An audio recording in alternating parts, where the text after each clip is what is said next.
maling impormasyon at peking balita ay maaaring magresulta upang mabawasan ang tiwala ng taong bayan sa mga demokratikong proseso. Kaya mahalaga ang pagpapatibay ng mga safeguards sa pamamagitan ng lehislasyon ng mga batas na magbabalanse sa karapatan ng malayang pamamahayag at pagbabantay sa fake news.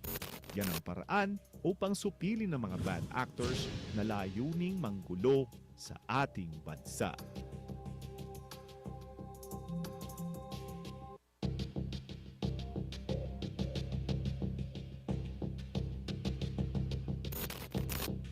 Anumang impormasyon, mabilis na maa-access sa pamamagitan ng internet at social media. Bilis rin at komportable sa online marketplace. Trabaho ba ang kailangan mo? Marami ring online job postings. Pero ang problema, mayroong mga bad actors na nagkalat sa internet. Kung di ka maingat, mabibiktima ka ng online seller na scammer. Ang binili mong cellphone, bato pala ang laman. Bato! Mami Eden, bato! Mami Eden, bato ang laman! Nandun na yung pera ko, Mami Eden! Ang online job application mo, elaborate phishing scam pala para sa identity theft. At ang news na binasa at tinanonood mo ay maaaring disinformation campaign o fake news. Tingnan nyo lamang ang mga bidyong ito na nagsisirculate sa social media kung saan sinasabing ang Luzon kasama ang Palawan ay dati umanong teritoryo ng China. At natatandaan nyo pa ba ang mga celebrity death hoax na ito? Patay na raw si Chris Aquino, si Kuya Kim, si Gary Valenciano, si Doc Willie Ong at si Jaime Fabregas. At maging ang death hoax ni Celine Dion, kumalat rin sa ating mga social media feed. Marami pang ibang example niyan. Pero ang pinakamabigat ay maraming disinformation campaign na layuning guluhin ang ating lipunan. Sa ating bansa na mayroong 87 million internet and social media users, tinatayang shout out! Ayun, we are back! Hello sa inyo, nagulat kayo ang aga ko, no? Ang aga natin, no? Hello sa lahat, ha? Lahat nandito, ha? Huwag nyo kalimutan mag-share, guys, ha? Maganda tong pag-uusapan natin. Actually, ang gagawin natin, mag-ano tayo, background tayo nung hearing sa Tricom ngayon at magbibigay tayo ng mga side comments sa nangyayaring Tricom hearing. Yan. So hello sa inyo lahat, guys, ha. Once again, good morning, good afternoon, good evening. Welcome to the show. Welcome to another live discussion by yours truly, DJ Bar Music and Topic TV. Huwag niyo po sana kalimutan mag-like, share, and if you guys are new to my channel, please don't forget to subscribe. Sa tingin niyo, eto tanungin ko kayo, sa tingin niyo sinong una makakatikim ng contempt? Ha? Sa tingin nyo, ha? Naka-monitor tayo ngayon, guys, ha? Naka-monitor tayo sa Tricom. At syempre, once na nagsimula na ang mga fake news vloggers ng Ddlis, isi-share na natin yan. Yes, early live stream tayo. Pa-share naman nito, guys, ha? Pa-share naman. Maraming salamat. Bagong gupit tayo. Okay ba yung gupit natin? Type nyo ba yung buho ko ngayon? Shoutout sa inyo lahat dyan, ha? Ako, naniniwala ako na masasampulan. Simple to, okay. Shoutout sa'yo, Robbie Ong, Ron Duldolao, Delia Rosario, Mayo, Simply The Punisher, Erika Gani, uy, kamusta ka na? Namiss na kita, ha? Joey Sundoy, Dalia Rosario, Tita Hilda, Cheska Macorol, shoutout, Mami Terry, of course, Mayen, Kristen Martinez, Ma'am Nida Arceo, Jinsky, hello, at sa mga, syempre, mga team reply at sa mga papasok dito, ha? Good morning, good afternoon, good evening sa inyo. Huwag niyong kalimutan i-share to, ha. So yan si Badoy. O sige nga, sige, maglagay kayo dyan. Ha? Ma'am Brenda, hello po sa inyo. Good morning. Ano oras ba? Medyo maaga tayo ngayon. Maaga tayo nag-start. Actually, medyo under the weather tayo ng konti. Pero syempre, guys, syempre, dahil nga we are all out support sa ating administrasyon at para masabot tayong fake news na yan, tutuloy-tuloy na natin to, di ba? So, Shelly Santa Maria, shoutout sa'yo. Tingnan natin. Ano saan na ba? Ayan na. Nako po, ayan na. Naku, nandiyo yung mga fake news vloggers. Share screen na natin, ha? Para masimulan na natin to, ha? Ayan, nakikita nyo ba, guys? Nakikita nyo ba? Ayan, ha? Ay, nakapost. Ba't nakapost yan? Ayan, oh. Committee is hereby resumed. Ayan na. May Ayan we na. call on Representative Franz Castro for the prayer. All May rise. dasal pa ba? May dasal. May dasal. Sino kayo mga fake news na animal na nandito ngayon? Ay, si Glenchong! Kitang-kita mo si Glenchong! Ayun. Si Glenchong! Joel, first quote forever. Shout out. We come together from many faiths, tradition, and paths, united in our longing for clarity, compassion, and peace. In a time clouded by confusion, falsehood, and division, guide our hearts toward honesty and understanding. Help us listen with empathy, speak with integrity, and seek truth with humility. Rosario Audio, shout out Grant po. us the wisdom to discern what uplifts and unites, and the courage to challenge what misleads and harms. Yes. May we be instruments of light in the midst of shadows, and builders of bridges in fractured world. Together, RJ, may our shared values lead us toward peace, respect, and unity. Amen, This we amen, ask amen. in your mighty name. National anthem, national anthem. Please National remain anthem, standing guys. for the national anthem. Kaso may copyright. Bayang magiliw, perlas ng sinanganan,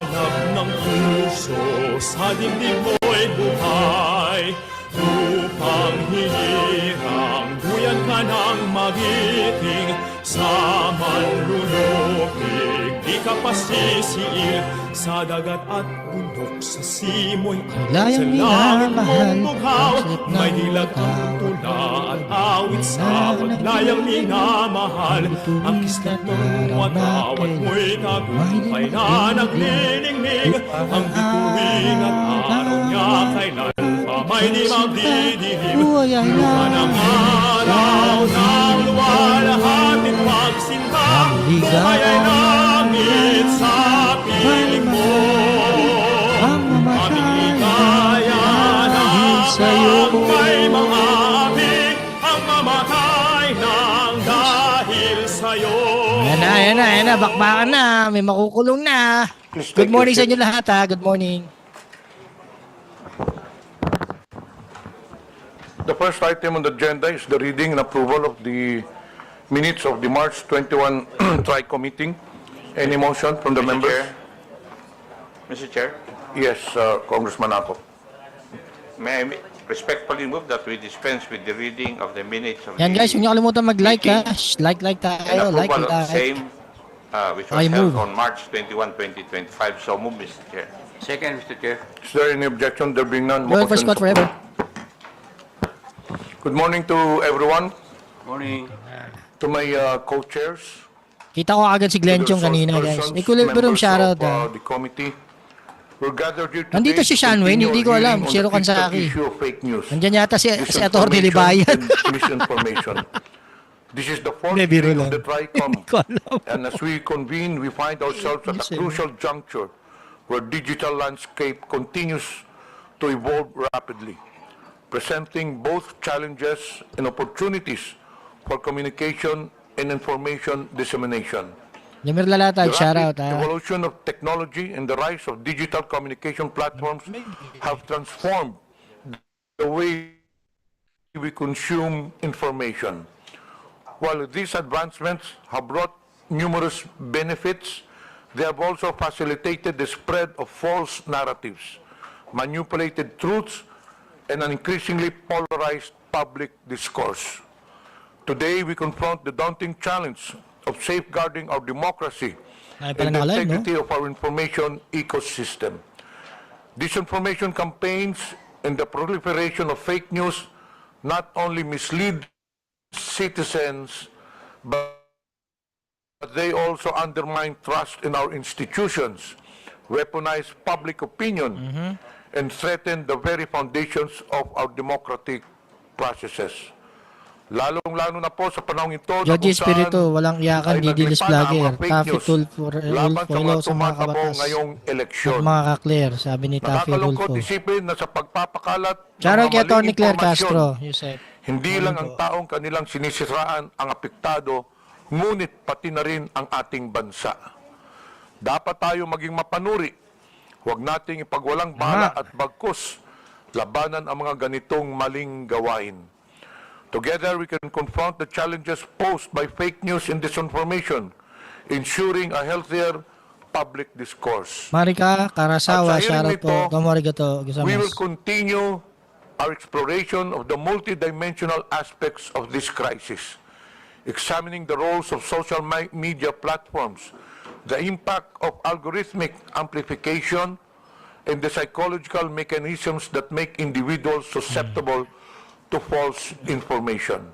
Bukas naman ang We gagawin natin, invited re-reaction to hear naman from natin yung mga experts. highlights na ito bukas. Combating this misinformation Mami Bing, epidemic, hello po. as well as those who have been adversely affected O yung mga by DDS its dyan ha, huwag far-reaching kayong mahiya magpalipad consequences. dito ha.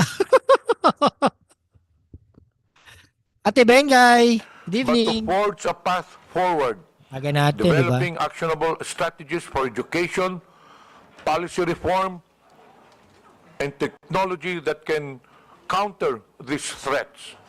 We owe it to ourselves, Budol ako, to the fake news future pa mo. Shoutout generations, sa'yo. and to the principles of truth and integrity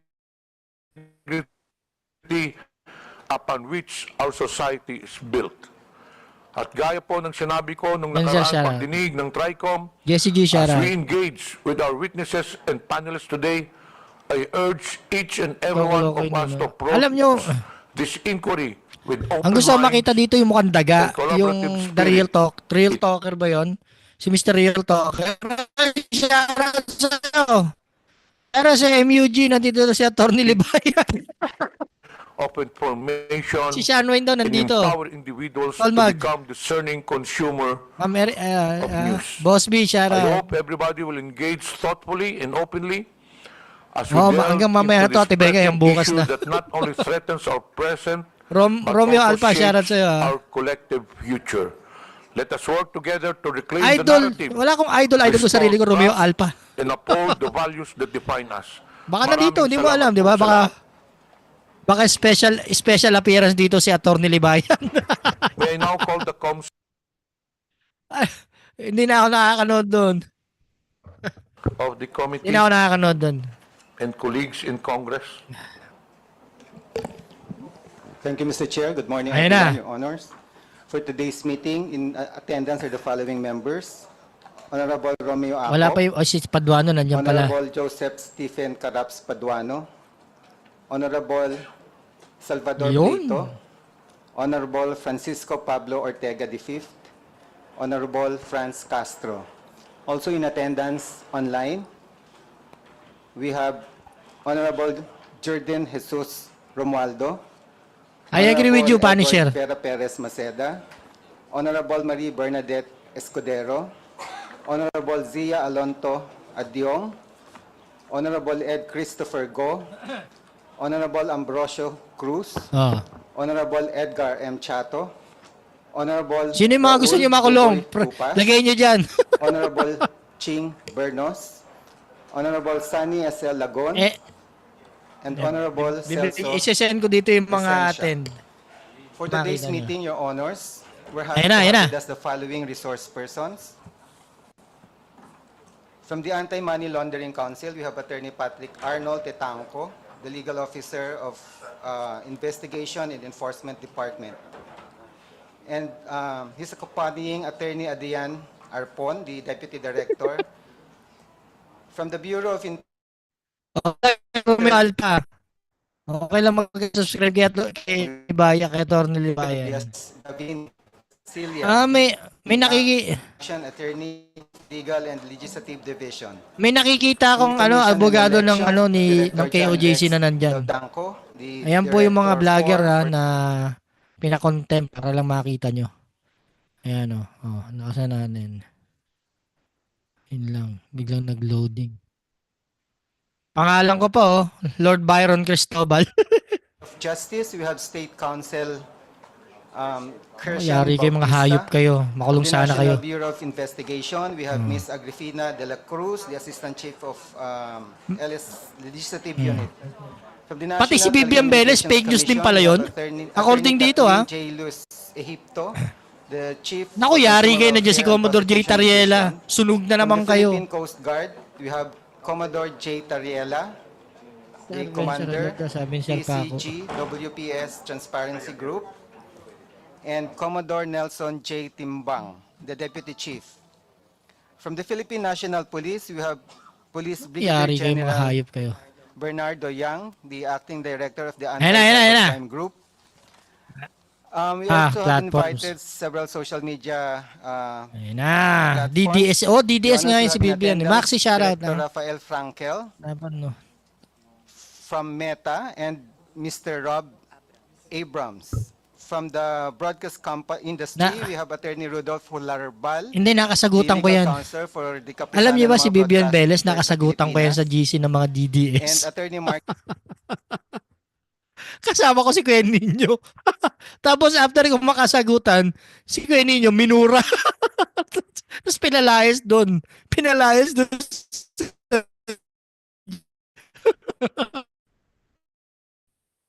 Ay, ko talaga. Ay, ito, wala. Sorry. Ah.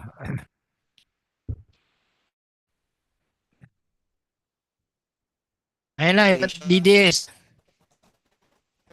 John Hart Alwigan, Ratuan PH, and Miss Lay and San Diego. Ah, si From ano, civil si society Boy Panchan organization, nandun, from si Calbong Sangkay, Morales. Philippines, we have Mr. Josel de Ah, Vivian Guzman, Velez.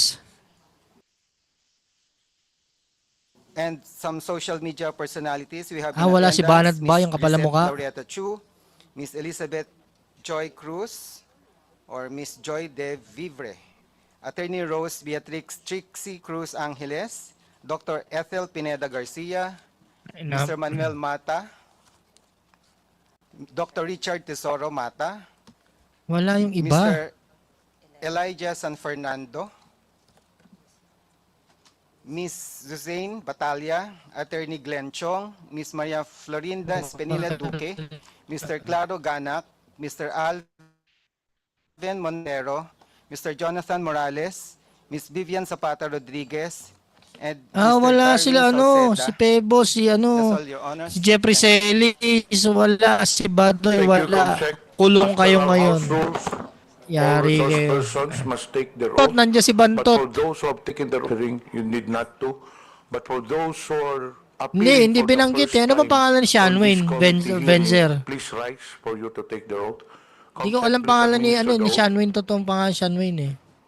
Please rise and raise your right hand. And please respond with I do. Sino si Please Glenda? swear to tell the Sino si truth, Glenda? the whole truth, and nothing but the truth in this Si Sean inquiry. Wayne ba to? Yung nakamask? Thank you. Please take your seat. Wala si Badoy, wala si Badoy, wala si Banat Bay, wala si yung mukhang elf. Wala. Sino pa ba yung wala diyan? Suzanne Batala. Ah, si Sean Wayne, si Suzanne Batala. Ah, okay. Ah, nandyan nga. Fake news din ba si Sean Wayne? Fake news din ba si Sean Wayne? Ha? Bakit pinatawag si Sean Wayne? Fake news din ba siya? Sean Wayne. Ano ba kasi nangyari sa mga kabatas? Bakit biglang naging DDS na yung mga yan? Sabi nila, una, balance lang sila eh. Pero ngayon, para mga DDS na eh. Bakit naghang? Wala naman tong Congress na to, naghang. Solid DDS si Sean Wayne. Wala si Sas nagpaparitoke sa China. I-refresh natin ha, naghang yung ano nila. Ayan na. Oh, In this inquiry. ayan. Thank you. Please take your seat. Ba't ganun? Mami Pierre Sharot, bakit naghahang? Bakit sila naghahang? Ayun The na. opportunity to be here today. We look Ay, forward Meta. to talking about our content policies, how we moderate May content meta representative. on our platform, and I know there's specific emphasis today on how we treat misinformation, and I'm happy to walk the committee through that. I just want to also say that we really appreciate the opportunity to be here. We always wanted to be here. We absolutely appreciate the responsibility that Meta has. O mga DDS, naintindihan nyo ba yung sinasabi na itong mga to? in the Philippines. We know how Ha? important and essential our services are Ay, nayo to pa the kayo. people, communities, government, and businesses of Philippines. We're very proud. Wala si of Alan the Troy, services wala. that we Nasa provide in China. Philippines and the really wonderful relationship that Meta and the Philippine people Naiinggit nga. Ay, have. hindi ko We're alam proud of kung the naiinggit support that sila we pero provide to hindi ko alam Hindi Philippine, kasi ako na... businesses, in particular micro, small. Honestly, hindi na ako nakakanood sa kanila dahil I'm trying to understand, no, pero I don't know. Mentioned, Mr. Chairman, we do Christian have a Lay tayo ko, shoutout sa presentation, CK1, shoutout and I ha. think that will serve really as my opening statement. And if Si we could Aboy na si therefore Aboy. proceed to that, I'd be happy to Si Yusik Aboy, walk the kaibigan natin committee yan. through Ha? our presentation. Si Aboy Paraiso, kaibigan natin yan ng DITC. Thank you, sir. But before that, may I acknowledge the presence? Oh, is he present or Ma'am is he Maricar in the Baker. holding room? Later, we'll acknowledge him. Okay. Si Banat may Bay, makapal mukha nun, acknowledge the tsaka yung presence isa. of Honorable Arlene Brosas. Yung isa pang ano, yung Okay, please proceed, mukhang Dr. tiyanak. Thank you, sir. Di nag-a-attend. Pahuli sana kayo, mga animal kayo. So, Mr. Chairman and honorable members of the committee, this is a briefing on Meta's content policies and our enforcement, and like I said, with a particular emphasis on how we treat misinformation. Next slide, please. To begin with, I just want to emphasize some of the investments that Meta has made in the Philippines.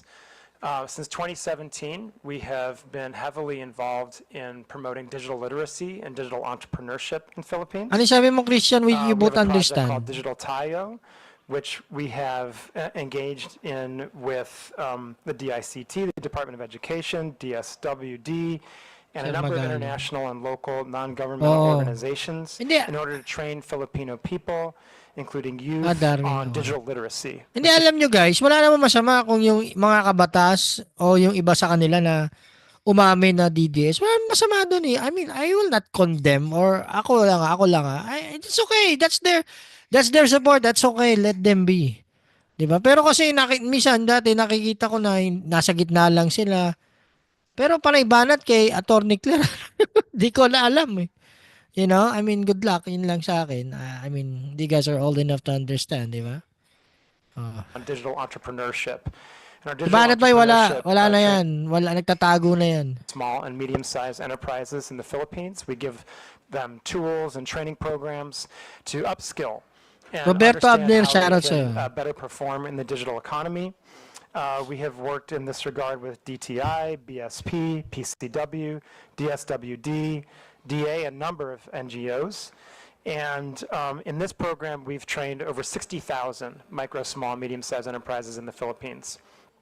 Since 2017. We're very proud of that work as well.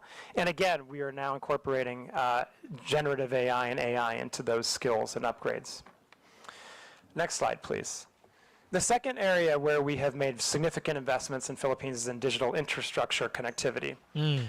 These are mainly the subsea cable network, which we have built to connect Philippines both back to North America and further in other places in the Asia-Pacific region. There are four main... Alam niyo, wala namang masama talaga. No? Sabi ko nga, no? Kasi etong mga to, kung meron man sila, very objective naman yung pagbanat, pero walang akusahan, walang gawa ng fake news, 'di ba? Walang misleading na mga mga pagpapaliwanag. Diretso lang tayo. 'Di ba? And like many of our other subsea cables, this provides a lot of digital connectivity and infrastructure to the Filipino people. We also have the Jupiter cable system that connects the Philippines with Japan and the United States. This was completed in 2022. We have our Apricot system, which will connect Philippines with Taiwan, Japan, Guam, Indonesia, and Singapore when that's completed.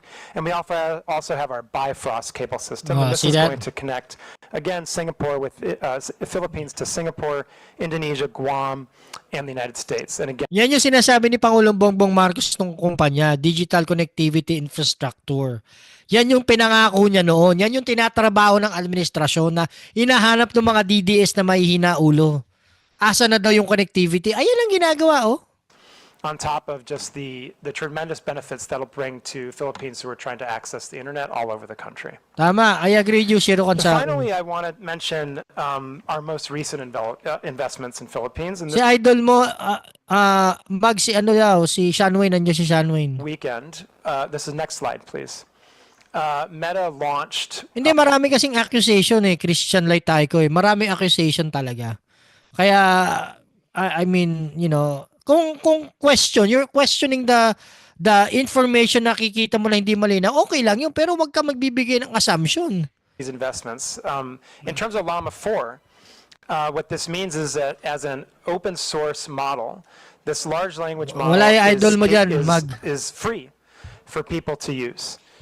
Researchers, developers, academics, engineers, companies, they are free to download our Llama 4 model and use it so that they can create their own AI tools and their own AI systems. And this is absolutely true the world in the Philippines. And for this release, so for Llama 4, it's worth noting that this Llama 4 model specifically has capabilities in Tagalog, in Philippines local language.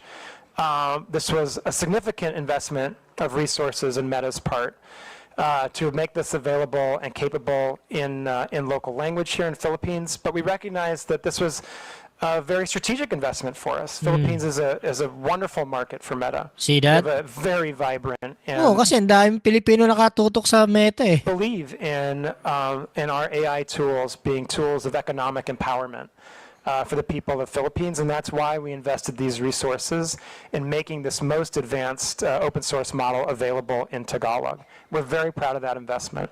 And the second part is Meta AI, which is our own generative AI chatbot, which is embedded inside Meta's services like Facebook, Messenger, Instagram, and WhatsApp. And this is also available in Tagalog. And Filipino people have been able to use this since October. And Mr. Chairman and members of the committee, I just want to emphasize this point again.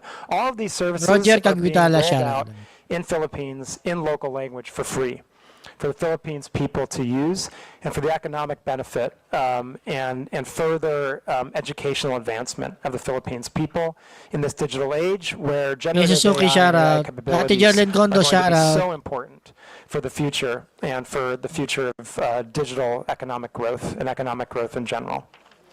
I just wanted to mention those investments that we make in the Philippines before we got to the meat of the topic today, as just a point to show how important of a country Philippines is for Meta, how seriously we take our responsibilities here, and how proud we are of the engagement that we do with Philippines communities, the communications tools we provide free of service to hundreds of millions of Filipinos, and to the Philippine businesses for their economic growth, and indeed to the government. And we all know, I think, that this is being live streamed, this hearing, on our services, and we're proud of that. We're very proud of the services that Meta provides also for the government of the Philippines and the elected representatives of the Philippines to reach their constituents.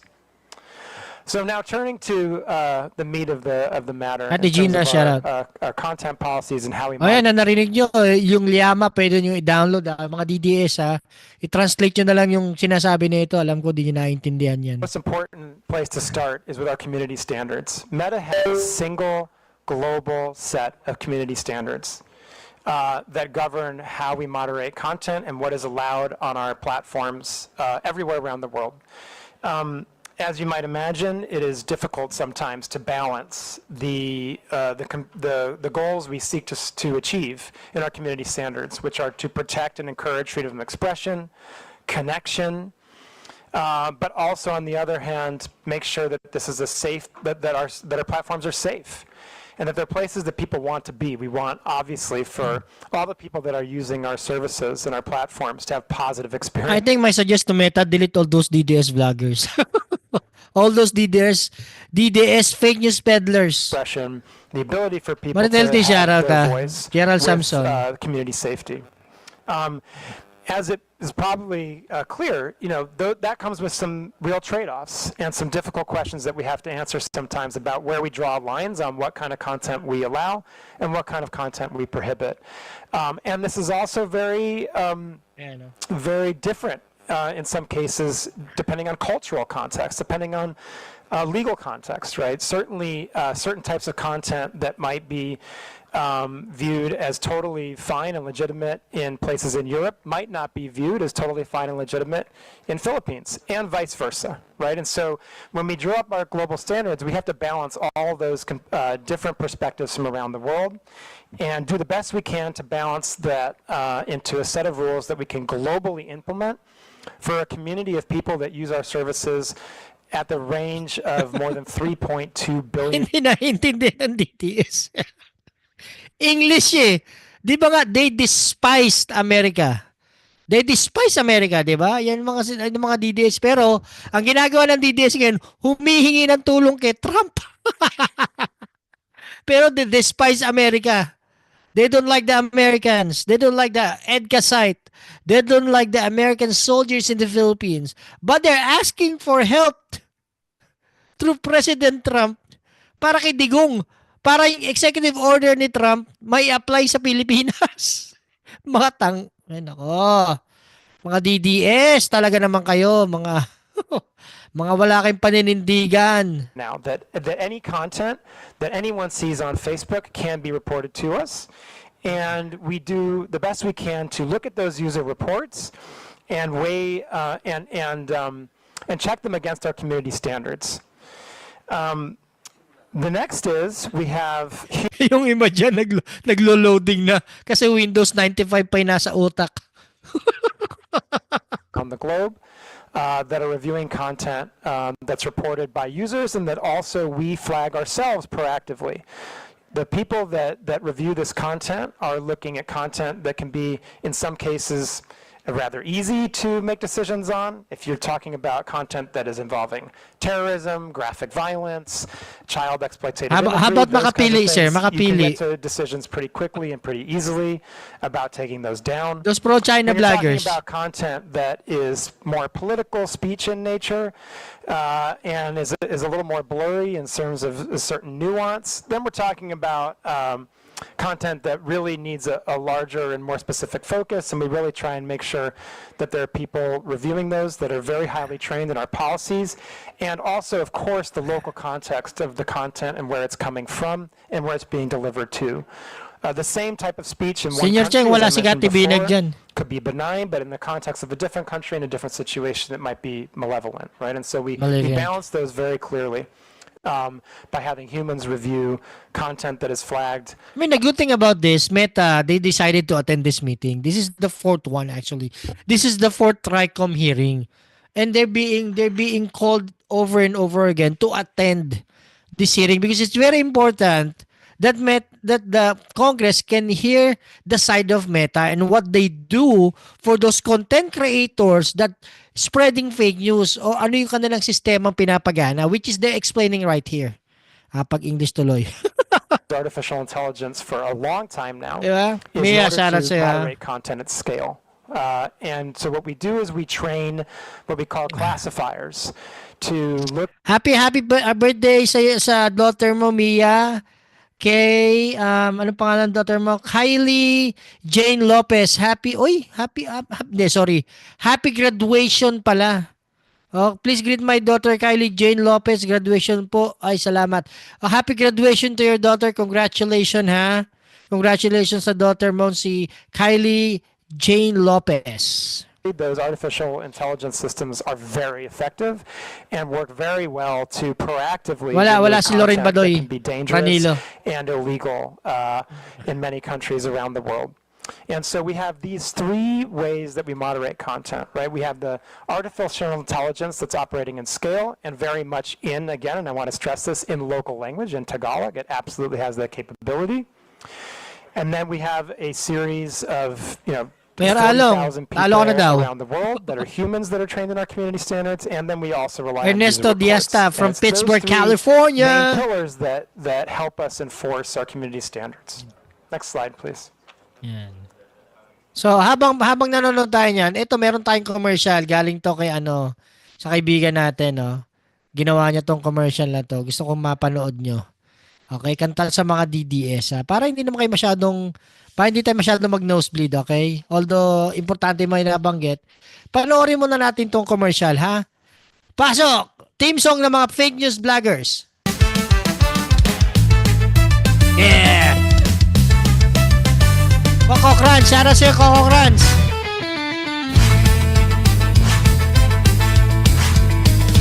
Sino mag-aakalang dragon kayo?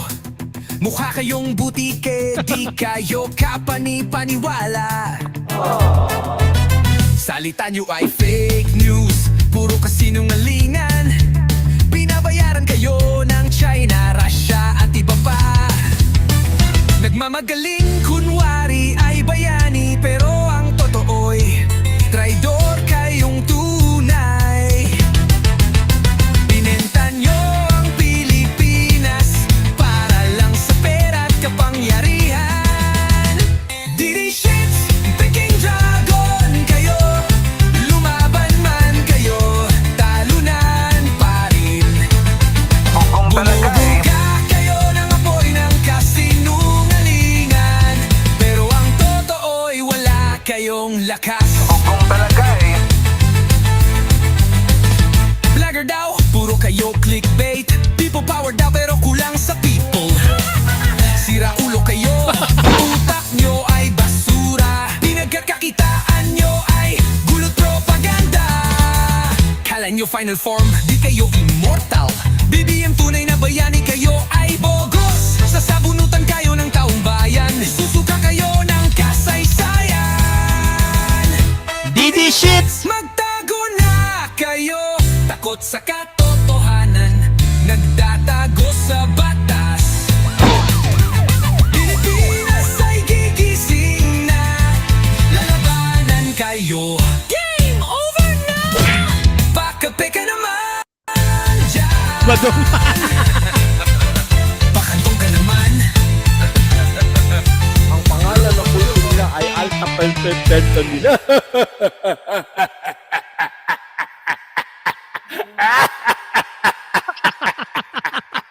May content na naman yung mga ungas. Coco Crunch, salamat ha. Supportan niyo po yan si Coco Crunch ha. Sorry, in nature. They're not Ito merely na. about scale and taking down, 10,000 accounts at one time. Palakpakan naman natin si They're Coco about Crunch, guys. removing a false web of bona fides that these criminals go to great lengths to create so that they can Uy, contact DDS, people unwittingly tinawag kayong kriminal. by seemingly being friends of friends or having other sorts of connections. A lot of the work we do, especially here in the Philippines, is informed by the signal sharing and by the data requests we get from agencies like NBI, from the Office of Cybercrime, from CICC, from the Anti-Cybercrime Group at the PNP. Isipin mo tinawag silang kriminal ng representative ng ng Meta.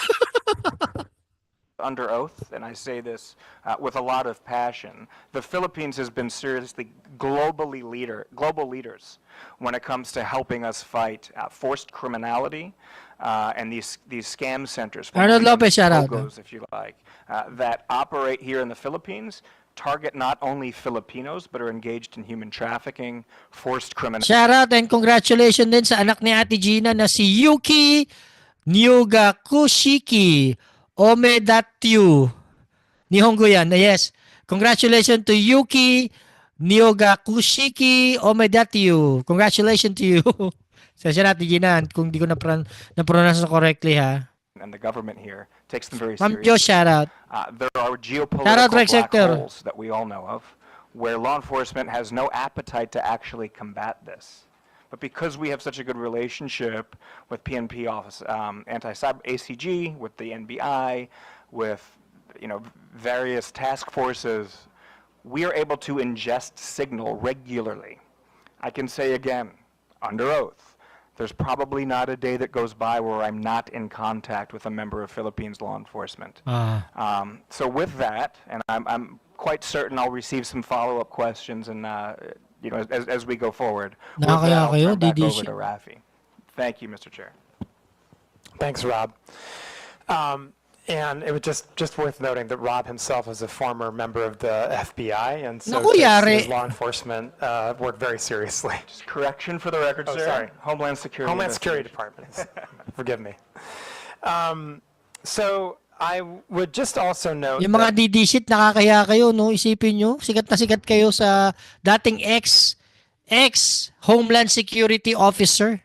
we've worked on this very, very closely over the past couple of years, both internally with Meta and also with our partners in No, law Homeland enforcement, Security, Homeland with Security. the PNP and other members of the Philippines law enforcement that Rob mentioned.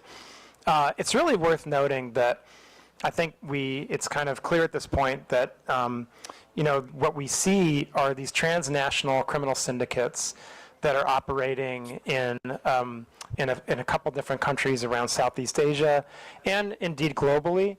And they engage in forced criminality, human trafficking, and then of course, the real horrible element of this is that not only are people forcibly trafficked to these locations, but then they're forced to engage in further crime and scams against other people. And so we've worked extremely hard to Angela take Hero, down these shout out networks on Angela our Hero. platform to the point where by the end of 2024, we had removed and Leslie deleted over Hermosa, 2 shout out. million accounts that came from these organized criminal scam centers in Myanmar, Laos, Cambodia, the UAE, and indeed a few here in the Philippines as well. Yeah. Thanks very much to our... Some of them, they're there joining you. Some of them, they're on... The Filipino law Podcast na lang, enforcement dalawang, community, walang as well as the recognize, Mr. Chair. BICAM in general. No, they do recognize, Mang Rene Saklam. Mang Rene Saklam, daw kayo? Nag-vouch na, DDS na daw kayo talaga? Totoo ba yun? The investments we're doing around this work. Wala na daw tago-tago sa gitna lang, DDS na daw talaga. The regulatory Ang Rene. agencies and Sige, indeed Dan, shout members out, of the BICAM who have been among the world leaders in flagging this not only as an economic threat to individual Filipinos, but as a national security threat. Yari here in kayo, the mga Philippines and DDS. globally. Of course, I don't want to get too granular on that, but the law enforcement agencies, and I'm sure your good self, Mr. Chair, are aware of exactly what I'm speaking of. Isipin nyo, no, nire-recognize kayo, itong mga DDS ng dating Homeland Security Officer. Executive session, and we have a great relationship with your law enforcement agencies and CICC. We held a conference in November in Bangkok, largely closed door and held under Chatham House rules. Filipino law enforcement were among sort of the flagship entities that were there. NBI spoke, PNP spoke, the PNP attaché in Bangkok spoke. He's been a fantastic advocate and source of trend sharing.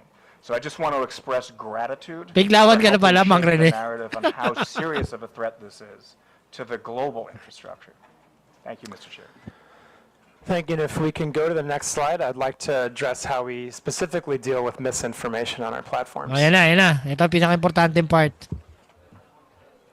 Shoutout sa'yo, Wawalicious. Next slide, please. Thank you. Okay. Mr. Chairman, I mentioned earlier how there are some of our community standards which are actually fairly easy to enforce. The bans on terrorism, child exploitative imagery, these kinds of things, graphic violence in some cases. Then there are topics that are much more difficult, right, and much more highly nuanced and very contextual. At least they are And admitting it. misinformation tends to be, not always, but tends to be more in that second bucket Yeah, that's true. of more difficult types of content to moderate. So because of that, and for various Shout out other to Fear reasons, we Gov, have a three-pronged approach to how we treat misinformation. Number one, we remove the most harmful misinformation. I heard about that, Christian Laitaiko. So proud. Not taking a shower. The distribution of misinformation, if it is found to be false by one of our third-party fact checkers, and then we will Wala reduce dyan, that, Angela, that wala si misinformation Bayan, on our wala. platforms so that people are less likely to engage with it. And number three is we seek to inform. If people have engaged with misinformation on Thank our you, platforms, Lars, we want them 21. to be informed that they have indeed done so. We want them to know that they have maybe unintentionally shared misinformation. And we want them to have access to authoritative sources of information. So those are our three-pronged processes, right? Remove the most harmful that can lead to physical violence, reduce other types of I think one of them is being narrative regarding about China. Kasi pagdating sa China, dapat wala kang pinapaboran eh. Pilipino ka, pabor ka sa Pilipinas. Huwag mo nang idedepensa pa yung naratibo ng China. Kasi nagkakaroon sila ng lakas ng loob. There's another type of misinformation that we will outright remove, and that is misinformation on elections, right? And so if there is misinformation specifically about electoral procedures, about the date the election is going to take place, the way you cast a Nagtatago, Mang Rene, nagtatago. outright removed from our Si platform. Shanway nandito, Mang Rene. Ha? And I'll go to the next slide here, is how we determine the differences between what we remove, what we reduce, and how we inform, right? So please to the next slide. At Meta, and indeed I think most digital platforms take the same approach, where we want to be very careful about being the arbiters of truth. Right?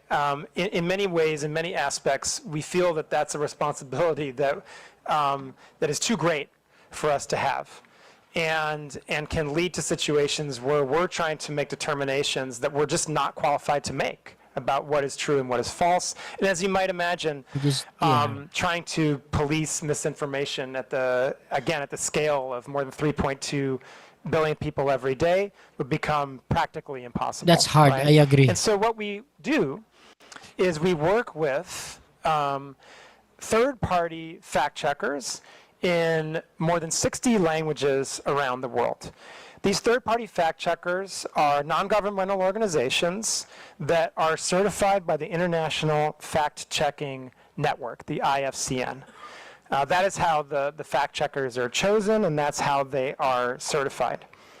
And so what we do is, when we are made aware of a potential piece of misinformation, that piece of content will be enqueued to the third-party fact checkers themselves. In Philippines, we work with 3 third-party fact checkers. We work with Verifiles, Rappler, and AFP. And they are very active fact checkers, I should say. And then we wait for, and while that Naintindihan ko naman, Mang Rene, kahit pa paano yung English. whether that content is indeed nandito si false, or Shanway. there are other Ate Gina, nandito si Shanway, naka-face mask. isn't just binary. It's not necessarily true or false entirely. Si There are Shanway, representative to nila Mang Rene. Tsaka nila kayo. number of different ratings that fact checkers can apply on our systems, and those ratings will lead to different actions by Meta's platforms, right? But in a case where a rating is rated false, then that content will be reduced in distribution and will have a label applied to it so that the people who potentially see that content can click on the label and read for truth or for authoritative information from the third-party source, right? And so that's our general approach to how we would treat misinformation when it would not be specifically lead to specific physical violence or lead to to misinformation on the elections process, right? Now, in a case, like I said, where a third-party fact checker Sige, go ahead, not Christian. only clarifies Ko. that it's false, and we get additional signal that it can lead to violence, or additional signal that this could clearly impact the ability of people to have the access to information they need to properly access the electoral process, then we can outright remove the information. But that is not, those, I just want to emphasize that the outright removals of misinformation are much more limited in scope. I would also just like to note that, if we see that there are repeated violations or sorry, I shouldn't say violations, if there are repeated instances of misinformation from the same people, from the same pages, then that can lead to overall less distribution of the content by those people and by those pages. And it can lead to other actions such as demonetization, the prohibition on placing ads, and so forth. Right. So there are a number of kind of increasing scale of penalties Walang that can be balateros, applied wala. if you're Kahit isa. a repeat purveyor of misinformation on our platforms. I think we have an example. If the next slide, please. Right. So here's just one example of a fact check on our platform. This was a fact check of a claim that a blogger made that the Philippines had used water cannons against the Chinese Coast Guard. This was false. This was rated false by our fact checkers. Si Kuya And JDB yun, ah. you can see on the left, this is the actual fact check. And on the right, this is how the content would now appear on our platform with a screen over it, right, and a warning along with the label that explains that this is false content, right. And again, this would also be content that is reduced in distribution, and so even getting to that content would be much less likely on the part of any user using our platforms. I think the last thing I would just like to say is on the topic of misinformation is, you know, Wala si Darwin Salcedo dyan, misinformation si ano, Bakulaw. networks that are doing this with intentionality. You May know, mga pangalan eh. we put out a threat report, I believe, every quarter, where we go through globally the types of actions we've taken against networks. Right, I mentioned a number of actions we've taken recently against scam networks and transnational criminal networks in 2024. That was included in one of our threat reports. But it's public information. You can go online and access this information. Andiyan si Bibian Beles. And you know, we have taken down a number of networks over the years in Philippines for many different reasons, not just because of their misinformation. We've seen scam networks. We've seen we have seen misinformation, disinformation networks. Those are all publicly reported in our threat report. And again, we have done this in collaboration with local law enforcement, so that when we're made aware of, and our investigators internally can confirm that there are misinformation networks that are operating on our platforms, we will take those down. And Mr. Chairman, I've gone on for quite some time explaining our content moderation policies and the basics of our misinformation policies. I think Rob has added to that with some color around the very close collaboration that we have with law enforcement in the Philippines. I know there's a lot of questions that you and the committee want to answer, and I'm very happy to take those now with a lot of gratitude. And I want to emphasize this point: a lot of gratitude we have to you and the committee for giving us the space to be here to talk to you and the Filipino people about these very important issues. Thank you, Mr. Chairman. Thank you, Dr. Rafael. We will now proceed to the interpolation with regards to the Meta issue. The first to interpolate will be Honorable Franz Castro. Ngayon na si Castro, yung idol nyo.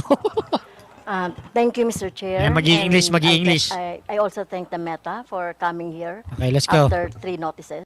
All right, notices, Thank you. Go. I have some specific personal question about how the Meta is detecting community standards violation, or what you call violation of community standards.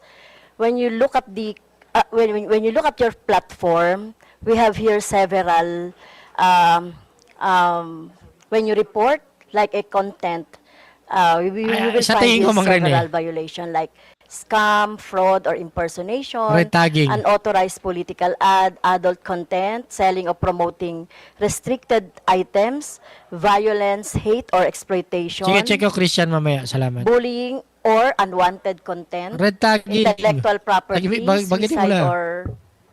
suicide or self-harm, false information, Tinabi, hello. problem involving 18-year-old or someone under 18 years old. Well, I was a victim of your platform, where my official Facebook account were taken down by your platform due to it said there impersonation. So I cannot understand why do you take down an account due to impersonation? So how does it happen? How do they check it? So how will you determine that really is this account is impersonated? Because this account was reported to COMELEC as my official election account for Yes, I know. yeah, for my daily activities during election. Thank you, Madam Congressman. Mr. Chair, if I may. Madam Congresswoman, thank you for your question. Certainly impersonation is a violation of our community standards. And there, you know, I can say that I don't know the specifics of your case. Exactly. But let me talk about a little bit about how we try to deal with issues of impersonation, right? First of all, there can be a number of different reasons that an account might be taken down, right? There can be repeated violations of our community standards, or there can be very severe violations of our community standards. But other times, it can be because someone was able to, unfortunately, gain access to your account. Not your account, but anyone's account, right? It can happen that unauthorized access can take place, right? In those cases, they may, you know, once a hacker has gained access to an account, then, you know, sometimes what we see is they go and delete the account, or then they take over that account to use it for their own purposes.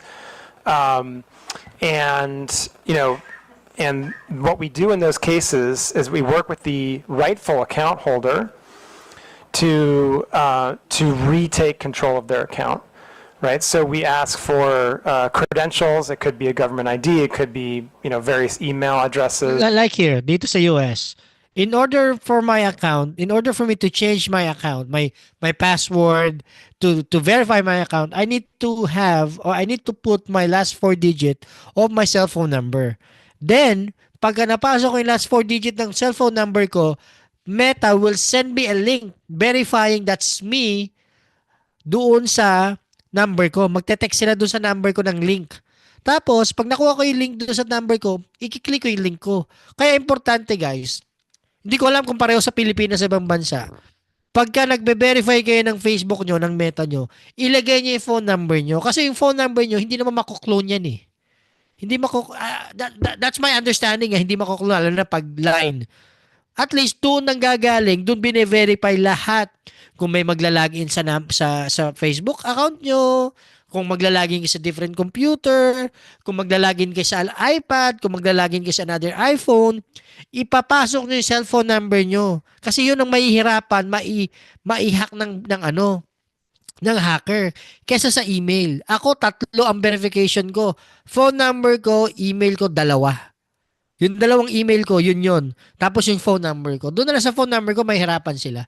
Kasi kahit magpasok sila ng phone number ko na alam nila, hindi nila makukuha yung link. Kasi phone number ko isi-send yung link para ma-verify ko yung sinasabi ng Meta na ako mismo yung gumagamit ng Facebook account ko. So, that's my suggestion to all of you guys. Okay? So, mahilig mag-Meta dyan. Issues that the government is experiencing with Meta's platforms and our services. In fact, there are 11 different government agencies that have direct channels to us. And so those are other channels that can certainly be utilized in cases where members of Congress you know, experience those types of actions. And I would just like also say, it does also... Yung number mo, pinutakte ng sugal, Pogo. Baka sasaka na naman kasi nagbibigay ng number. Mark Enzo McLaren. We take those instances very seriously. We do everything we can to try to minimize them. And so that's also just something that can happen sometimes. So when my account was took down, we complained to we write You guys file a to complaint. the Meta about my my account. Ano? And then Sorry. why is it that you are taking down specific account without explanation or No, they send without, an email without explanation. any justification to What? the subscriber? Like for example, just take the account and that's it. So no explanation at all. I think they send you guys an So you email. just explain if we will write to you. Sige, paglaban mo on- yan, on Franz what Castro. happened to the account. So there's no Napakaginto ng is Facebook there account mo, a- Franz Castro. like for example due process in place Lang yung due process in niya. your platform. Thank you for the question, Congressman, Mr. Chair, if I may. Madam Congresswoman, again, I'm not familiar with the specifics of your case, but I, again, can talk in general. Users should receive notifications Exactly. if actions have been taken Yes. against their account. That is certainly part of the due process that we have in place. Exactly. And users have a right of appeal. Exactly. And in fact, when we see mistakes happen and users appeal those actions, the content in question, if it was a community standards violation, may often be restored. In some cases, the account would be restored. I do just want to highlight, in the specific case of hostile takeover of accounts, or what Meta believes may be a hostile takeover of an account, that can be a more complex process for very good reason. We want to make sure that we are not providing access to the account of someone who shouldn't have it. And so, Madam Congresswoman, I would just emphasize again that if you were another member of Hindi kasi baka doon siya nagre-recruit. Meron siya mga GC. Yung mga GC ang mga yan eh. so that we can solve these problems together. Mr. Chair, may I ask also that are you familiar with troll armies? Troll armies or mass reporting of an account so that it could be take down for any other reasons. Are you familiar with that? Because I'm suspecting that my personal account was Okay. a victim of that Masyado mo of naman that din yung scheme Facebook mo, Franz by- Castro. by Mag-move on ka na, armed gawa ka na ng bago. or Dali lang by, guys ha, may kukunin lang ang tubig. by a group who would Gawa ka like na ng to, bago, pambihira naman, ginawa pa take down issue my, yun. my account because as I can see here in your process of checking the misinformation and disinformation, it would be, if it is mass reported, it goes to your AI, and then after that, human checking, right? Right? In your graph of how to determine the disinformation or violation of your community standards. So, so my questions is, are you familiar with that scheme? Mr. Chairman, thank you. Madam Congresswoman, coordinated mass reporting absolutely violates our policies. We have seen that type of behavior before and certainly if we detect that type of behavior, then we would seek to make sure that any decisions that are made about accounts are the correct ones. And then we would also try to go after the people who are engaged in the coordinated mass reporting, because that clearly does violate our policies. And that's the type of abusive network that we would seek to prohibit from utilizing our platforms.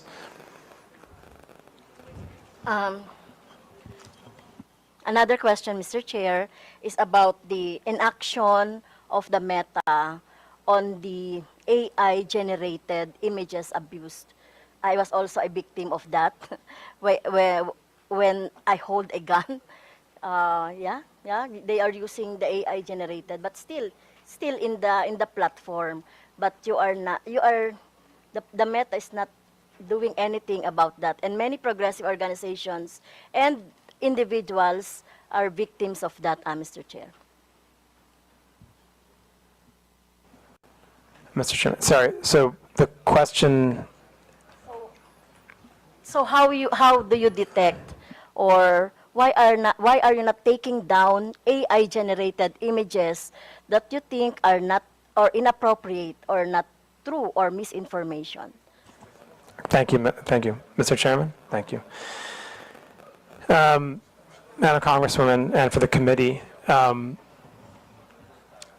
think I would start from the place of our view of misinformation is that that whether or not it's AI generated or not, it would be misinformation, right? And so I think first and foremost, what I would say and emphasize is that our misinformation policies apply to content that is AI generated and is not AI generated. Now, taking a larger look at AI generated content, okay. I think it's very obvious na she doesn't know what she's talking about. This is my assessment sa ginagawa ni Frank Castro. Although she wants to point out na paano na take down yung kanyang Facebook page, her official Facebook page. They already answer it, 'di ba? They already answer it. Sinisimplify na nga lang eh. Pero ba't hindi niya intindihin? You know, if her Facebook account being reported by troll, wala na magagawang Facebook nun eh. If there's any violation that they found in their system, wala silang magagawa kasi may violation. 'Di ba?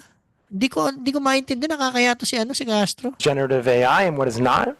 This is an area of very significant investment for Meta right now. We're working very hard on ways to detect what is generative AI and what is not. I think that part of the issue that we have here, and this is one where what we need is collective action. At the moment, there's no agreed upon industry standard for watermarking or for how platforms like ours should go about detecting the difference between generative AI and non-generative AI content. And so that's an area where we really need more focused industry collaboration, and certainly we are trying to drive that. For Meta, we believe it's very important for that type of collaboration to happen between industry, civil society, and governments. And I think the last thing I would really talk about when it comes to generative AI imagery or other content is really distinguishing between paid content and non-paid content. Right? If you are, just generally speaking, at Meta, we take a much more stringent approach to moderating paid content, right? Because obviously we're taking money for it. We believe we have responsibility that's even greater, and the distribution would be increased, right? And so, in the context of anything that is, again, taking out the generative AI component of it, any type of content that is paid for, that is political in nature, that talks about a campaign or a politician or a social issue, right, is subject to our policies on political candidates and social issue paid advertising, right? And according to those policies, you would be required to disclose who is paying for the ad and sponsoring the content. You would also have to go through an authorization process, which would include, in most cases, providing a government ID. Okay, and you would have to be, on that. if I could just finish one last point, you'd have to be located in Philippines, right? If you want to run a social issue or political ad, you'd have to be located in Philippines, right?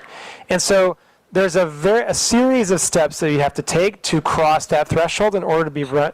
Tanong ka lang ngayon kung yung fuse mo puputok na kasi you cannot comprehend kung ano yung pinapaliwanag nito, bigla mong puputulin. Thank you.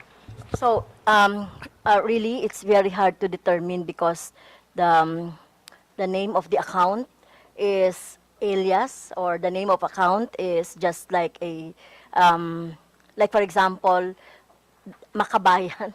The account is using our political organization. That account names Makabayan, is using our political organization, but it has this what It's hard what I saw to stop an that. AI generated images of my Kahit ako kaya kong gumawa ng makabayan. Ilang makabayan gusto mong gawin kong Facebook page? Bukas kaya kong gumawa 10 niyan eh. will see I will give you the images later so that you can see. Mr. Chair, if thank you, Madam Congresswoman, and I know my colleague also wants to add on to this. Bira, naging personal na to. Mr. Chair, with your indulgence, Madam Congresswoman, it's my understanding that you reported this content. Ay, si image JJ Suarez to na. Yeah. And we have removed it. Yeah. I would like to also state respectfully for the record that we're not doing nothing on harmful generative AI. In fact, as recently as, it was either yesterday or the day before, I personally worked directly with PAOK to remove a harmful piece of generative AI that was promoting investment scams. Pwede may fast And what forward to? happens when something like that gets reported, it's not just that piece of content that comes down. That informs our ability to enforce across the platforms and across other accounts. So although PAOK reported one specific URL, many others came down as a result of that report. So while I understand, with respect, how painful and frustrating it must be to be a victim of harmful generative Rema, AI, please don't think we're basingan doing shoutout nothing. sa'yo ha. But we are not perfect yet, but we always strive to be better. We strive to be better by signal sharing and trend sharing with Filipino law enforcement, legislative, NGOs, civil society, etc. So thank you. Yeah, and I would just emphasize what Rob said about, please, if you believe that there's a piece of content that violates our policies, please do report it through Comelec, and we'll treat it with the utmost urgency. Okay na, Thank you. Franz. And Mr. Chair, Come on now. last question. And in your presentation, you have also employed organization or fact checker organization. Can you name those? They already name Do you it. have an example? The Vera Verifiles. What is AFP? Correct. What is AFP? That's Mr. Chair, if I may. Agence France Presse. Okay. It's a global news organization. Okay. Thank you, Mr. Chair. Thank you. Before we proceed, may I inform everyone that this will be a working lunch, so please feel free to have your lunch while the hearing is ongoing. Before we proceed with the next interpolator, may I Nice, acknowledge finally. the presence of Deputy Speaker JJ Suarez, Yun. Honorable Jefferson Conghon, Honorable Julien Baronda, and present online, Honorable Janet Garin, Honorable Isabel Maria Zamora, Honorable Ramon Rodrigo Gutierrez, Honorable Joe Sobiri, Honorable Drixie Cardema. Next interpolator will be Honorable Salvador Plato. Thank you, Mr. Chair. Good morning, everyone. To our dear colleagues and our esteemed guests. I just want to ask a question to Mr. Abrams. What MITA's stance on government requests for user data? For instance, for example, there is a law enforcement investigation against a blogger suspected of peddling malicious content on social media, and his data and posts are needed for the investigation. Will MITA provide those requested data? They do. It being What is your subpoena. policy or misinformation and disinformation? Thank you. Mr. Chair, with permission, I'll do my best to address the concern. So our stance on data disclosure is governed by U.S. law because that's where data is stored. However, this being a rule of law country, we do voluntarily disclose data to Filipino law enforcement on a daily basis, which is in accordance with U.S. law, Filipino law, and our terms of service. I'd like to point out that in order for us to lawfully disclose data to your government, the offense also has to be a crime under U.S. law. That's not a decision me or any American tech company can make. That's federal U.S. law. Yeah, that's several true. of them. So I'm aware of the subpoena that was issued by, I believe it may have been your good officer. It's under legal review right now. But law enforcement agencies here in this room submit data requests to us quite literally every day.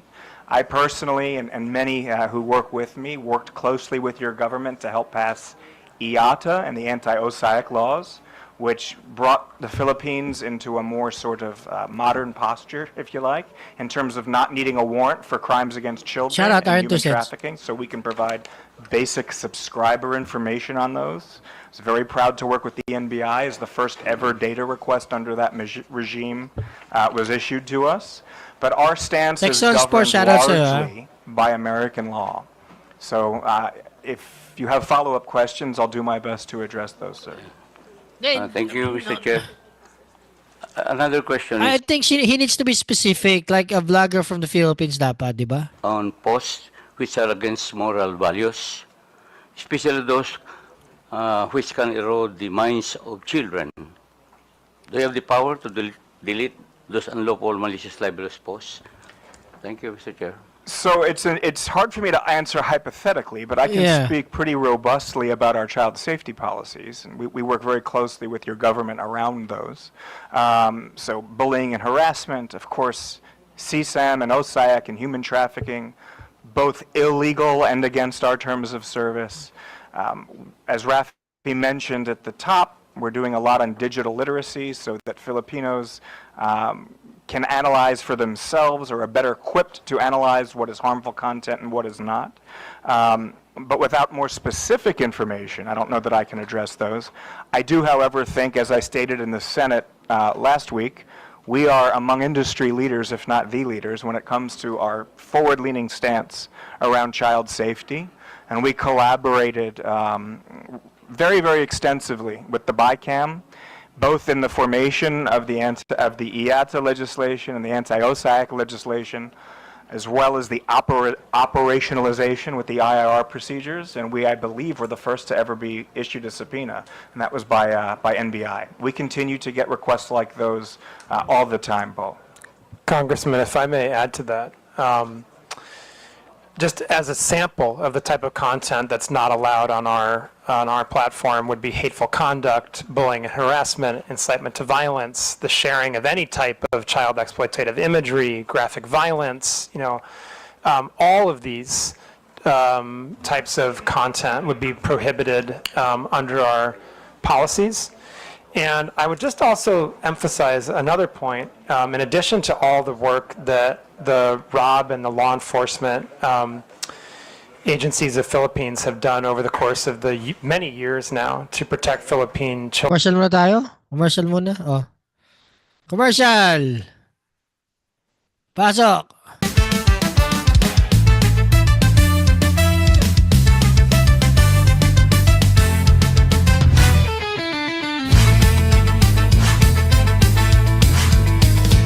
Sino mag-aakalang dragon kayo? Mukha kayong butike, di kayo kapani-paniwala. Salita nyo ay fake news, puro kasinungalingan. Binabayaran kayo ng China, Russia at iba pa. Nagmamagaling kunwari ay bayani, pero ang totoo'y traidor kayong tunay. Binenta nyo kapangyarihan. Ddlis, Peking Dragon kayo, lumaban man kayo, talunan pa rin. Bumubuga kayo ng apoy ng kasinungalingan, pero ang totoo'y wala kayong lakas. Vlogger daw, puro kayo clickbait, people power daw pero kulang sa people.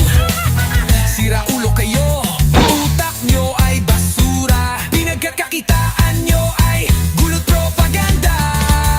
Kala nyo final form, di kayo immortal, BBM tunay na bayani kayo ay bogos. Sasabunutan kayo ng taong bayan, susuka kayo ng kasaysayan.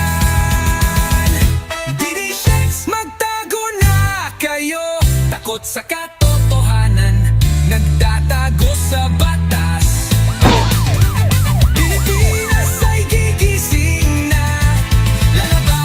Kayo. Game over na! Pakape ka naman dyan! Pakantong ka naman! Ang pangalan ng kulong nila ay Alta Perception nila.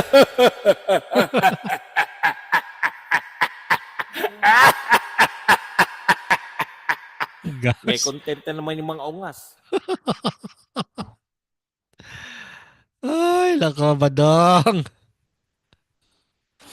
I think it's hard to talk about unless we see a specific piece of content, right? But if I can, I'll be happy to talk about our general approach to those types of issues. As I said, we do not allow hate Paulit-ulit na lang speech, eh.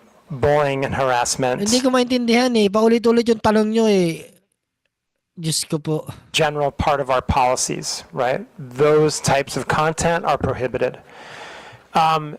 In some cases, as I'm sure you may agree, you may have a hard time defining exactly where to draw the line between something that is fair criticism and or libelous or defamatory under local law. I think it's worth mentioning that, there are, we do allow for criticism under local law, criticism under our community standards, especially if it involves public figures. If there's a political campaign, and as Philippines is a very vibrant and robust democracy, you have a very vibrant debate about political issues and about candidates. And so I think, we do allow for criticism of public figures, of politicians, of office holders, right? But where we would try to draw the line is where it goes into matters of true hate speech, incitement to violence, threats of physical violence, that type of thing. I would also say that, again, I would just go back to something that Rob mentioned earlier when it came to the Congresswoman's question. If you have a specific piece of content that you believe would violate our policies, that you believe crosses the line in terms of local law when it comes to defamation or libel, then please do work with COMELEC or DICT to send that piece of content to us, and we'll be happy to review it. And Rob. Mr. Chair, if I may just make what I hope is a helpful addition. Sir, you mentioned, we're pretty direct in mentioning the idea of local nuance and our ability to respond to something that is perhaps agnostic to someone who's not familiar with the Filipino context. So just by way of a very recent example, just last week it was brought to our attention that a keyword was being used in association with content that's very harmful to children. It's involved in CSAM and sex trafficking. It was brought to our attention by your government. It's a Tagalog word spelled backwards. If someone like Rafi or I were to look at it, we'd have no idea. But because we have such a good relationship with the government, it was brought to our attention and very...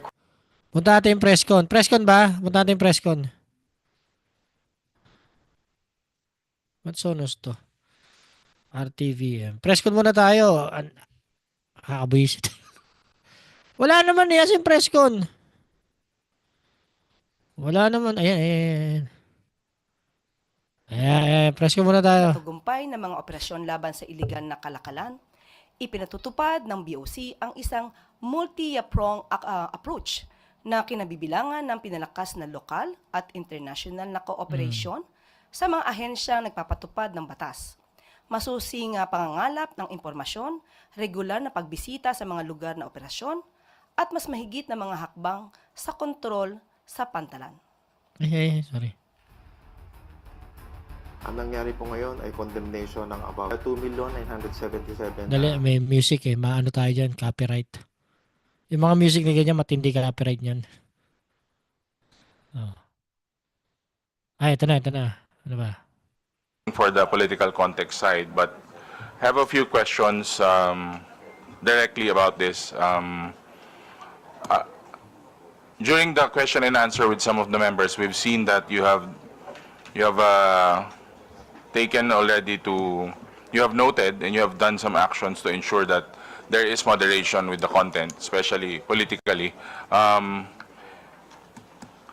you hiring Filipino moderators? Do you hire Filipino moderators, or like your previous statements, you have partnered with the IFCM?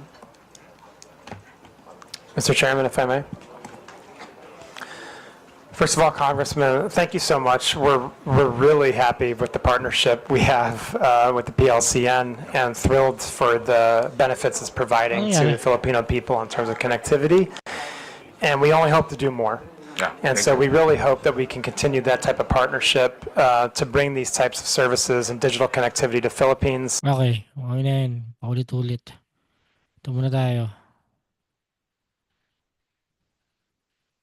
No, ang talagang pumupunta sa PGH dahil po ito'y nakakapagbigay ng magandang serbisyo at maaari pong napakaliit ng kanilang babayaran kapag ka po sila ay pumunta sa PGH.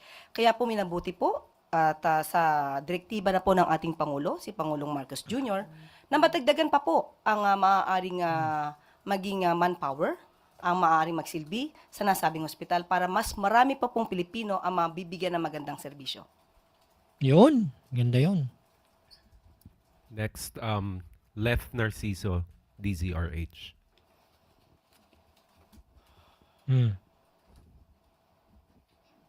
Good morning, Yusek. Kanina po ay nagkaroon ng explosive eruption ang Bulkang Kanlaon. Alam naman natin na dati pang Ma'am Sally, nakatulong shoutout, concerned agencies dito, pero may karagdagang direktiba po ba si Pangulong Marcos? Ngayon po, patuloy pa rin po ang binibigyan ng serbisyo po. Ayon na rin sa direktiba ng ating Pangulo. Ang DSWD po ay hanggang sa ngayon po, ngayong April 8 ay sinabi po na ang field offices po sa Western and Central Visayas ay closely coordinating po sa mga affected local government units. At patuloy pa rin po ang pagbibigay ng mga provisions Baka nandyan yan, of Shiro Kansaki. food packs and non-food items sa Di ating nakikinig. mga kababayan na naaapektuhan. At sa ngayon po, level 3 pa rin po, ayon po sa field box, ang level, ang alert po. So, nandun pa rin po ang panawagan ng mga LGUs na wag po pasukin yung 6-kilometer radius dangerous zone. Ang LGU po ay humihingi sa Malacanang ng additional funding para matulungan yung mga apektadong residente. Ano po ang tugon ng palasyo dito? Kung kinakailangan po, ito po ay titignan po mabuti kung ano po ang pangangailangan ng mga LGUs at agad-agad pong bibigyan po ito ng tulong. Alam mo, ito yung gusto ko ngayon sa PCO. It's very active. Clay Pardilla, PTV. Ma'am, the emergency cell broadcast system was created to warn public Ito yung pinakagusto ko ngayon sa PCO. They are very active disseminating information to the public. Napaka-aktibo nila. I don't mind doing press briefing every day, especially sa mga achievement ng administrasyon. Kasi that's one way for us or for the Filipino people to know kung ano yung nagagawa at na-achieve ng ating administrasyon. Kaya nga ako, sabi ko sa inyo, I'm stand behind the back of Attorney Claire, no? Na this is a good move for the government to disseminate information. Sa batas ay sasampahan po ng kaso. Alvin Baltazar, Radio Pilipinas.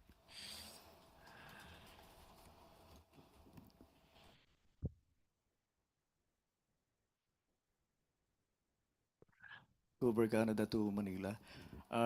Anong positive effects sa tourism industry as well sa ating economy, yung latest development tungkol dyan?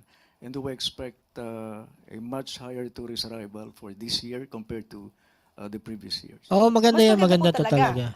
Kung tayo po ay magbabiyahe sa napakalayong bansa, talaga pong mas nanaisin po natin ang direct flight. At dahil dito, mas maraming pong turista mula sa nasabing bansa ang maaari nating i-expect na makarating sa Pilipinas. Dahil sa napakagandang pagkakataong ito na magkakaroon na po ng Canadian Airlines na diretsong pupunta sa Pilipinas. Oh, wow, at that's tayo po good. diretso papuntang Canada. So maganda po ito para sa Maganda ekonomiya yan. ng dalawang bansa. Maganda yan. Kanina, Yusek, may napakinggan ako sa balita na magpuputap na rin ng kadiwa Totoo, ng road Pangulo sa mga sector. pabahay project ng administration. Initially, sa Rizal, sa Del Monte, Bulacan, definitely this is also a good news. It is a good may news. plano ba na in the future ipakalat natin yung kadiwa sa iba't ibang mga syudad para mas madali yung access? Mas maganda po talaga yan. Sa abot na makakaya po ng Administrasyong Marcos, yan po ay gagawin po natin para po mas na Filipino. So, Mr. Chairman. Sa mas nakakarami. Bettina Unite, Manila Bulletin. Dali, baka may miss tayo. Baka may vlogger na binabanggit dito eh. Good morning. Dali lang ha.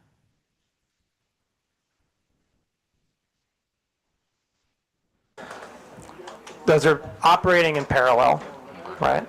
So I think, is that the answer to your question, or are you asking something different? Yeah, it is actually, but I would like a sense of something more accountable coming from the company's sense towards a local like the Philippines.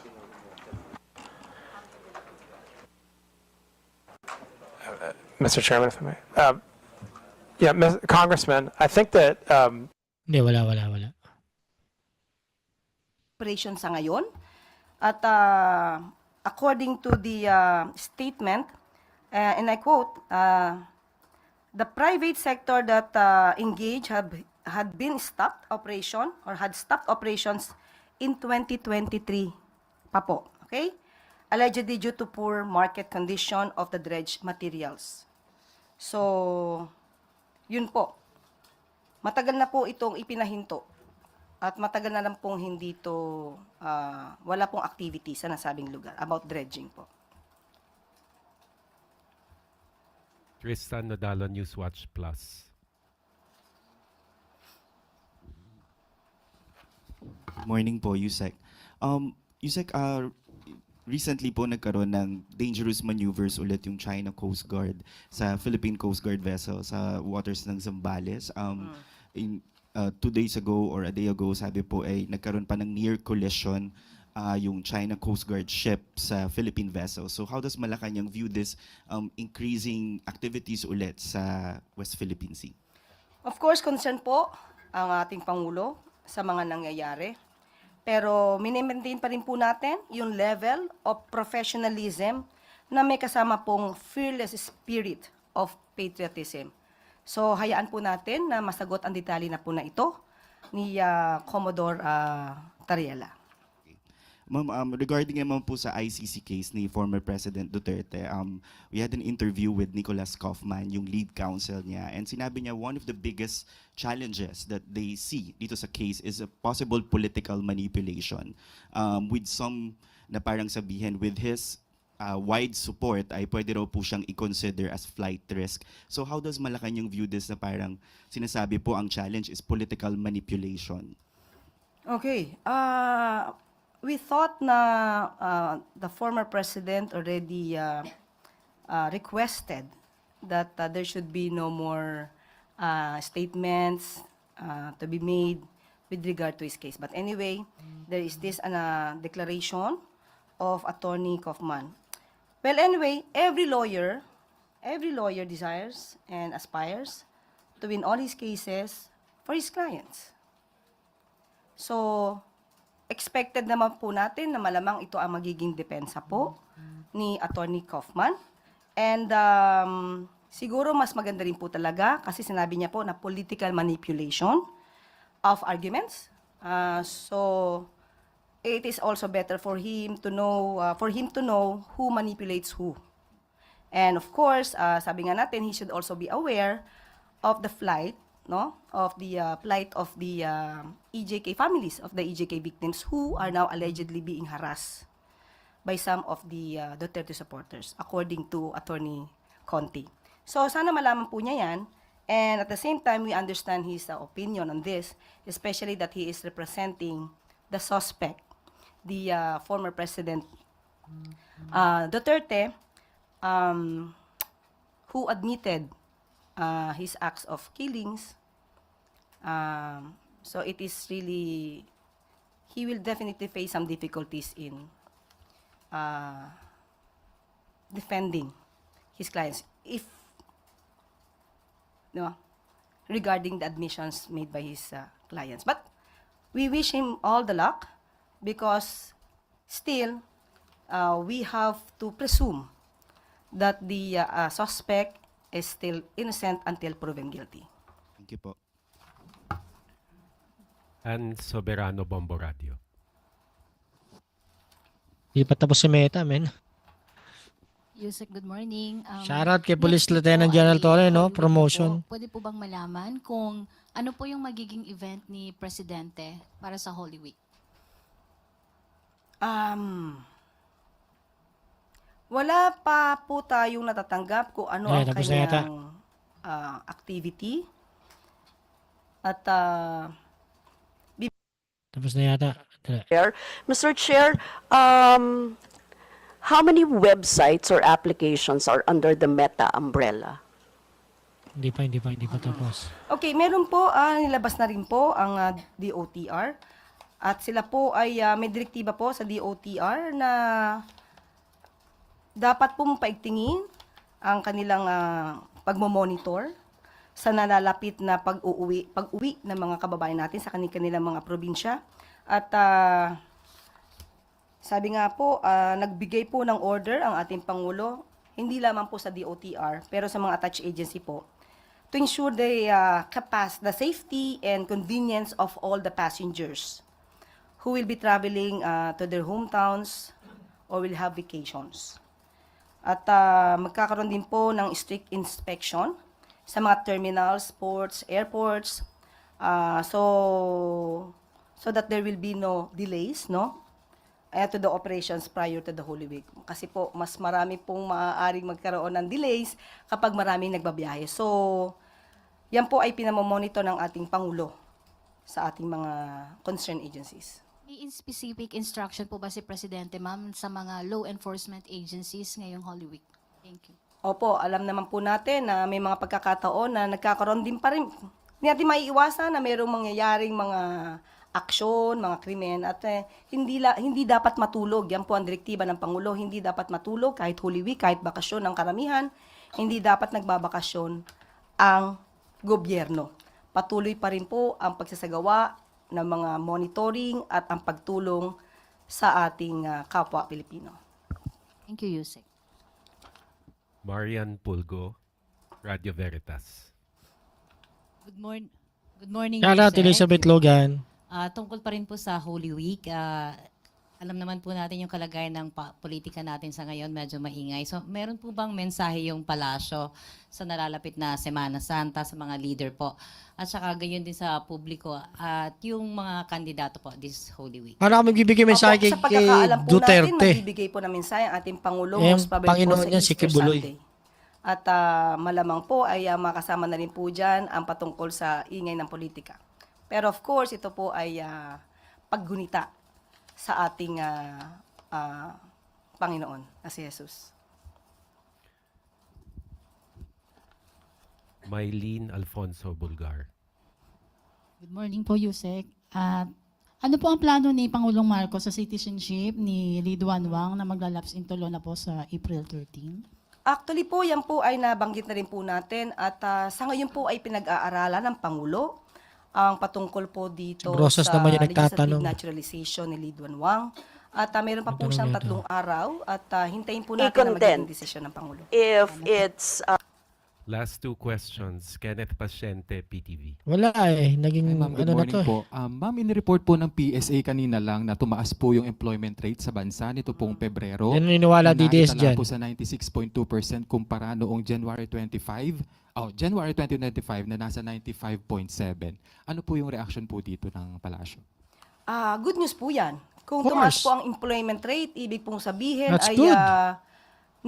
maganda po ang nagiging palakad ng ating gobyerno. Tama. Para po maibsa naman din po Yung ang mga- kahirapan yung mga- ng ilan po sa atin. Dahil kapag ka po talagang mahirapan kumuha ng trabaho, mahirapan din po silang makakuha ng Hindi, tsaka yung mga batugan. So itutuloy-tuloy po Sabihin nila natin walang yan makakuha dahil ng trabaho meron kasi yan batugan eh. naman din po tayong programa para sa mga hiring ng mga employees ng ating mga kababayan. Especially, meron pong programa para doon sa mga 4-piece beneficiaries na makakuha ng on-the-spot hiring. Ang mga DDS So, sa maganda batugan, pong hindi nila balikan. ramdam yan. Finally, Alvin Baltazar, Radio Pilipinas. Last question na pala. Sa Thursday, if I'm not mistaken, magkakaroon ulit ng hearing sa tungkol doon sa pag-aresto kay dating Pangulong Duterte. Sa palagay niyo ba, Yusek, malaking tulong ba? Mama Sally, maraming mag-invite salamat. ang, Thank you. Si Senator Amy Marcos ng isang expert para once and for all matuldo ka na yung kine-question doon sa pag-aresto, kung legal ba o hindi legal, yung nangyaring aresto kay dating Pangulong Rodrigo Duterte. Mas maganda po talaga na hindi lamang po iisang view ang mga dinig ni Senator Amy Marcos. Maraming salamat, Mama Sally, sa Mag-imbita po siya pangkape. Appreciate you. ng Much mga love. eksperto pa.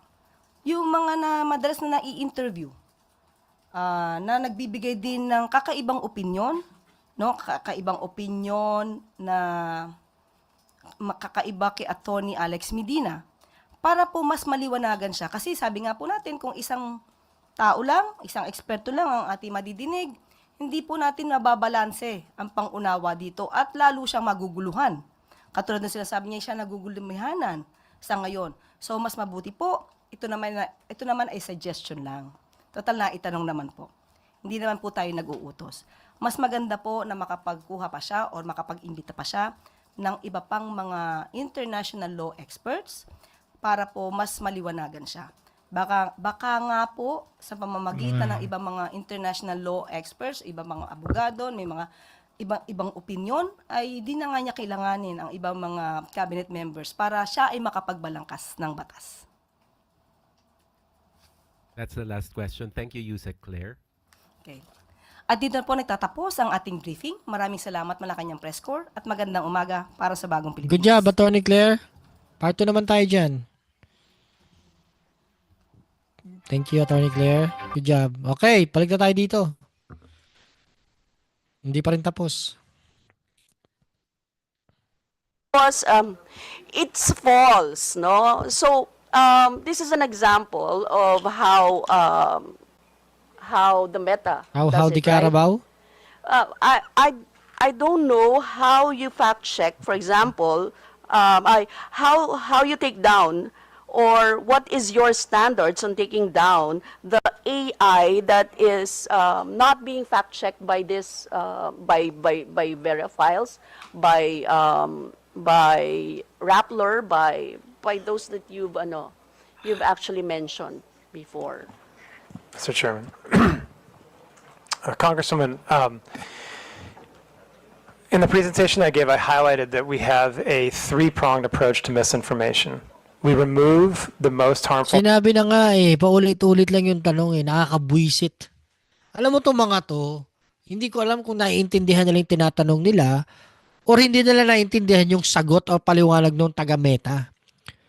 May presentation na kanina Pinaliwanag na sa presentation yan kung paano nila tinatanggal yung mga information at kung anong mga level, paano rin nila sinasala, finifilter. We will use our third-party fact-checkers to... Binanggit na naman yung fact-checkers, di ba? Misinformation is false or partially false or missing context or any of those labels.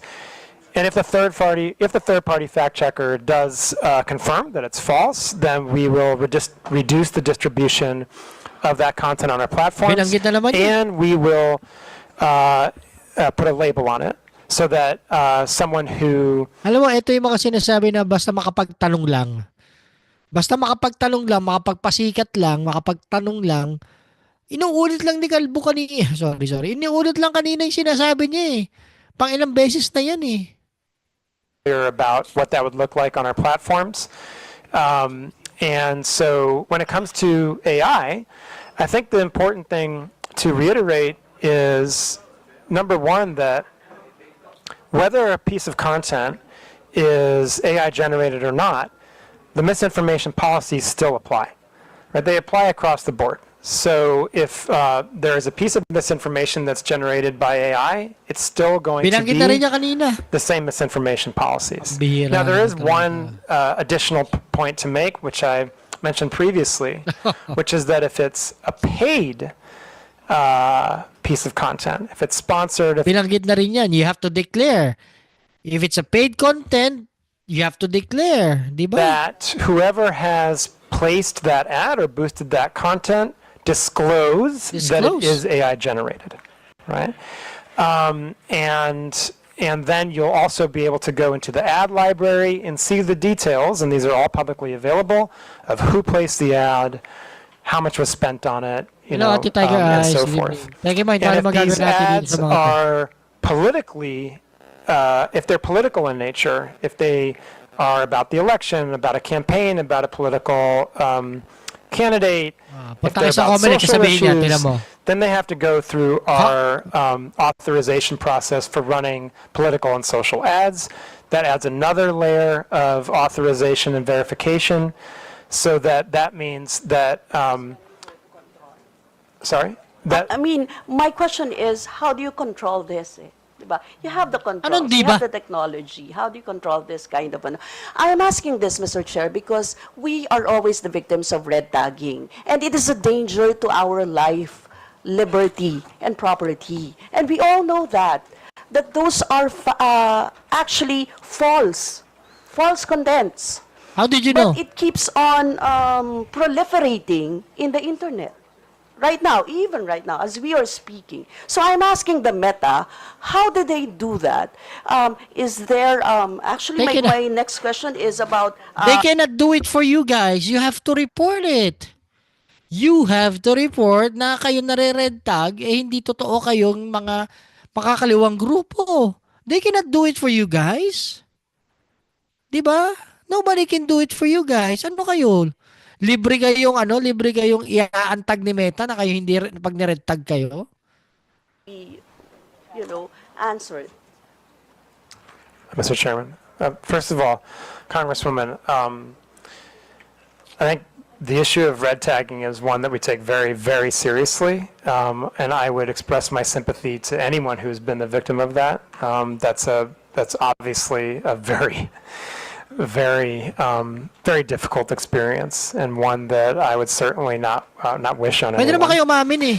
Umamin na lang kasi kayo. I would just like to emphasize that red tagging violates our policies. We view red tagging as a form of coordinating harm on our platform, and that is prohibited. When we're made aware of it, then and we confirm that it's red tagging, then we will remove that content. We've done that in many, many cases for a number of years now. And I would just emphasize again that that does violate our policies, and we will remove it when it's reported to us. So I would encourage you or any other victim of red tagging to send a report to us via Comelec, via DICT, or the other channels that we have with the Ulit-ulit na lang, government. di ba? And we would review that with the utmost urgency, given the potential for harm. Your second question was about fact-checking, I believe, right? And I would just say that when it comes to fact-checking, there's a publicly available library, and we can share that with the committee of the different types of fact checks that have been placed on our platform. Just recently, I think we've seen a number of different issues that have been covered by our fact checkers in Philippines. Imbis na makinig, nag-i-scroll sa kanyang Facebook. All publicly available. Naghahanap siya sa Facebook niya ng mali ito. You guys should take this down. Kung hindi ka pa naman pala isa't kalahating you have to report it. In terms of red tagging, you act through complaints. For example, you mentioned Of the ICT, you mentioned course. Comelec. Mahal. So if there's no complaint, they're not gonna remove it. you don't act on it. Of course. Mr. Chairman, if I may. Congresswoman, we would act on it if we were, in any case that we're aware of it. If a member of our internal teams finds it, they would act on it even without a report. So I do just want to make that clear. I think that we do very much benefit from the reports we get. I mean, it is hard. I think one of the things that we know about red tagging is that, and I kind of mentioned this before, there are different types of content. When we look at violations of our community standards. This is annoying. Ako na-annoy ako sa mga to. Na-annoy ako sa mga congressman na nagtatanong na hindi nila pinapakinggan yung sagot kanina. Sinagot na yan eh. You guys are like just wasting this resource person's time. Graphic violence, I mean, it is much easier to moderate that kind of content. When we get down to the level of speech, And red tagging is one of these issues. It sometimes can be nuanced, right? Now, it doesn't mean we don't take it seriously. We take it very seriously, right? You have guidelines on that. We do absolutely have guidelines on that. We absolutely have guidelines For on red example, tagging. Yamilay, shoutout sa'yo. PGMA. Red tagging per se. Sorry? Red tagging. Do you have guidelines for that? Yes, we have. He answered you. And Rob, do you want to add anything on this point? Just say in my general, gosh. red tagging often Bro. involves doxing, which puts people at risk. So that would be a red line, for example. But I think, again, to emphasize, as Rafi's made clear, this is often very nuanced. But that's why we have what we call the trusted reporting channel. So when we get information from DICT, from Comelec, from your good office, from law enforcement and others, they're treated with great deference and treated with great priority.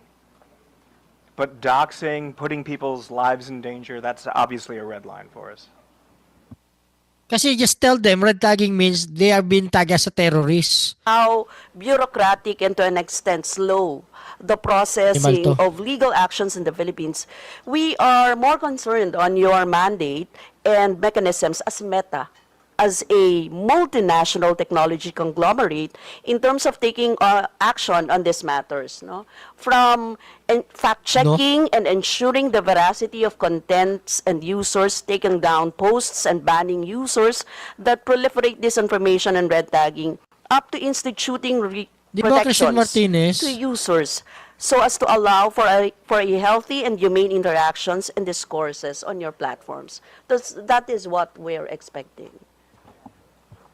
Mr. Chair, thank you so much, Congresswoman, for the opportunity to discuss these important issues. And we absolutely share the objective of making sure that the platforms that Meta operates in the Philippines are safe ones. And so that's why we're here. That's why we're having this conversation. And we're always, always happy to take more feedback, to look at things that if the Congress believes we can do better, we're happy to take that back You and know, see what can be done. And I think, as Rob said, you know what? The only way for them to change the policy of Meta is to create a regulation, a law regarding about social media platforms. Hindi mo sila pwedeng utusan. Kasi they are governed by the federal government in the United States. anything that can lead to the potential for physical harm, we treat with the utmost severity and urgency. To share, maybe they can help us in the data. For example, Yan how naman, many data na naman. complaints have they received? How many are initiated by their platform? For example, the total numbers, at least, no? If we can have that idea of how they actually They answered that already. took an action on those complaints.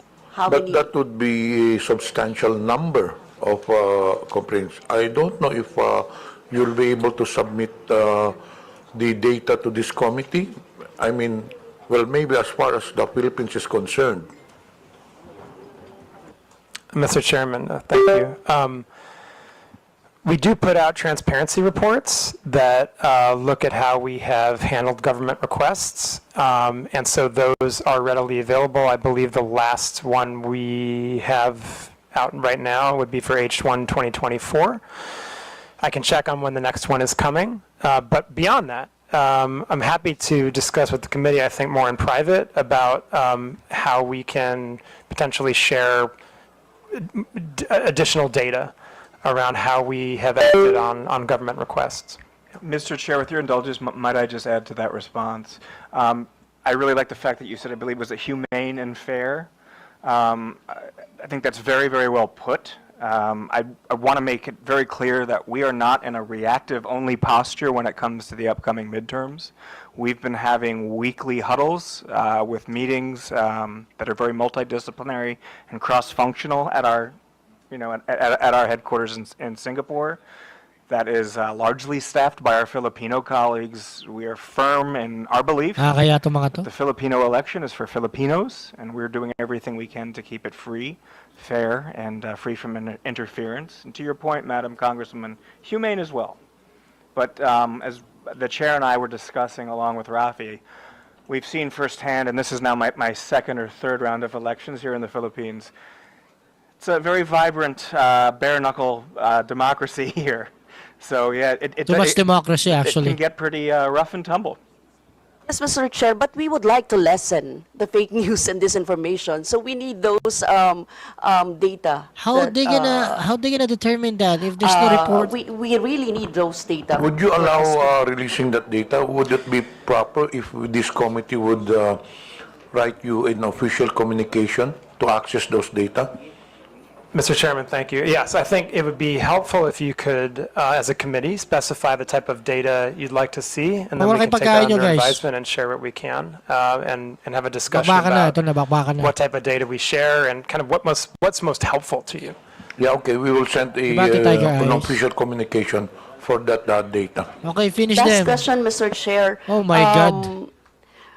Do you have ways to ensure that the same people, for example, if an account is banned or removed from the platform, or the account holder, they can simply make a new one, right? So how do you ensure that the same people will not be able to make a new account? For example, like banning their IP addresses instead of just removing their Facebook accounts. Do you have that power? Well, Mr. Chairman, if it's so. Yes, so we do have policies against this, which we call recidivism. We can and do, in many cases, try to ban IP addresses. I would say that this is difficult.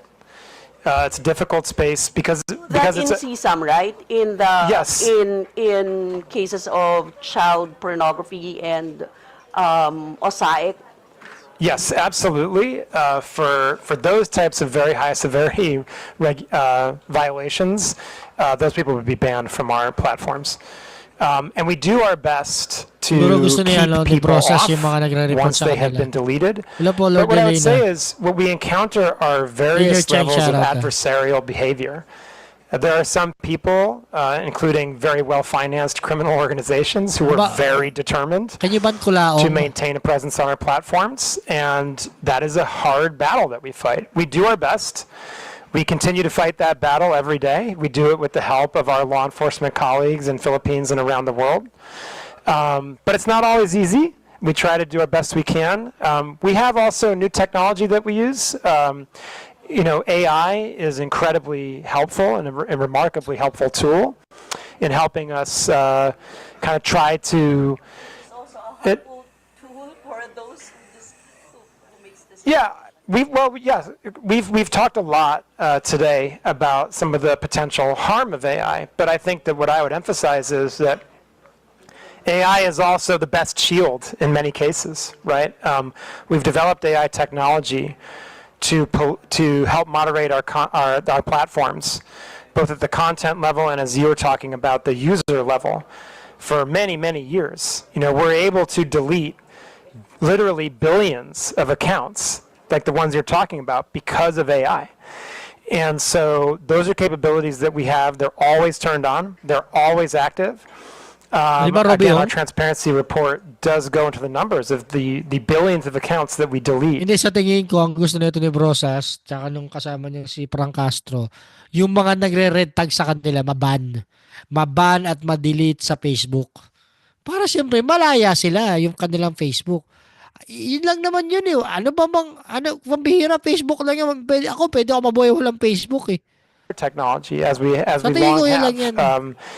For recidivism, you referenced IP blocks. It is something that there are cases where that's possible, but that's again difficult because there's technology that very well financed people can use to even evade that, right? So this is an adversarial space in some cases, and we do the best we can working with our partners in government and law enforcement to keep people off the platform once they've been removed.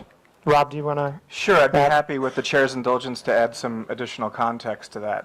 So when we're talking about the use of AI for detection for harmful content, the reason that north of 99% of child exploitation material doesn't make it onto our platform Meron pa is ba because of things Valencia? like machine learning. Rona AI. Romansa de Sara The Sara. reason that the investment scam generative AI issue that was brought to my attention by the Presidential Anti-Organized Crime Commission the other day is no longer allowed on our platform is because we have fed that into our tooling so that it's no longer available. The reason it's a very big step for us to take an entire device offline is because here in the Philippines, there are still places where families share a single device, where internet cafes share a device. Yeah. Hindi So we ganun want to make kadali sure yan. we're still providing voice to people who are lawfully using the same device. We do, however, to your point, have certain absolute red lines. So a terrorist-related piece of content, CSIM, human trafficking. There's no warnings given to users. Kulaong, ban kulaong. Their accounts are Facebook. disabled when something like that happens. Or when they post content of that nature as well. Okay na. Thank you, Mr. Chair. Mr. Chair, may we be furnished a copy of the red tagging guidelines na Kasi lang. sabi na nga ba. And the Ayupak na to. for the guidelines that they use for determining fake news Sabi na nga and ba the eh. specific timelines for the violations, for example, of the community standards violation, how long does it take? Is that being addressed to Meta? Yes, Mr. Chair. We'll include that in the official communication. Thank you, Mr. Chair. May I remind the interpolator, I think this would be the last interpolator because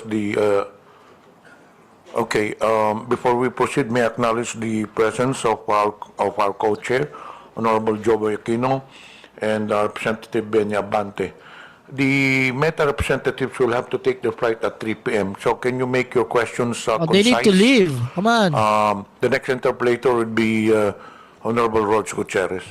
Thank you, Mr. Chairman. I understand the busy schedule of the resource person. Eto, matalino to magtanong. Good Sandali lang ha. afternoon Last to na our to. dear Buti resource na lang persons. aalis. I'd like to direct my questions to the Meta while they're Buti here. na lang aalis na yung taga-Meta. 3 o'clock yung flight. Baka matraffic pa. It's been, it could be confusing for us, especially. Ideally, we would be tackling this together with Google and TikTok. Sila Brosas, However, yun lang naman understand pinupunto due to niya. schedule concerns Alam or nyo for guys, ang whatever pinupunto reason, lang niya Brosas you've nila appeared Castro. separately. So Red we'll be going through tagging. this all over again. I hope Ayaw you pa could nilang bear with us. direktahin eh. Before we Ano ba begin, red tag I'd yung just like sinasabi to nyo? verify. So, Dr. Frankel, is it? No, ipits ako, shoutout to the sa'yo. Honorable Chairman. Can you tell us what you do in Meta? Mr. Chairman, Congressman, I'm the Director of Public Policy for Southeast Asia. And you are based in where? Singapore. In Singapore. And you are part of Meta, the American company. So I'm an employee of Facebook Singapore PT Ltd. Meta Platforms is the American company. Meta Kapit Platforms, bahay ko lang ang American Meta dito, Singaporean guys. company. And Mr. Wala, Abrams, to the Honorable Chairman, maybe know your Dali position. lang ha. in Meta. So I'm Tingnan mo one of muna the si heads of law Rodriguez. enforcement and national security outreach. Nagluluto lang handling ako. Large chunk of Southeast Asia. My employer is the same as my colleague Rafi's. So likewise, based in Singapore. Also based in Singapore. Here in the Philippines quite often. Here in the Philippines quite often. And generally for Meta, although Meta Platforms, the American company, when they Baka operate in buklod Southeast na si Asia, ano, they would do so taga through Meta eh. Facebook Singapore. Is that correct? Every country, sorry, Mr. Chairman, if it's okay. Congressman, every country has a different legal structure. Here in Philippines, we have a representative office of our Singaporean company. It's important to note that that representative office is not in charge of business or operations. It does not do anything involving content decisions, right? Those are really, again, those are undertaken by Meta Platforms. Mr. Chair, I'm glad you brought that up, and actually that would be my next question. So if you are representing Facebook Singapore, and you are doing these regulatory work in behalf of Meta Platforms through Singapore, I assume for Southeast Asia, what is it that Facebook Philippines, what do they do? If it's not anything to do with the support services or content regulation or the actual business of Facebook, Meta Platforms, sorry. It's actually very much about the business of Facebook. So we have sales and very robust sales and support team. our public policy team who's based here, while not involved in takedown decisions and data disclosure decisions, do work very closely with Comelec and with DICT and with many NGOs. I think what we're trying to emphasize is that no decisions are made here. Those decisions are undertaken by our parent entity in Singapore or in the US. So this is really a sales and support office that exists here in BGC. I'd also say there are various programs that we run that are supported out of our Philippines office, including some of those I talked about earlier, which revolve around digital literacy. And the digital literacy programs with Digital Tayo that we've used to train over 6.5 million people. The digital entrepreneurship programs where we've trained over 60,000 micro, small, and medium-sized enterprises. Those are also examples of the type of work that that our local team here has undertaken, and so forth. There's other examples. And Mr. Chair, just for the record, respectfully, sir, it's Meta Platforms, Inc. that controls all of our platforms. Okay. If that's helpful, Paul. Thank you for that clarification. And in fact, it is more helpful, so we have a better idea now. So Facebook Philippines is mostly in the business of, well, the business, which is sales, and I would assume this is advertising? Yeah, we're an ads-based business. So it's advertising. How about Facebook Marketplace? Is that also within the purview of Facebook Philippines?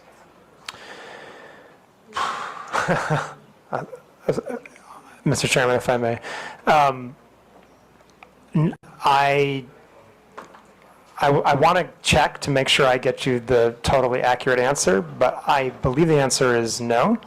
I think that Facebook Marketplace is, again, operated by the parent company in the United States, but I do want to qualify that by saying I definitely do want to check to make sure that's correct.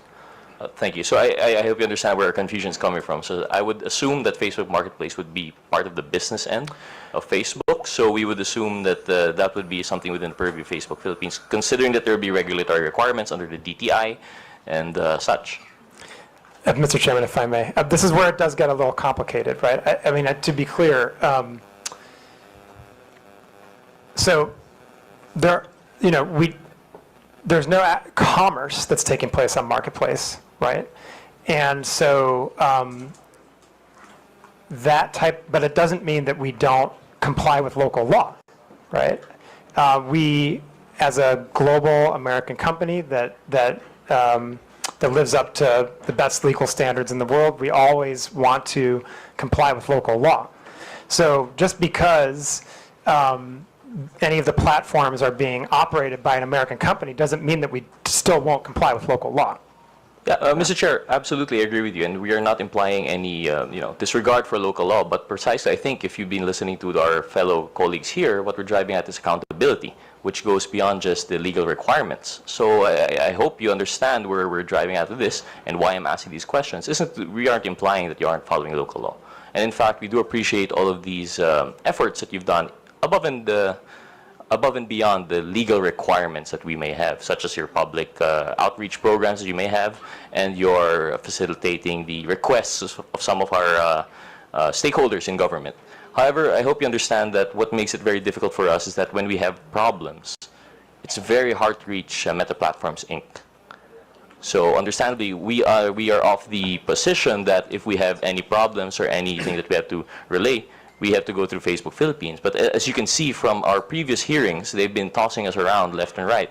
We go to Facebook Philippines, they tell us to coordinate, they have no involvement with Meta Platform Inc. We go to Meta Platform Inc. and they say that, no, we're an American company, we won't be going there. So we're now trying to understand, for our purposes in crafting legislation, what legislation can we make given the very specific, special structure that social media corporations tend to have. I hope you understand, because generally what we're trying to regulate here now is within the purview of publication, for example, media. But unlike media, which would operate specifically within a country, we're talking now about, a foreign entity that would now be in the business, not just of, public expression, but also the commercial side of it and advertising. As you said, you're a ads-based business. So now we'd like to just differentiate. So going back to my question, I hope you'd bear with that. So Facebook Marketplace is not with Facebook Philippines. Facebook Philippines deals with the public outreach programs that you mentioned and the business side. So anything that has support for the Meta Platforms Incorporated in relation to content regulation and, for example, double-checking terms of use, if compliance with terms of use, these are not within the Guys, purview of Facebook. sino That gusto much nyo is clear. makontempt, Correct. ilagay nyo sa comment section. Mr. Chairman, if I may. Sino gusto niyong umiyak? Sino Thank you, gusto niyong makontempt? Thank you, Congressman. Please, Now I type nyo dyan understand sa where comment you're going section, with these ha? questions. Para babasahin So natin yan. let me just clarify again. The platforms, whether it's Facebook, Messenger, Instagram, Marketplace, they are operated by Meta Platforms, Inc. in the United States. So for the purposes of these hearings, we are the people that can come and address them. And I just want to clarify, and by the way, also, if you would like to have further discussions on regulation that you're considering, we're happy to do that. And I also just want to really, really clarify and emphasize a specific point. We always intended to come to these hearings. I really do want to make sure I say that and repeat it because it's very true. We always intended to come to these hearings. We needed a little bit of time to make sure that me and Rob could get here. The other times, the dates we were given, there was just very short notice and we had other commitments. We both have profiles that are regional. And so there was always an intention to come to this hearing and answer your questions and demonstrate the accountability, which we absolutely agree you deserve. We know how important our platforms are. We know that they service the vast majority of Filipino people. We know that they're used for commerce, for social connection, for business, for government affairs. We know how important they are. And we believe that we do have the responsibility to show up and answer these questions. I would also just point out there's a lot of other various forms of accountability that we have. We publish transparency reports that look at how many government requests we've acted on. We have 11 different channels for the government to report to us community standards violations or request data or any other problems that they're having, if there's account hacks or anything like that. There are 11 different channels that we have set up with various agencies of the Philippines government and law enforcement, we're accountable to every single one of those channels and Sino ba? agencies. And so, Wala si Mr. and, Red and Talker dyan, beyond that, Representative I Chu. think that we wala try si to do Vivian the best we Beles, can to answer the Morales. questions as forthrightly as we Sinungaling si can, Glenn Cho. to explain, Yan frankly, dapat yung very kahit na yan, complex yan. and sometimes nuanced issues the best we can. And I'm always happy to do more of that. And if there are additional conversations we need to have on these topics, on regulation, we're happy to do that. I also just want to point out, and my colleague Rob has already done this, but I'll reiterate it. We know the election's coming. We have been preparing for this for a very long time. In the 2022 elections, Kamalek gave us an award afterwards for the collaboration that we had and for the work that we did protecting the integrity of the elections on our platforms. We absolutely are doing that work again, and I just want to assure the committee that that's the case. Do you have anything you want to add? Mr. Chair, with your indulgence, I would just add, sir, and with a little bit of humor, but this is absolutely fact-based. My WhatsApp says otherwise in terms of an inability of Filipino agencies to get a hold of me. I think my last message last night before going to bed was a conversation I was having with NBI. If you're having an issue getting a hold of us, I think that's something we can pretty easily remedy. The point being, however, that MPI, Meta Platforms, Inc., operates the platforms. Our office here is happy to help coordinate with Rafi and I, others based in Singapore. It occurs to me, while I have the privilege of being in this chamber, I've appeared in the Senate many, many times, so I am grateful for the opportunity to be in the House today. To your point, it is my first time here in the House, but I've had the privilege of representing MPI, previously Facebook, here in the Republic of the Philippines for over 6 years now, and I hope that our relationship simply continues to grow stronger. Thank you, Mr. Chair, respectfully, and thank you. We appreciate those responses, and we do not doubt that you had the intention to attend, but I just wanted to point it out as an example of how difficult it would be for us to demand accountability. Now, on that question, on that point, that you have 11 different avenues to coordinate with your law enforcement, I hope you understand that's our point. These 11 different avenues are going straight, I'm assuming, to either Facebook Philippines or Meta Platforms Inc. Is that correct? You're saying that these 11 avenues are going directly to you, right? Through your WhatsApp personally, and you are an employee. No, sir. I apologize. Mr. Chair, if I may, I apologize for breaking etiquette there. The daily sort of informal interactions that I have with the many alphabet soup agencies here represented, and I say that as someone who 6 years ago would be on that side of the table, your side of the table. Those are not the formal reporting channels. Right. The formal reporting channels go to our content review teams based either in Singapore or the United States. Which is, through the Honorable Chairman, precisely our point. The content regulation is not being done by anyone legally accountable in the Philippines. All of these avenues of recourse that you're giving our law enforcement agencies, they have to go to either Facebook Singapore or Meta Platforms Inc. Or, in fact, Facebook Singapore will only serve as a coordinating office to Meta Platforms Inc., if I'm understanding this correctly. So, can you just correct me if for this statement, that if Facebook Philippines does not control the platform, there is no Meta-affiliated entity directly accountable in the Philippines? Mr. Chairman, if I may, we're specifically talking about content, then again, the platforms are operated by Meta Platforms Incorporated in the United States. Precisely. So there is no Meta-affiliated entity responsible for the content regulation in the Philippines. Correct. There. Thank you. Thank you for that. Thank you for clarifying, because it seems to us that for us to craft meaningful legislation, we have to take into consideration the fact that there is no legal entity here.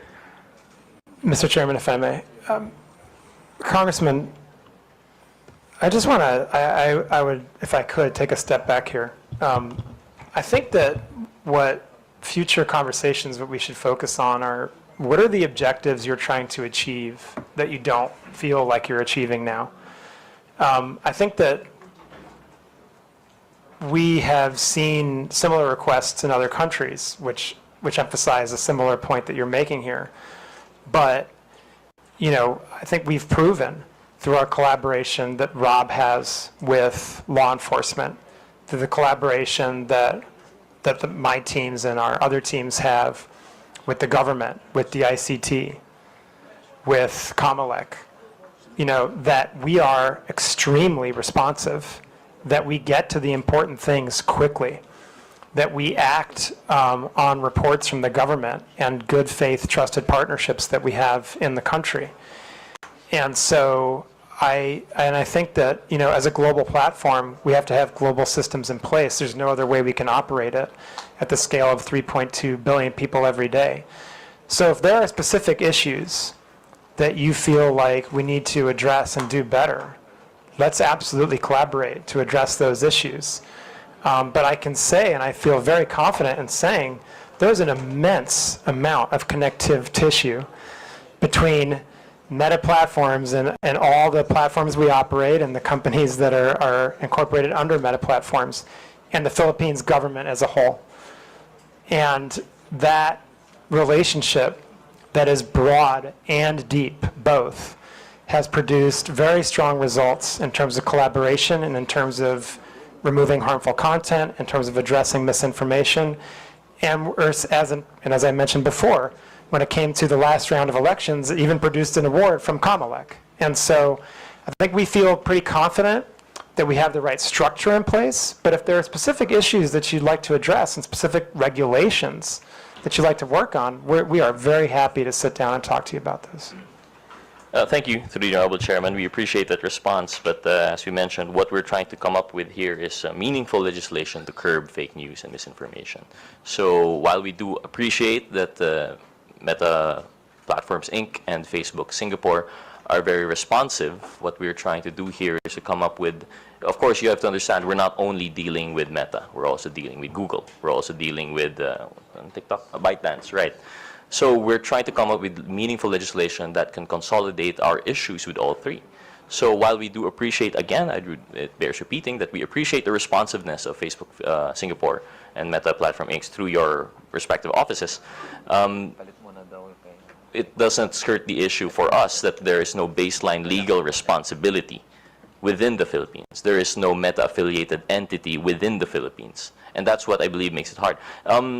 To just drive that point, perhaps, Mr. Chair, I'd like to make a quick side question to maybe one of our officials from the CICC. For example, to our CICC, when we have requests for takedown from Facebook, what is the general turnaround time? First and foremost, do you acknowledge that Facebook is very responsive in your requests? Yes, Your Honor. So they are very responsive, and that, again, we do not doubt that. But what's the turnaround time? Is it fast? Is it slow? Usually it will be from 6 hours to 24, most of the time. And in 6 hours to 24 hours, that would be sufficient time for something to go viral, correct? That's very correct. And by then, usually the damage is done, especially when we're talking about public reputation. Yes, Your Honor. So I think, thank you for that. So I think that's what we're trying to drive at here. We're trying to work with a system that would make it easier for coordination, but that's besides the point right now. Moving on, since we're beyond already the structure, we understand that the Philippines, there's an acknowledgement that there's no Philippine-based entity. I just want to go back to something you were discussing with Congresswoman Castro, that you said that there was a side-by-side, these working in parallel. You have the fact-checking, and you have, what was the other system that you have in place? Sorry? Community standards. Yes. Community standards. So community standards would be the more general approach, right? This comes into the general terms of use of your platforms, while misinformation is more specific. Is that correct? If I may, Mr. Chair. Okay, so the community standards, yes, you can look at them as they're not exactly the terms of service. That's a different legal term. But the community standards are the policies and the rules by which we moderate content on our platforms, right? They're the rules that say this is allowed on our platforms, this is not allowed on our platforms. The rules we have around misinformation are part of the community standards. I think the distinction I was trying to make with the Congresswoman earlier is that when it comes to misinformation, because we believe that it's really third parties that are the ones that are most capable and most appropriate to determine the veracity of information, there is a parallel system that we have in place, which is the third-party fact-checking system, right? And that system is in place, and those fact-checkers can proactively act even without any action on our part. They can act if we send them content that we want them to review from misinformation, but they can also act on their own if they think that there's a piece of misinformation that's going viral and could potentially cause harm. That's what I was trying to distinguish between. Whereas the other community standards violations, such as hate speech, incitement to violence, bullying and harassment, terrorism, child exploitative imagery, those community standards, those would be looked at by our content moderators, right? And who will make a determination about whether they violate the community standards or not, and therefore are removed or not. And I think Rob would like to add to that. Your point, Mr. Chair, if I may, your point is very well taken in terms of how the internet works and virality, and we've all seen how that works.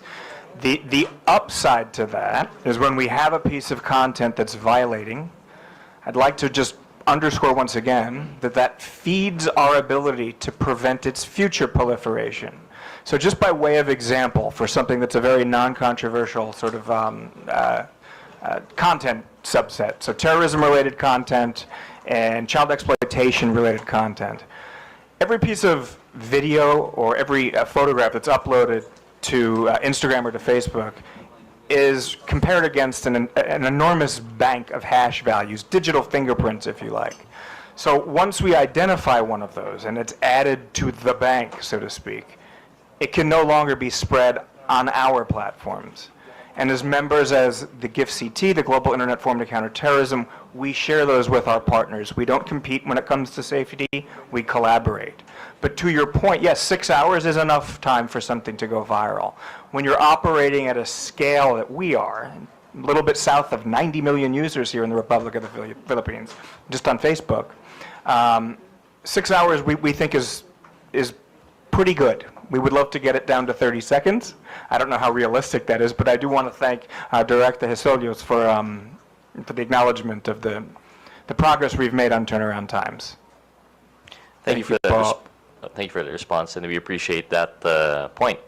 And I stand corrected. It's not just the terms of use. It's terms of use and community guidelines, which are two different things. But in general, these are the two pillars in which you would base that one part of the parallel operation in screening, and then the other, the misinformation, would be more specific, if I understand it correctly. So in relation to that, if we're talking about response times, and going back to the question of the representative process, I believe, so is there a pre-posting screening mechanism? Because, for example, what we've learned from ByteDance is that when you post a video, there's like this buffering, which isn't actually required to post their videos. But during that time, they're already screening it amongst, like you said, it's probably a digital bank of other prohibited content before it gets posted. So is that the same with Meta?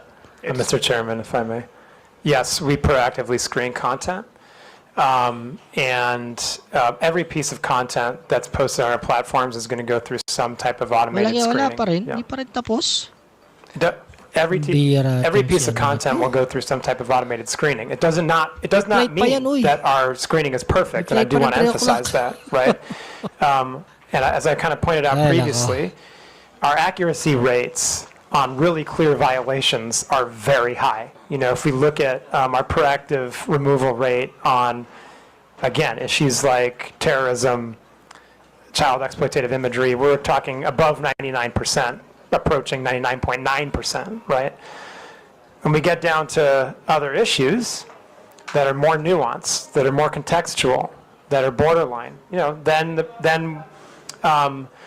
proactive systems, they may flag it for a human to review, right, as a next step, because it's just kind of too difficult for a machine to make that determination, right? So the review process is complex, but it involves like many different layers. The first one very much would be an automated one as a proactive measure. Thank you for that response. So generally, the automated pre-posting screening would be very effective for those that are obviously wrong, like you have hate speech, child pornography, terrorism, and the likes. And when it comes to the nuanced parts that we have difficulty, right, which would include the point of this committee hearing, the fake news and misinformation.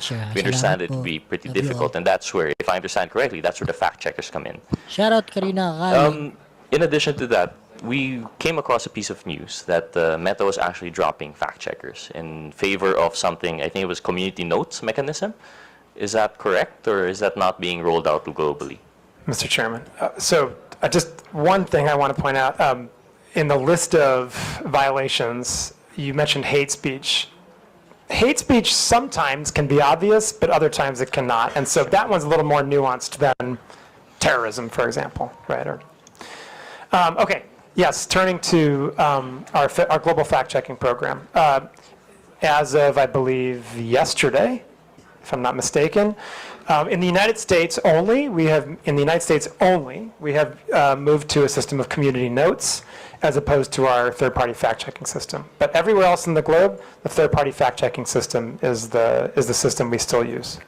Could you please enlighten us as to why the United States has dropped that fact-checking mechanism? Were there difficulties on their previous review system, and do you foresee that this difficulty would actually be the same all around the globe? Mr. Chairman, if I may. Congressman, the fact-checking system in the United States, I think what the determination by our global leadership was that we saw that it had become in some way politicized, and that they believed that there was the potential to improve on that system using the community notes system, right? Which companies like X have already developed and implemented for quite some time, which relies on many, many, many more users and many, many more diverse points of view to determine whether content is false in some way. And that system has now been implemented in the United States only.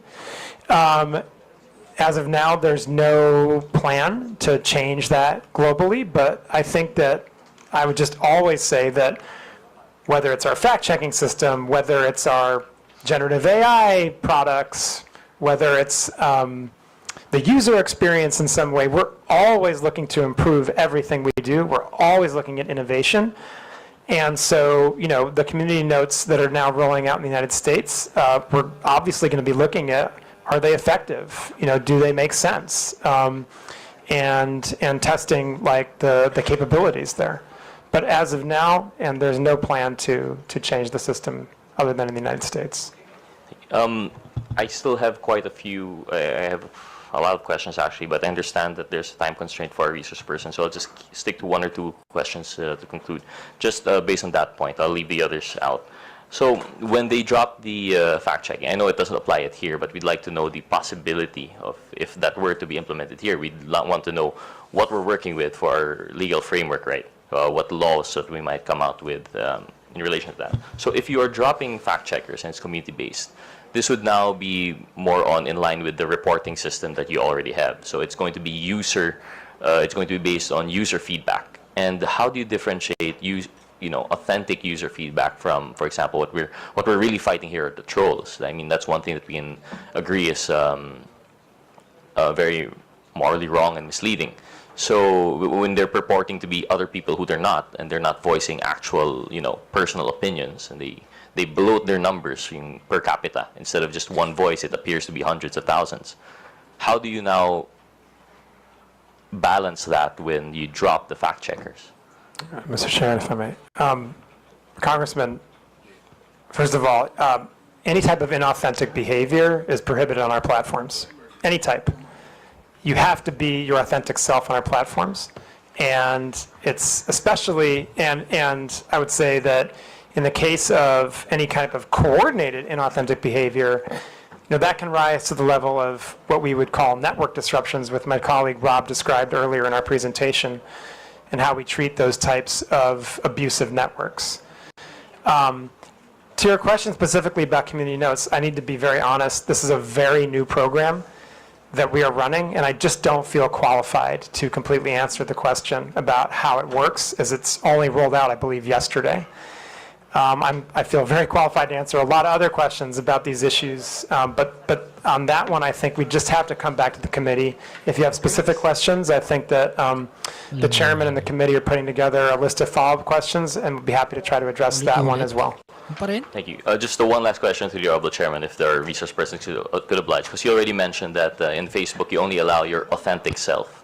But anecdotally, that isn't the case, especially here in the Philippines. I don't know if it's the same outside the Philippines, but if you've been monitoring, one of the issues that we have are these massive, massive troll farms in which people purport to be other people, and precisely to bloat out their, public, in order to shape public opinion sentiment. So what measures do you have to ensure that? Is it possible to implement something in which, truly, not just, currently, if I understand it correctly, the closest that Meta has come to identifying authentic users would be phone numbers. By requiring phone numbers as a two-factor authentication, ideally it's 1:1, but we've passed the SIM registration bill. It's now a law. It hasn't curbed the number of SIM cards being registered to, being used by one person but registering other persons. So how do we go about that? I see Mr. Abrams doesn't agree, and I agree. It isn't the best way, but from my understanding, SIM registry, the phone numbers was being used by Meta to sort of validate whether a person is not. You have verified accounts in which you require them to submit IDs, but not everyone's verified. So what steps is it's a valid question. Meta taking? What steps could they take the Meta is not to curb these actually inauthentic when it comes users? to troll farm? Mr. Chairman, if we are, go ahead. Mr. Chairman, may I respond? Actually, I actually am agreeing with you that SIM card registration was probably the way to go. That way you're getting at the bottom of the pyramid. That's Over true. 80%, I believe, and I want to go on the record as saying Mamaya, bakbakan na. that's my Actually, belief bakbakan right na, now. I guys. don't have the actual Bakbakan numbers na. in front of me. Over 80% of our Filipino community of users uses phone numbers to register. But to say that phone numbers are our sole way of checking for authenticity is not the case. There are many, many back-end engineering cues that our analysts look at to determine the authenticity of an account. To that end, that's probably what flagged the Honorable Congresswoman's a false positive, and that's why we were able to restore it as well. But to go into too much granularity as to the cues we use would give bad actors an advantage. So perhaps an executive session with your good office would be in line for a further discussion on that, Paul. I would just if I may add, the inauthentic behavior. I think in our latest report, but again, we can go look up the exact figures. But we've used AI, for example, to remove, I think, 2 billion accounts in the last transparency report for inauthentic behavior. And so again, we can get you the exact numbers. We report those transparently. But what I would also just emphasize, and I think this is really important because I get your question is about troll farms. So I just want to address that head on. We would view that type of behavior, generally speaking, under our coordinated inauthentic behavior policy, which prohibits exactly what that sounds like. Any kind of coordination by people not being honest about who they are for the purposes of spreading misinformation, right? And we have very stringent policies on that, where not only if we find someone engaged in that kind of behavior, we don't just take down that account. We do what we call fan outs, and we investigate what other accounts that account is coordinating with. And that is what leads us to undertake much larger network disruptions of accounts that are coordinating in abusive behavior on our platform. We've undertaken, I believe, 9 different types of those actions in Philippines over the last, since 2017 or 2018, I think the numbers are. Again, these are all public. We can get them to you.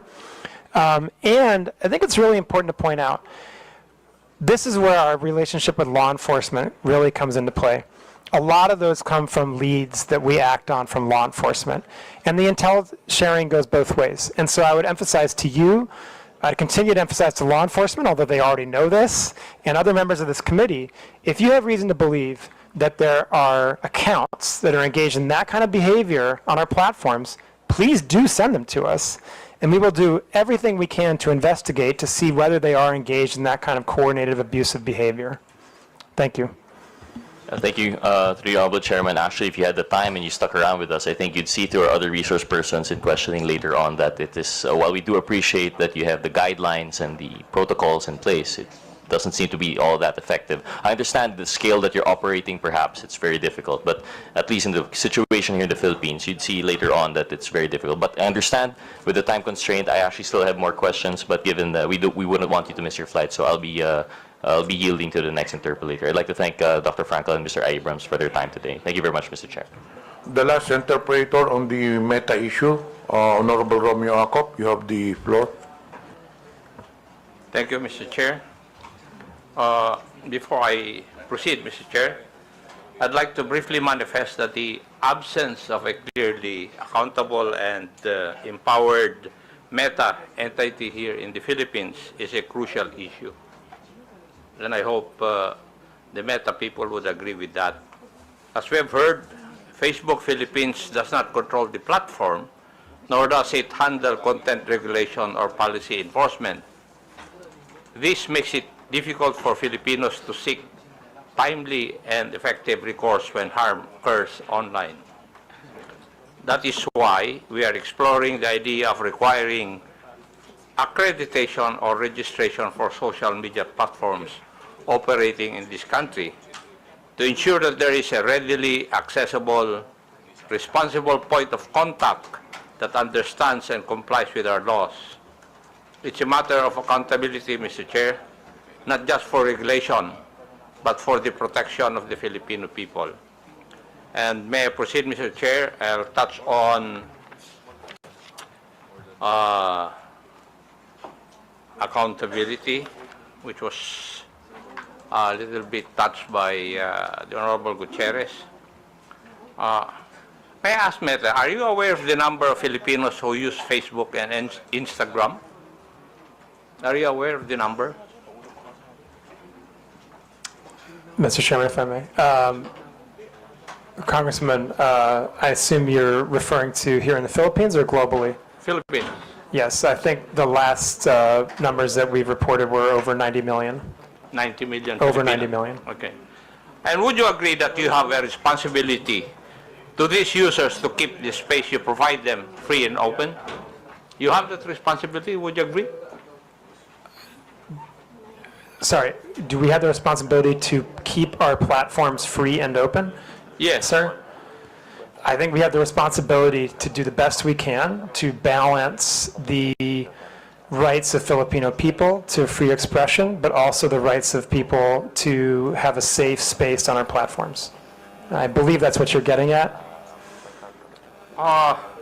Yes.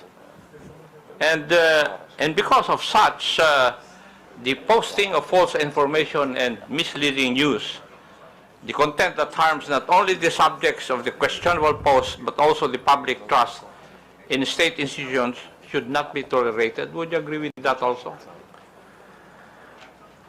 Mr. Chairman, if I may. Well, the answer is yes or no. I think, Congressman. Would you agree with that? Congressman, when I want to answer this question carefully. May I know why you are going to answer it carefully? Sir, yes, absolutely, sir. I want to say that when we come to topics like misinformation, there are different interpretations of that. And this is why we rely on third-party fact checkers to be the authoritative sources of what is true or false and to make those determinations so that we, as a neutral platform and one that is committed to providing, again, the best we can do to balance freedom of expression and safety, are not the ones making the determination about what is true and false. So I believe that we have the proper system in place where we rely on third-party fact checkers that are internationally certified to be the authoritative sources on what constitutes misinformation. And from that point, we have the responsibility to act on the findings that those third-party fact checkers provide to us. And if they provide us the finding that that's false, then we do have the responsibility, and it is in our community standards, to make sure we've reduced that distribution of the content and properly labeled it, so anyone seeing that content knows that they are viewing something that is false, and that they can access the authoritative source of information so that they can understand what the real situation is. And I think that that's the way that we do our best to make that proper balance of providing freedom of expression, but also safety for the people of the Philippines and indeed our global community. And again, I just want to emphasize, even then we will go as far as to removing misinformation if it's clearly false and can lead to physical violence or violates elections law. Right? In those cases, we will remove it. And I think that that's the best system we've had over many years of dealing with these issues around the world, to kind of balancing to the best that we can those dueling objectives of freedom of expression and safety. Thank you, Doctor, but my question was very simple, whether the posting of false information or misleading news content that harms not only the subjects of the questionable post should not be tolerated.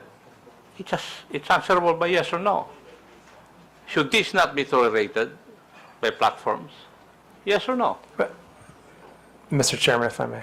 But Congressman, again, I want to just emphasize the point that people disagree.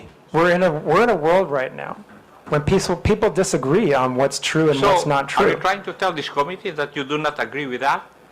I'm trying to explain to the committee, Mr. Congressman, that the approach we have is based on remaining a neutral platform that tries our best in very difficult circumstances, in very robust democracies like the Philippines, where there are very charged political debates going on. We do our best to balance freedom of expression on the one hand and safety on the other, and that our view on the best way to do that is to rely on third parties to make the determination when it comes to true or false or somewhere in between. And we think that that's the best way forward. And Mr. Congressman, actually, I would say, I don't think you necessarily want us to be the ones that determine what's true and false. I don't think you would want us to undertake that kind of that kind of power, basically. I think that, this is, in a democratic system, this is kind of the best balance we can possibly strike when it comes to how to moderate these types of issues on our platforms in the type of context that we have in the lead up to an election, for an example. And I would just note again that we take our content moderation very seriously. We take our fact-checking program very seriously. We have 11 different channels between the government and our platforms to address any type of misinformation or other harmful content. We undertake network disruptions if we see that there's a coordinated abusive pattern when it comes to misinformation or disinformation or any type of foreign interference. And as a result of that, and I would just, again, in the last election cycle, we were given an award by Kamala for this work. And so I just have to continue to lean on that posture and on that approach as the best way that we can support the community that we have here in the Philippines. Thank you. But as we have discussed earlier, that there are systems and controls in place to remove posts that violate community guidelines. So we can both agree that some posts do not belong on the platform. Yes, Would we that can be correct absolutely also? agree. We can absolutely agree on that, yes. You can agree with that If already. there are some posts that don't belong on the platform, yes, absolutely. And as the platform itself, you would take action to remove this post? Yes, sir, that's correct. And If they violate our therefore, community standards, we would remove them. yes, thank you. And therefore, it's fair to say that the platform has a duty to prevent the spread of such posts because they can cause harm. Would that also be correct? Mr. Congressman, we have a duty to act on content that violates our community standards, and in some cases, specifically if it violates local law. No, Doctor, my point is that you have a duty to prevent the spread of such posts because they can cause harm. That's the gist of my question. We have a duty to remove posts that we're aware of that violate our community standards, yes. Thank you, Doctor. Now, could I say that you recognize that Meta bears some responsibility for what is shared and posted on Facebook or Instagram? Mr. Chairman, if I may. Sir, every individual user bears the ultimate responsibility for what he or she posts on our platforms. I think that it's important to underline that That's point. a given. That's a given, okay. Now, Right. what As long- I'm asking is whether Meta bears some responsibility for what is shared and posted on Facebook and Instagram. That's So- my question. Yeah, so what I would say is, we absolutely... Do you? Yeah, sir, if I may, we very much believe that we have a responsibility to provide a safe platform for our users around the world, including in Philippines. That's your obligation. But my question is, would you bear some responsibility for what is shared and posted in your platforms? Yes or no? It's a very simple question. Sir, I just want to be really clear about this again, okay? Our responsibility is to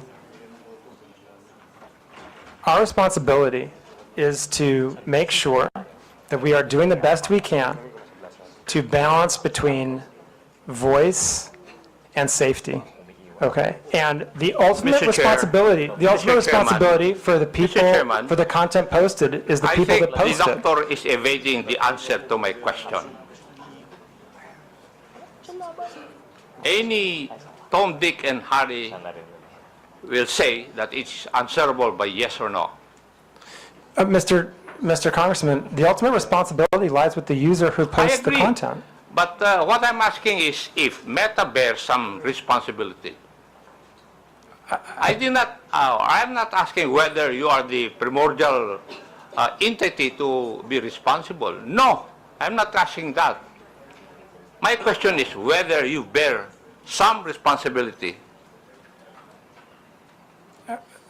Mr. Congressman, if I may, I believe I've answered the question that I think the user bears the responsibility for what they post on our platform. Now, we have a set of community standards that we do our best to uphold because we want everyone to have a positive experience on our platforms and a safe experience on our platforms. And that's what our community standards are for. That's what our fact-checking programs are for. That's why we take these hearings very seriously. That's why we have the 11 different relationships with the government agencies in the Philippines so that harmful content can be reported to us. And I think that's how we do our best, like I said, to ensure that people have a voice and the freedom of expression while also a safe experience. But as I said, I think the ultimate responsibility for content lies with the user that's posted it. Mr. Chair, the questions I would be asking would depend on the answer of Dr. Frankel insofar as whether Meta bears some responsibility, and therefore, since he has said that he cannot answer me directly, I will not ask the other questions. But may I make a manifestation, Mr. Chair? It seems from our discussion that social media platforms are making some effort to curb the spread of fake news in this country. However, I disagree with the impression that acting merely as host of user-generated content exempts these platforms from any liability for the harmful content they allow to be exhibited. As part of our legislative duties, I think it may be time to revisit the current legal framework regarding these social media platforms, if only to incentivize them to further crack down on these types of illegal posts. Now, may I go to another issue, Mr. Chair? Yes, Mr. Chair. Regarding monetization. Doctor, can you confirm whether Facebook or Instagram allows content creators in the Philippines to earn revenue directly through the platform? Yes or no?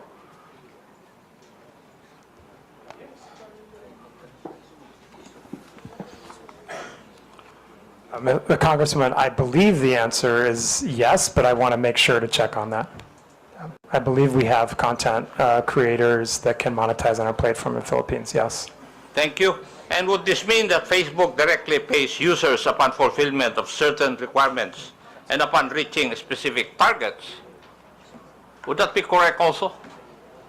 I'm not familiar exactly with the modality of payment, but again, I believe, yes, we do provide content creators with the ability to monetize here.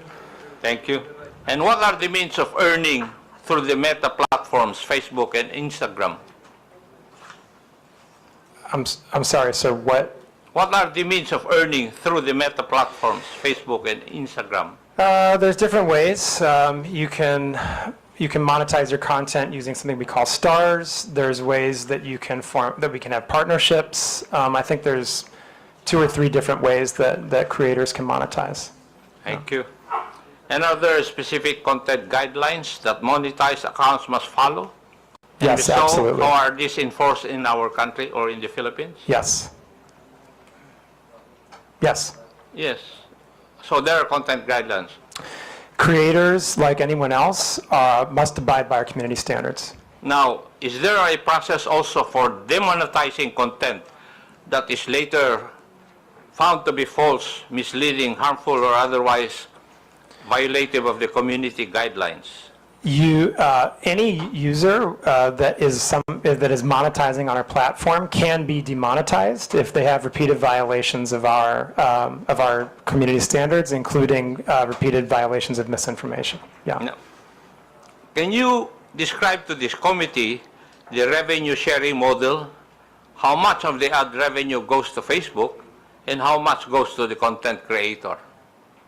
Sir, I honestly don't know the answer to that. I'm happy to provide that if we can take that under question to come back to the committee. And who would be the proper authority from your group to answer that question? We can come back to you on that. There's a few questions I think that we're going to put together as part of the follow-up to this, and we can happily add that as one of them. Thank you. Now, my last question. How does Facebook ensure that creators don't exploit the algorithm by posting inflammatory or misleading content just to gain more views and earnings? Mr. Chairman, again, if I may, as you pointed out, sir, we have policies that will demonetize pages if they engage in repeated violations of our community standards, or if they engage in repeated instances of misinformation.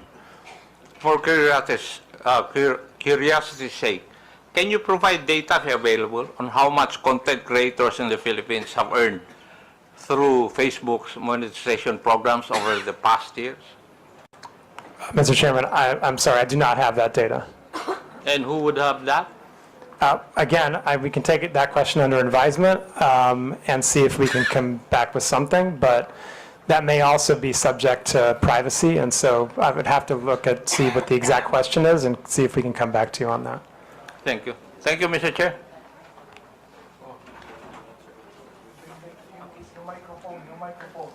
Pakipatay.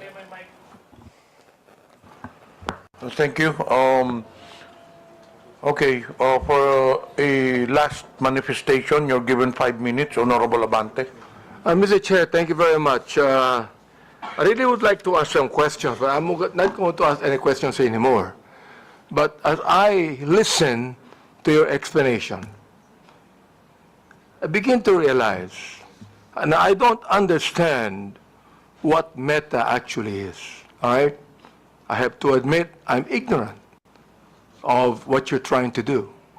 But I would think, Mr. Chair, that Meta is a self-regulatory agency because you have community standards. Content and accounts that violate our community standards, including harmful misinformation, and you remove it. And you're not telling us that you have, in a way, a responsibility to do it. You have, because you are a self-regulatory agency of your company, of Facebook. Now, Mr. Chair, I'd like to ask if Meta could be able to provide us a data of whatever your community standards are, because we don't even know. We'd like you to give us a data of what you mean by harmful this misinformation. I'm not going to ask this question anymore because I know you're going to answer us with a lengthy statement, but just give us a data. What do you mean? Guidelines. What do you mean by community standards? What do you mean by harmful misinformations? Just give us the guidelines for that. Can you do that, Mr. Chair? Mr. Chairman, if I may. Congressman, our community standards are publicly published and available on Tagalog. Mr. Chair, I'm asking that you give us the data. Not being able to see it on public. We would like to ask you to give us the data.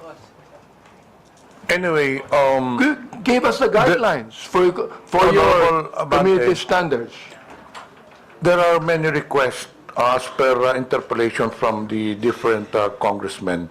So we will incorporate all these requests, requesting data. Thank you. Including your Guidelines. request regarding the community's standard guidelines. There was a request also from Arlene Brosas. So we will incorporate this on our official communication, and hopefully you'll also to give us a feedback. Just one thing, Mr. Chair. Comparing the Philippines to different countries, do we have more misinformation here and violation of community standards? Do we have more of that than any country in the world? Do we have more? Mr. Chairman, Congressman, I think that I would have to go back and look at the statistics, but we publish our transparency report on community standards enforcement every 6 months. And our fact checks, again, are also very transparent. That information is publicly available, as is our community standards. All the information that you've just requested is publicly available information. So, Rob, Thank did you. want to add Thank you. anything? You're asking, with your indulgence, Mr. Chairman, you're asking, obviously, Congressman Abante, a very important set of questions. The first thing I would say is just to reiterate, our community standards are readily available online. Number two, they're iterative. So in our consultations with your government and many others, they're revised with a lot of regularity. A lot of what we do is self-regulation, to be fair. But here in the Philippines, sir, if I may, we not only consulted with, we agreed to lots of legislation that has placed on us turnaround time burdens when it comes to certain types of harmful content, data disclosure burdens, not burdens, but obligations that we've agreed to, and we're beating turnaround times. We are largely compliant with data requests. I would hope, and I wouldn't dare speak for the law enforcement community here, but I would hope that they would agree that we are amongst, if not the most forward-leaning when it comes to protecting our Filipino community of users. And I absolutely think I understand that we're in the middle of an election cycle. Things are heated here at the moment, but that does not distract me or my team from our constant, everyday work in battling off-platform harm for our users. And not everything we do is self-regulating. We do a lot to follow local law. And reasonable people like myself in your good office, we're going to have disagreements along the way. I think the point is to keep these dialogues open. So with that, I do want to genuinely thank Congress for allowing us to be here today. Maraming salamat po. Thank you for that. Yeah, I would just emphasize, Mr. Chairman, we heard a lot of questions today, and very good questions, very fair questions. I hope that the answers we provided in the presentation were educational, informational, and I hope that we demonstrated, as Rob just pointed out, the very strong collaboration we've had with many different parts of the government, different administrations, Congress, on developing regulation and laws, implementing them, living up to our legal obligations here in Philippines, and again, being a platform that is a positive social net good for Philippines, because it helps people build their businesses. It helps the economy grow. It helps people connect to their loved ones for free. It helps people learn about the world and gain new skills. And of course, with the election coming, we're absolutely determined to protect the integrity of the election on our platforms. And I hope that we can have more of these conversations. Congressman, we're very happy to sit down and collaborate on additional regulation if you feel it's necessary. There's a number of different examples of how we've worked with Congress over the years. Most recently, for example, on the Internet Transactions Act. There's also the digital VAT. I mean, these are just two very recent examples of collaborations we've had on law and regulation here in the Philippines with Congress and with the administration, and absolutely happy to continue that. And I do hope, as Rob said, that our responsiveness to the government and Filipino community's concerns has come out clearly today, and we remain very determined to be a great partner to the people, businesses, and the government of Philippines in the future. And thank you so much for the opportunity, Mr. Chairman, to present this today and to speak to the committee and the people of the Philippines. Mr. Chair, thank you for your statement, Dr. Frankel and Mr. Abrams. This is the very reason why we have this hearing, so we could be able to craft laws about what is happening right now. I'm so glad you said that you be compliant to every legal thing we have in this country. And thank you very much for that. And Mr. Chair, I'd like to assure Dr. Frankel that Mr. Abrams that we will, in my own capacity, talk to you about many of these things. Thank you very much. Actually, we still have many questions to Meta, but unfortunately, because of time constraints, we cannot do so. So in behalf of the committee, Dr. Frankel, Mr. Abrams, would like to thank you for attending the hearing. You are now excused. It's already 1 p.m. You go direct to the airport. You might miss your flight. Thank you very much. Thank you, Mr. Chairman. Thank you, committee. The chair acknowledges the presence of Senior Deputy Speaker Aurelio Dong Gonzales, Honorable Ernesto Junicio Jr., and present online, Honorable Arjo Ataide, Honorable Jonathan Flores.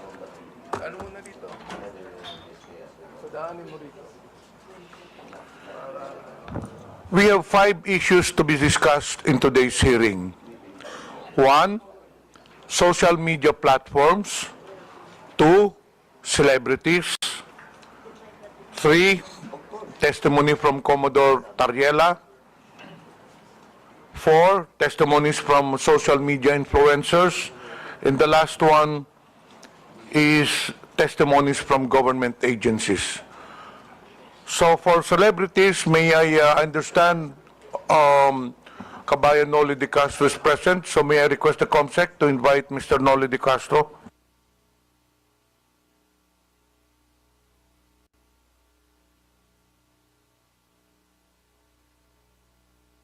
COMSEC, pwedeng maimbita natin si Mr. Noli de Castro so that we will have an orderly hearing and a smooth flow of discussion. We will tackle the issues as mentioned earlier by the chair one by one.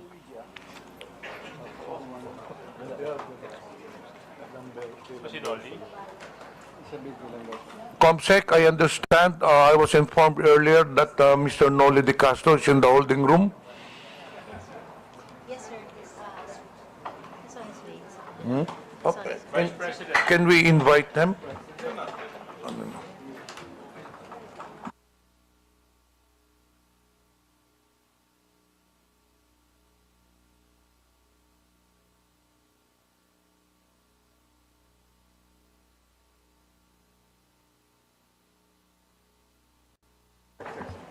COMSEC, paki-escort lang sa upuan si Mr. Noli de Castro.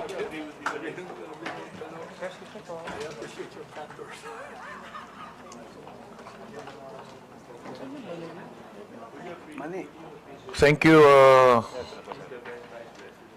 Kabayan Noli, for attending the hearing. We will give you an opportunity if you would like to make an opening statement.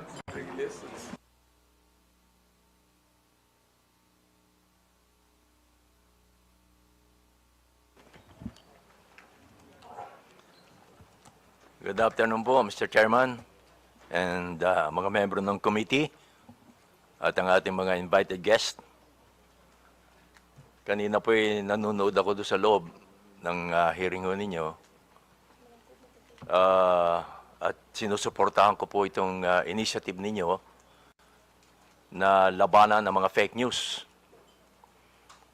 Kasama ho kami dyan. yung mga misinformation at saka disinformation. Kasama na rito po ang deepfake. Naging biktima rin ho ako niyan. Marami sa aming mga broadcaster. Bunso din po ng Gen AI at ang iba pa mga advanced technology po ngayon. Hindi natin mapipigilan ho yan.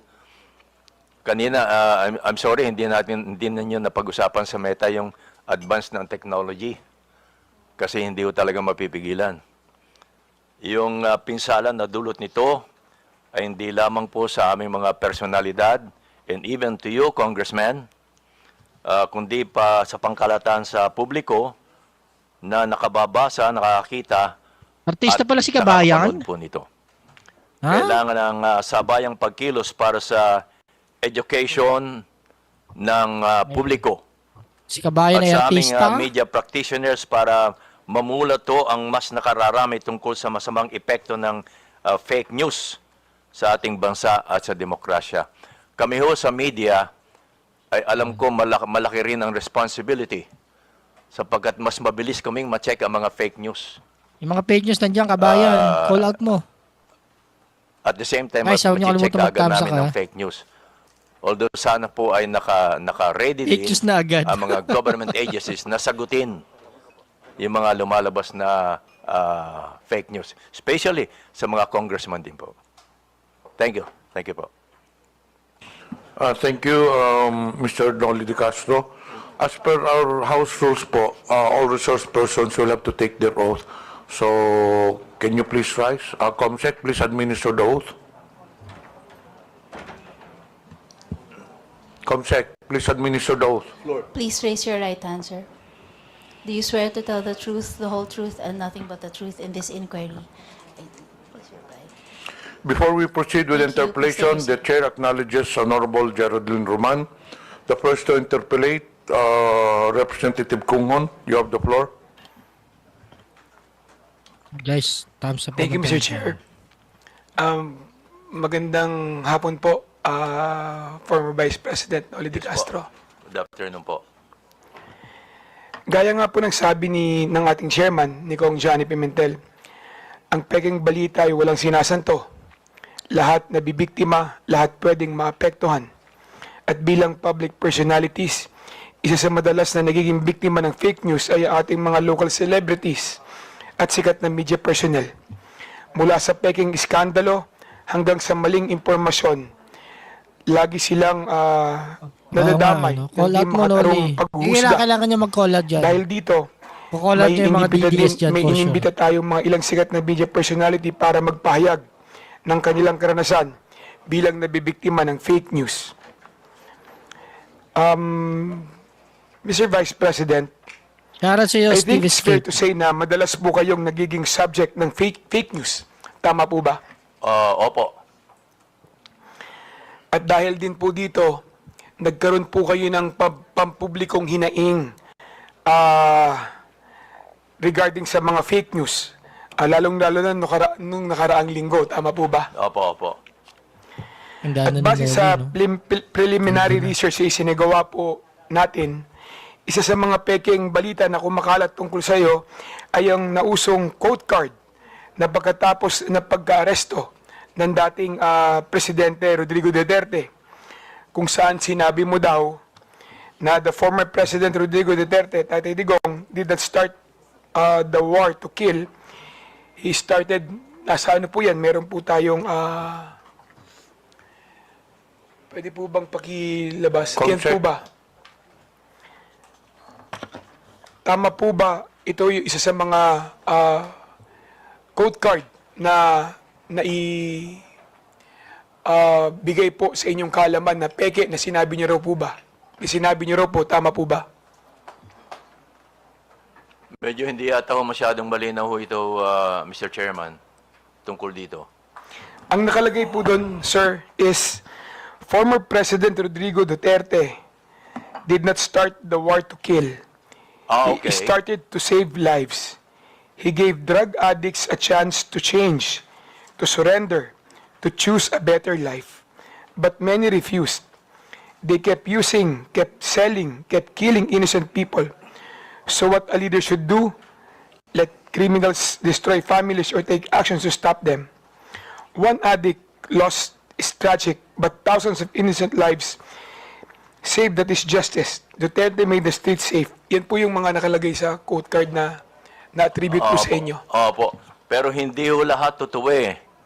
Kaya kami ho, fortunately, kami sa media, sa mga broadcaster, nakokorek kaagad ho namin on the air. On the air. Once na lumabas yung fake news, nakokorek kaagad namin. In my case, meron po akong IG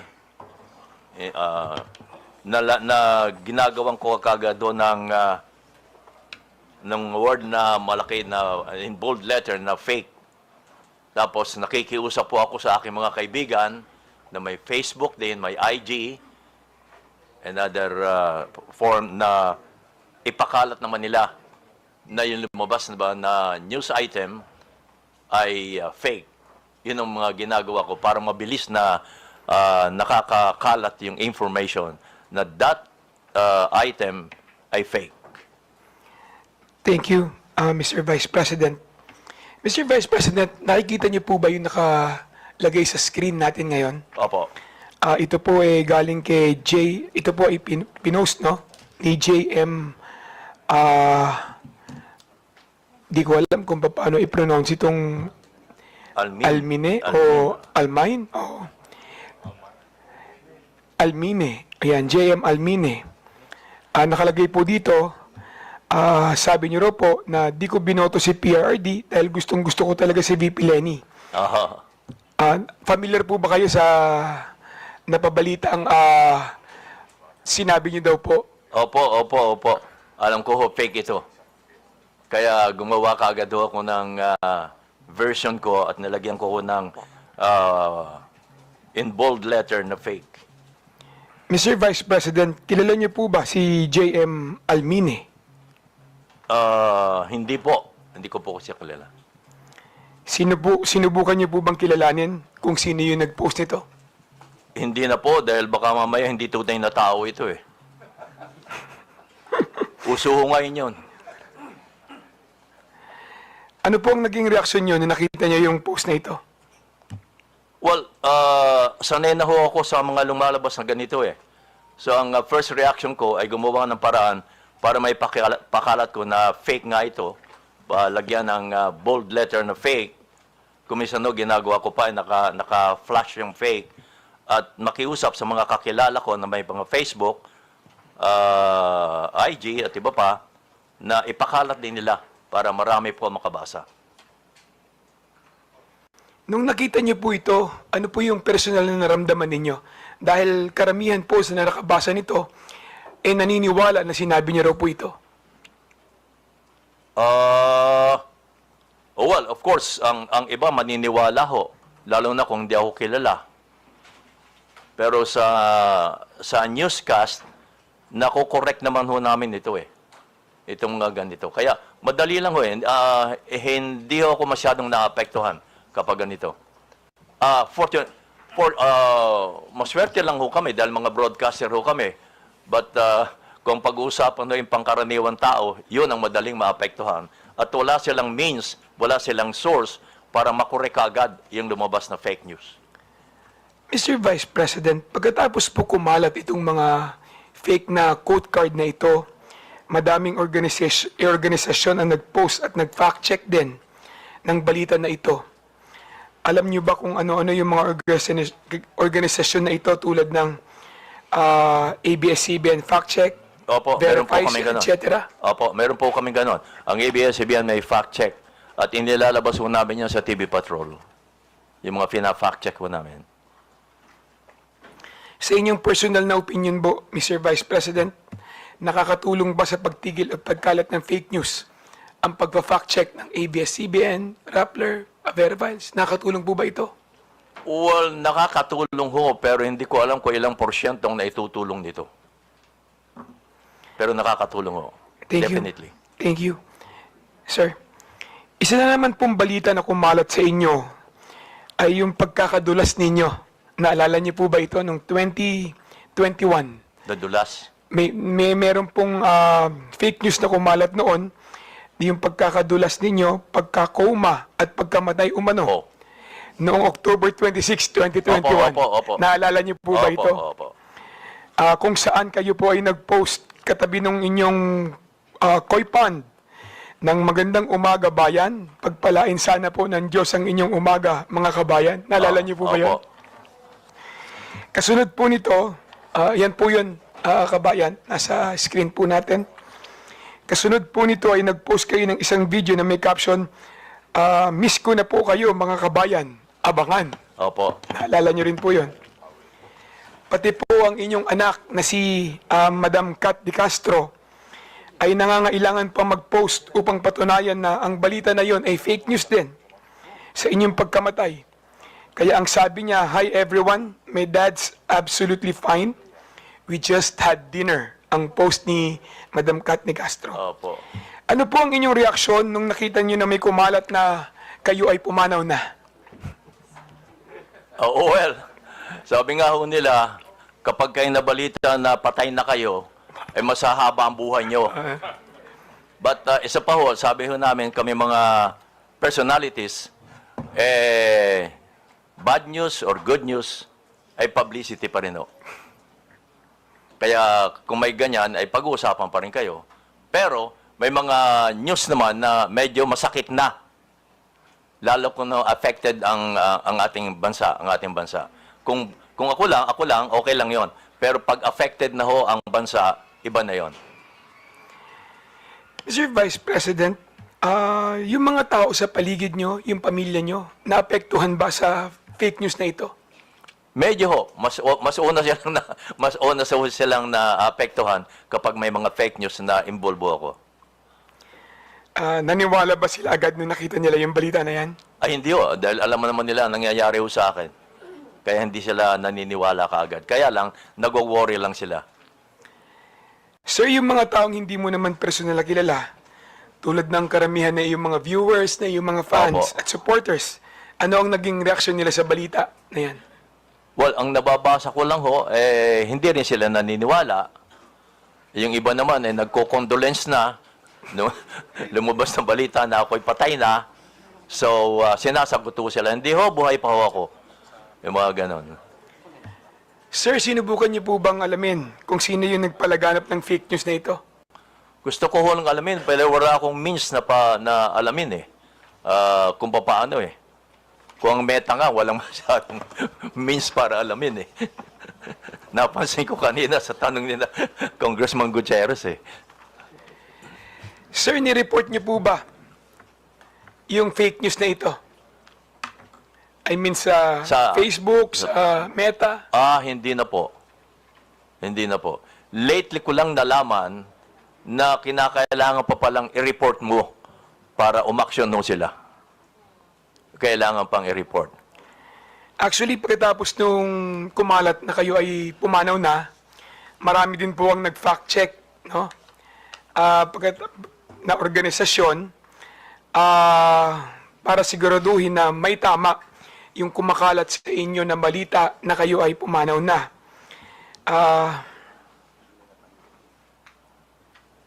Paano naman po yung mga social media website, no, Mr. Vice President, kung saan kumalat yung mga post na ito? May mga gumawa ba sila na paraan para matigil o matulungan kayo para i-correct, no, yung mga ganitong klaseng fake news? Meron po bang mga tumulong na mga website? May mga tumulong po bang mga individual para kayo'y matulungan na pagsawata nitong mga fake news na kumakalat sa inyo? Again, may means kami para maharang kaagad yung mga fake news na yan because nakikita nila ako sa television na nagbabalita pa rin ng live. So, that means, yun ang patunay na, hey, buhay pa pala si kabayan nagbabalita pa ng live. Yun ang sinasabi ko na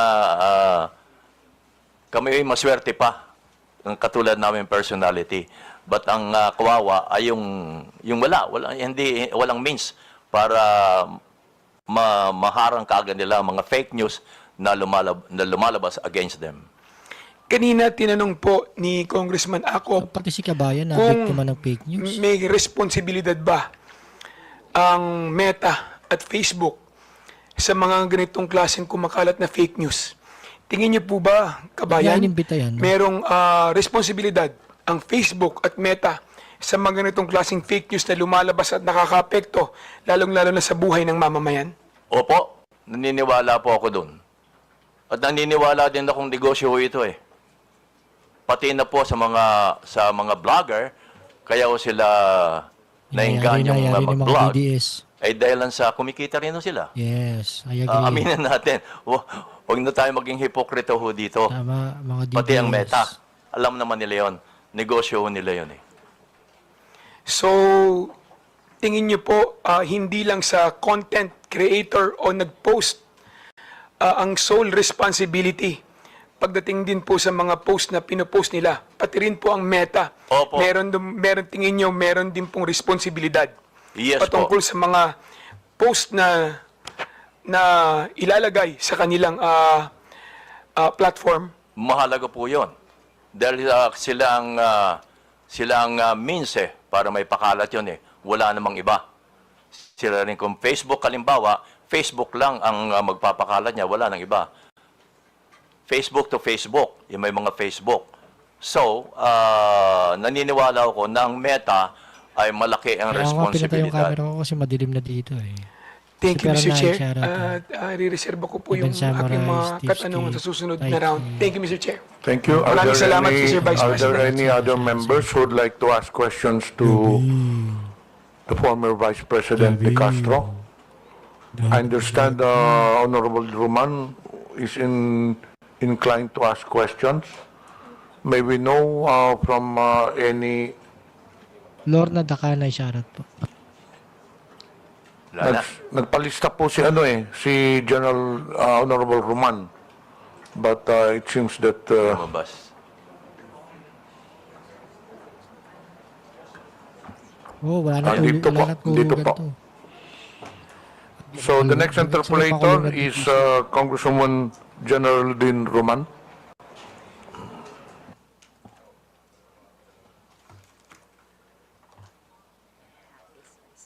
Ay.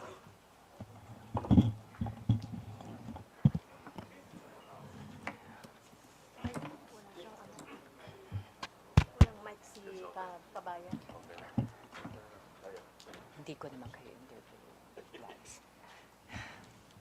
Magandang hapon po, Mr. Chair, ang aking mga kasamahan sa Kongreso at ang ating mga resource person. Today, we are celebrating the 4th Tricom meeting, whose aim is to eventually eradicate fake news by means of state regulation. What have we established in these past 4 meetings? What has become obvious to all of us is that the different social media platforms lack a uniform regulation that would require them to, number one, establish a legal entity in our country. Ito po yung kadahilanan kung bakit ang ilang social media platforms po natin ay walang physical presence sa ating bansa. Wala rin po tayong isang regulation kung saan nasasaad na ang kanilang perang kinikita ay dinedeclare o binabayaran ng corresponding tax. Pero hindi ko na po panghihimasukan yan sapagkat yung aspekto ng taxation ay beyond our objective here in the Tricom.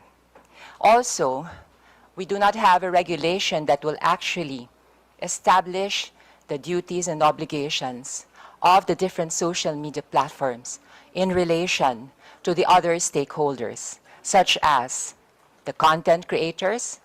Paano po ba ang relasyon ng mga social media platforms sa content creators? Also to the advertisers, digital advertisers. Also to the government itself. It is this void that I think that our committee can be most useful to regulate the social media platforms. I know I am thinking ahead, but this is how we work. We look at the problem, analyze it, while toying with the possible solutions that come up from different members. So we can regulate social media platforms. But to actually regulate the area of content creation is potentially and most probably unconstitutional. In my research, I have discovered that any kind of state regulation over content creation should pass the strict scrutiny test that will be actually applied by the Supreme Court or any corresponding court if the constitutionality of this state regulation is questioned. So from a pragmatic point of view, mas mabuti pa sa puntong palang ito, alam na natin kung ano ang haharapin kung tayo ay magkakaroon ng state regulation over content creation. Why? Because content creation is the expression of our fundamental right to free speech. And this is guaranteed by the Constitution. We cannot regulate opinions. We cannot regulate how and what content creators should produce. But we can regulate social media platforms by empowering them and requiring them to act as gatekeepers by establishing guardrails. To give you an idea kung ano po ang magiging problema kung tayo ay magre-regulate ng content creation, ay yun ho, mangyayari, magdedemanda to, question sa Supreme Court, at by default, actually, it will be considered as unconstitutional. Dahil automatically, we are dealing with a fundamental right, the right to free speech and the right to expression. And the government will have to state and prove and establish a compelling reason, which is rather difficult. So, if you were to ask me, and this is something that I've been wanting to tell my colleagues, if we are to regulate, let's regulate the social media platforms. Mr. Chair, this afternoon, I would also like to report to the committee what has been going on in the past weeks. Actually, in the past Tricom meetings, I have been proposing the establishment of a Digital Council of the Philippines. To recall, it is similar to the kapisanan ng mga broadcasters of the Philippines, to be formed among the stakeholders themselves by associations and groups of content creators, as well as the digital advertisers, as well as digital marketing firms, as well as the Global AI Council, as well as members of the academe, rather, because the idea was to make the Digital Council of the Philippines a medium by which we can educate the public, in particular the youth, on the responsible use of social media and, most importantly, critical thinking. We also wanted representation from the DICT in the Digital Council of the Philippines, as well as the NBI and the PNP. So the idea is basically self-regulation. It has worked for the advertising world when commercials are submitted to the scrutiny of the Ad Standards Council to see, based on their own code of ethics and standards, if the commercials are fair and true.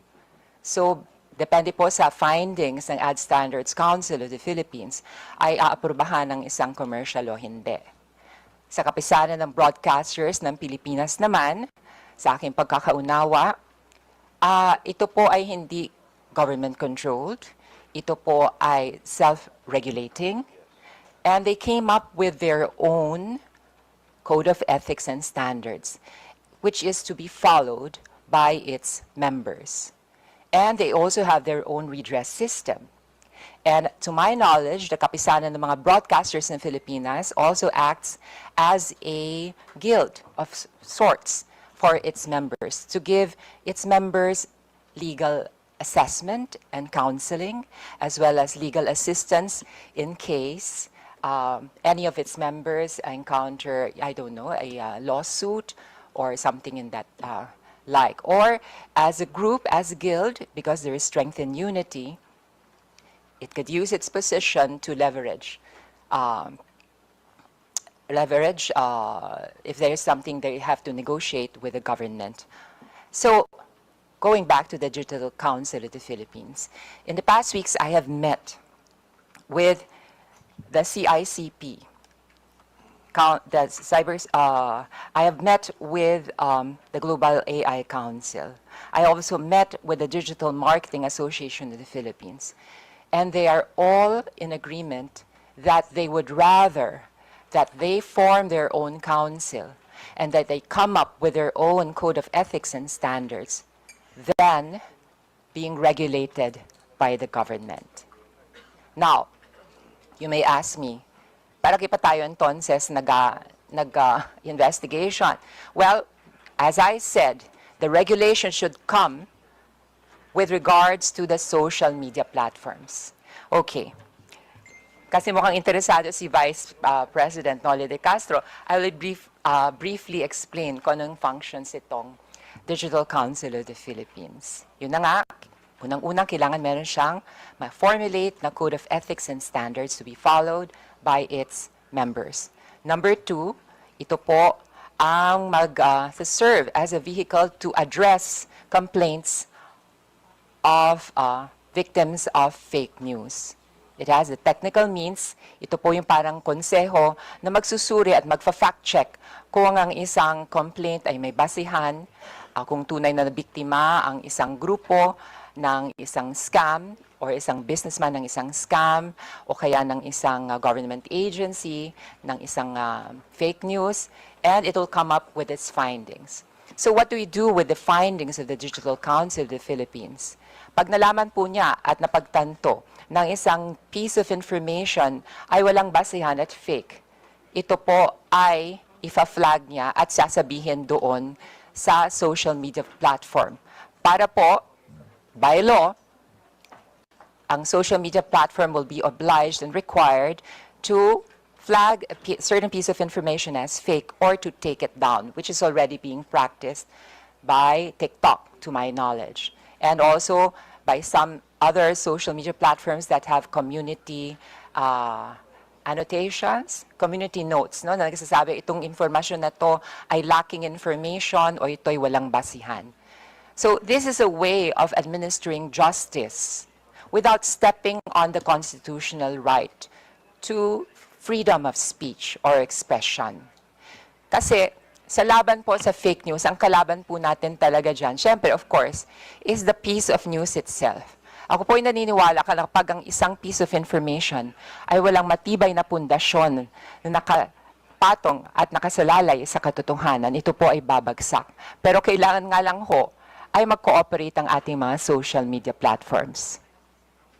Maaring tanong po ng iba dyan, paano mo ma-ensure na lahat ng content creators na magiging miyembro nitong Digital Council? Pero hindi po ito ang pangarap ng Digital Council of the Philippines. Kahit hindi ikaw ang miyembro ng Digital Council of the Philippines, kapag ang isang piece of information na generate mo ay nireklamo dahil wala itong batayan, ay mafa-flag ito at madetect ng Digital Council. At eventually, if we pass a law that would require social media platforms to adhere to the findings, recommendations, and instructions of the Digital Council, ay mafa-flag ito as fake and it could be taken down. At syempre, kung ako naman ang content creator, kung sa 10 pieces of information na generate ko, siyam ay nafa-flag as fake, edi parang humukay na rin ako ng sarili kong libingan as a content creator. I shall have lost my credibility and whatever is left of my moral authority to actually express my opinion over social media. So, Mr. Chair, may I be given the chance to interpolate some of our resource persons? Congressman Geraldine, I thought that you're going to ask question to Noli. Okay. So we are tackling the issues one by one. The fourth issue will be the social media influencers. So I think you reserve your question dun sa social media. The resource person that we are now asking question to is former Vice President Noli De Castro.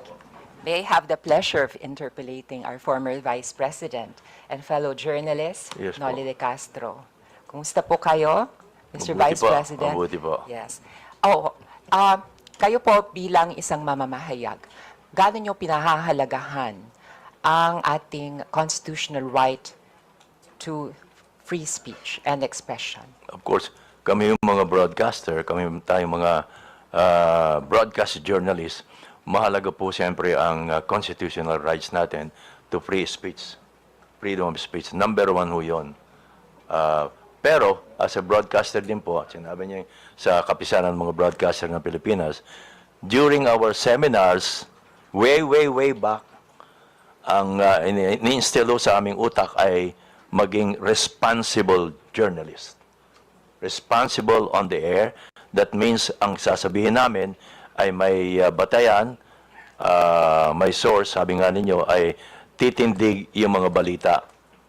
Kahit sinong komisyon ay nakatindig yung mga balita, may mga patunay. So, yun, responsible journalist. I remember that, I cannot forget that, be a responsible journalist. Mr. Chair, maidagdag ko pa po, kayo po ba ay kasapi ng kapisanan ng mga broadcaster Of course, ng Pilipinas? Yes po. automatic po yun. At meron po ba kayong sinusundang Code of Ethics and Standards sa loob po ng KBP? Meron din po. Maliban doon sa Code of Ethics namin sa ABS-CBN. Okay, meron din sila sa ABS-CBN. Opo. Ngayon po, sa inyong karanasan, meron na ba kayong na-encounter na isang kasapi ng KBP na hindi tumalima sa inyong Code of Ethics and Standards? Well, unang-una ho, hindi na kinakailangan dumaan pa sa KBP pag may ganon. Yung mismong station ang nagdidisiplina sa kanya tungkol diyan. Kasi kumisan, inaamin ko rin naman na may mga broadcaster na may mga political leanings. Lalo na ho ngayon, malapit ng eleksyon. So, meron ding mga broadcaster ang nagagamit ng ilang mga, well, of course, kandidato dahil sa malapit ng election for monetary reason. Yes po, Opo. Mr. Chair. Kung sakali po, yung mismong radio station ay kakonsyaba noong, I don't know, ng isang politiko, paano yon? Ina-apply po ba sa ganitong instance Iyon lang yung ho. Code of Ethics at saka standards ng KBP? Iyon lang. Baka ho mamaya ay utos din ng istasyon. Opo. Pero po, ang sabihin ko, doon po, meron po bang in that case, i-apply ang KBP? Meron dapat ho magreklamo ang isang kandidato sa kapisanan ng mga broadcaster ng Pilipinas. Okay po. Mr. Chair, nais ko rin tanungin si Vice President Noli De Castro at ito ay related sa kanyang karanasan bilang mamamahayag. Kung kayo po ang tatanungin, gusto niyo po ba magkaroon ng ahensya ng pamahalaan na magre-regulate ng content o kaya ng balita na inyong binibigay? Medyo pumapasok ko doon yung freedom of expression freedom of speech. Doon pumapasok. So, sa madalit salita po, Mr. Chair, hindi kayo sang-ayon? Hindi ho, pero pwedeng i-regulate to in some sense. Hindi ho yung pure regulation. Yes. Mr. Chair, for the information of our resource persons and my colleagues, there is already a law that actually addresses the problem within the world of journalism. And this is the 2012 Cyber Libel Act. Basically, we have the freedom of speech and expression. But just like any other right, this is not absolute. Absolute. The state can regulate in order to protect public interest.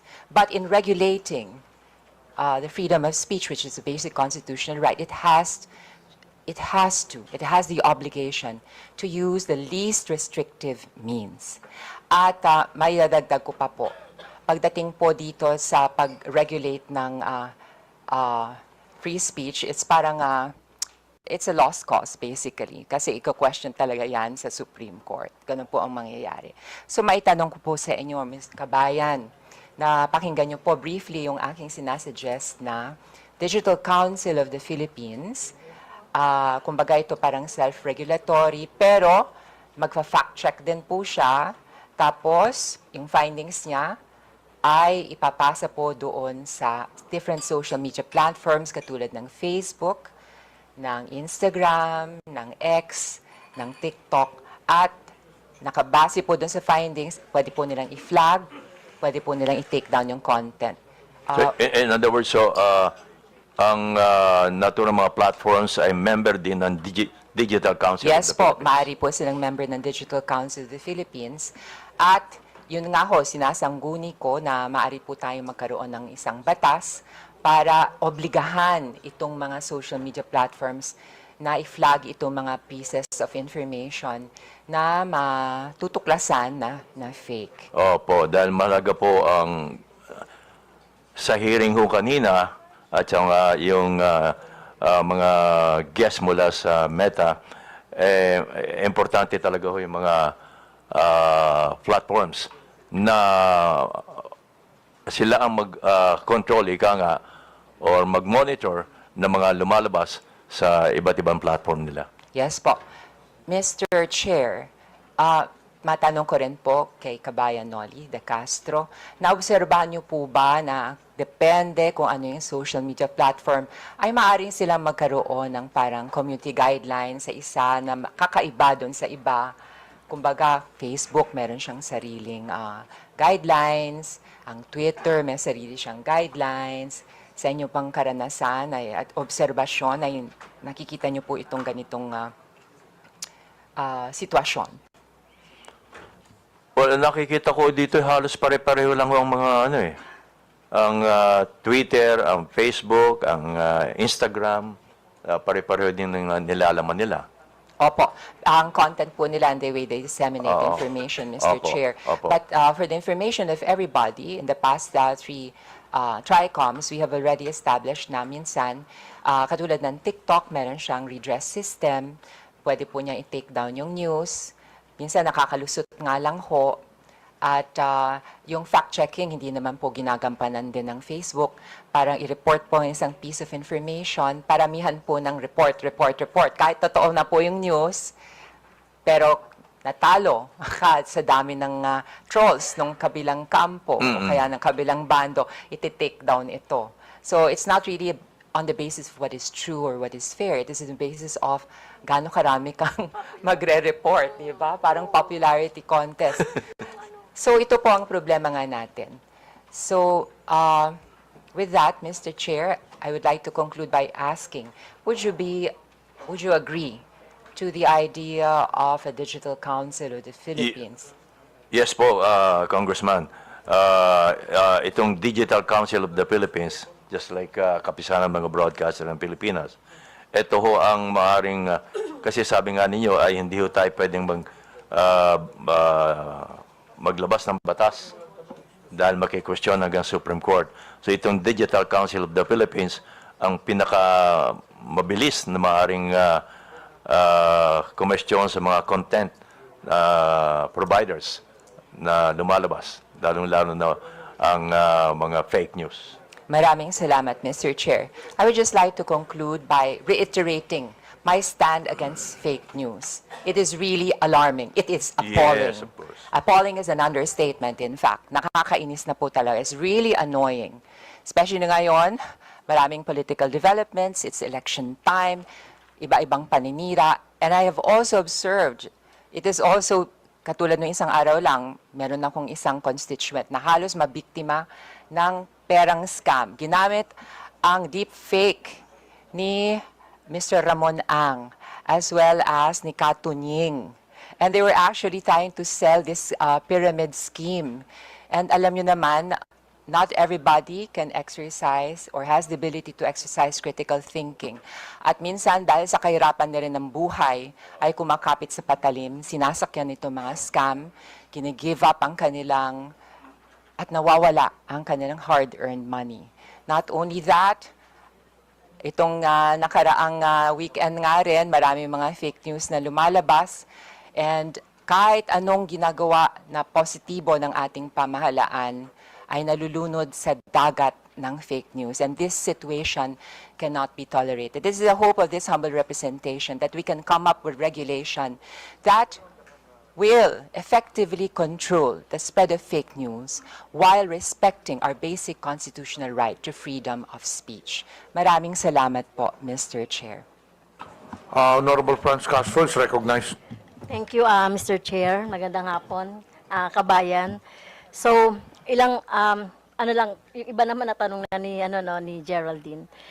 Yung tungkol doon sa ang mga broadcaster po ay regulated, self-regulation sila, di ba?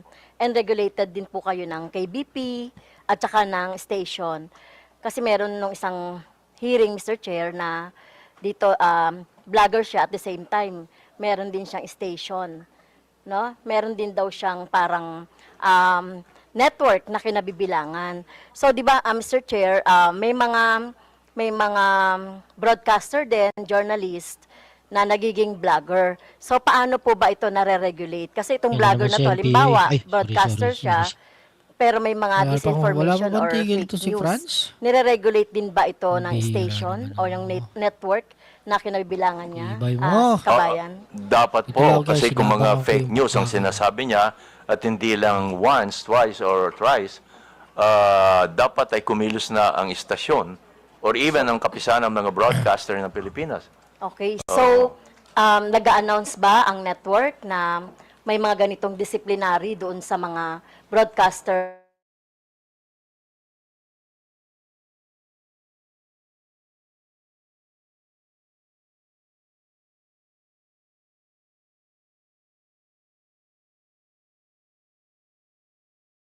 Yung mga disinformation. Kasi kung hindi niya i-correct, paulit-ulit na siya sasabihan or until isuspindi siya. Okay.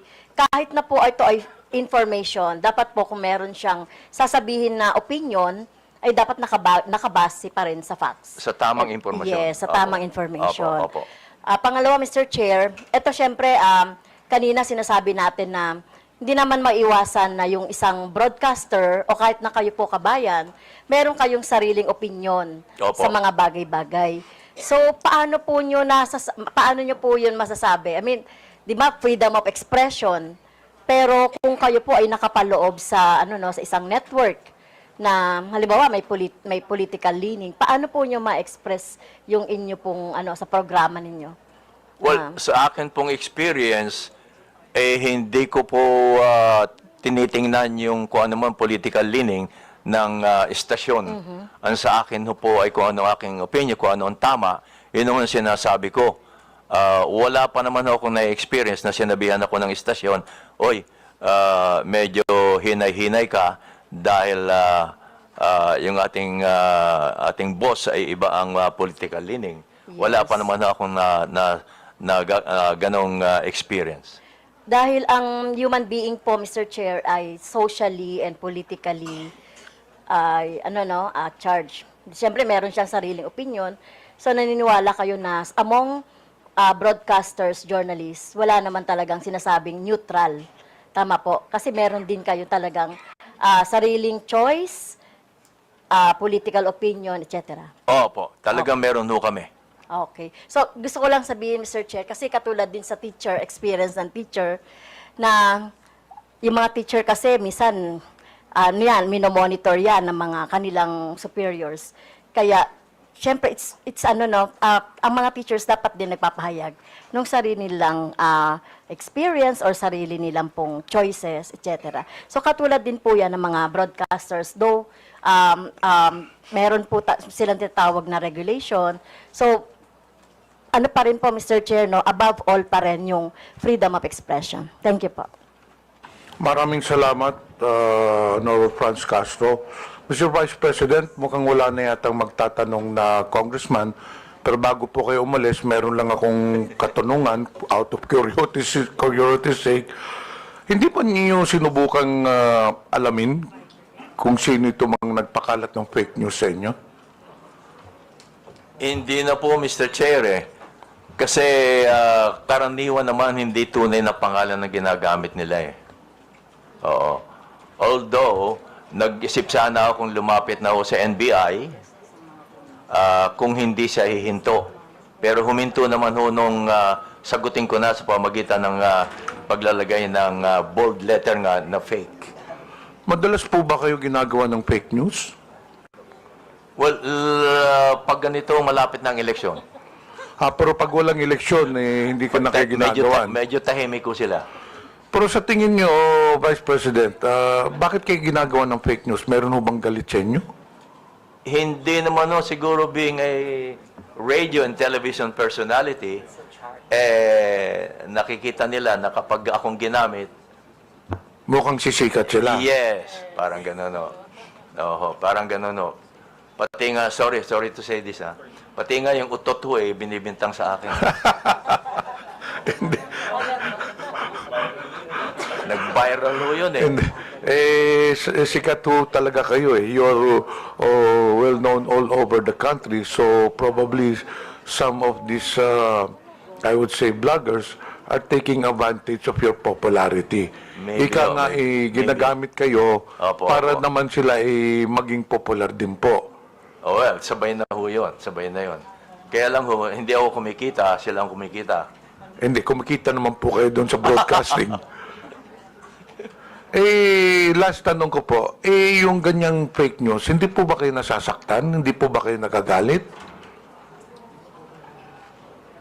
Hindi naman po Hindi ako tinatablan Hindi ako tinatablan po. Hindi kayo naapektuhan, kagaya noon, na pinagbintangan kayo na hindi kayo bumoto kay PRD, bumoto kayo or yung sinabihan patay na po kayo, hindi ba kayo nadidepress o nagagalit? Hindi po kasi nasasagot ka agad. Yun ang advantage ho namin, nasasagot namin kaagad bilang isang broadcaster. Oo. Pero sa pangkaraniwan tao nga po, sabi ko nga, baka mahihirapan nung sila dahil hindi kaagad nila masasagot. Wala silang means para masagot kaagad. Alam nyo, Vice President, you're very well known sa broadcasting industry. And I believe that you are liked by the people around the broadcast industry. Pero nakikita mo kahit na magandang ang ikangang image mo sa broadcaster industry, wala ka namang kinakalaban, wala ka nang kinakaway, pero meron talagang mga tao na gusto lang talagang sirain ang isang tao. Hindi po ba? Kahit kayong mga congressmen, ganun din. Lalo na po kami, lalo na po ngayong eleksyon. Kahit maganda ang ginagawa ninyo, dahil sa mga fake news ngayon, iba ay palalabas nila. Sabi nyo kanina, hindi kayo naapektuhan kahit na anong fake news ipalabason ninyo. Ano bang pwede nyo i-advise sa amin? Kasi kami naapektuhan minsan Ay sagutin ka agad doon nyo. Ganun po ba? Sagutin ka agad.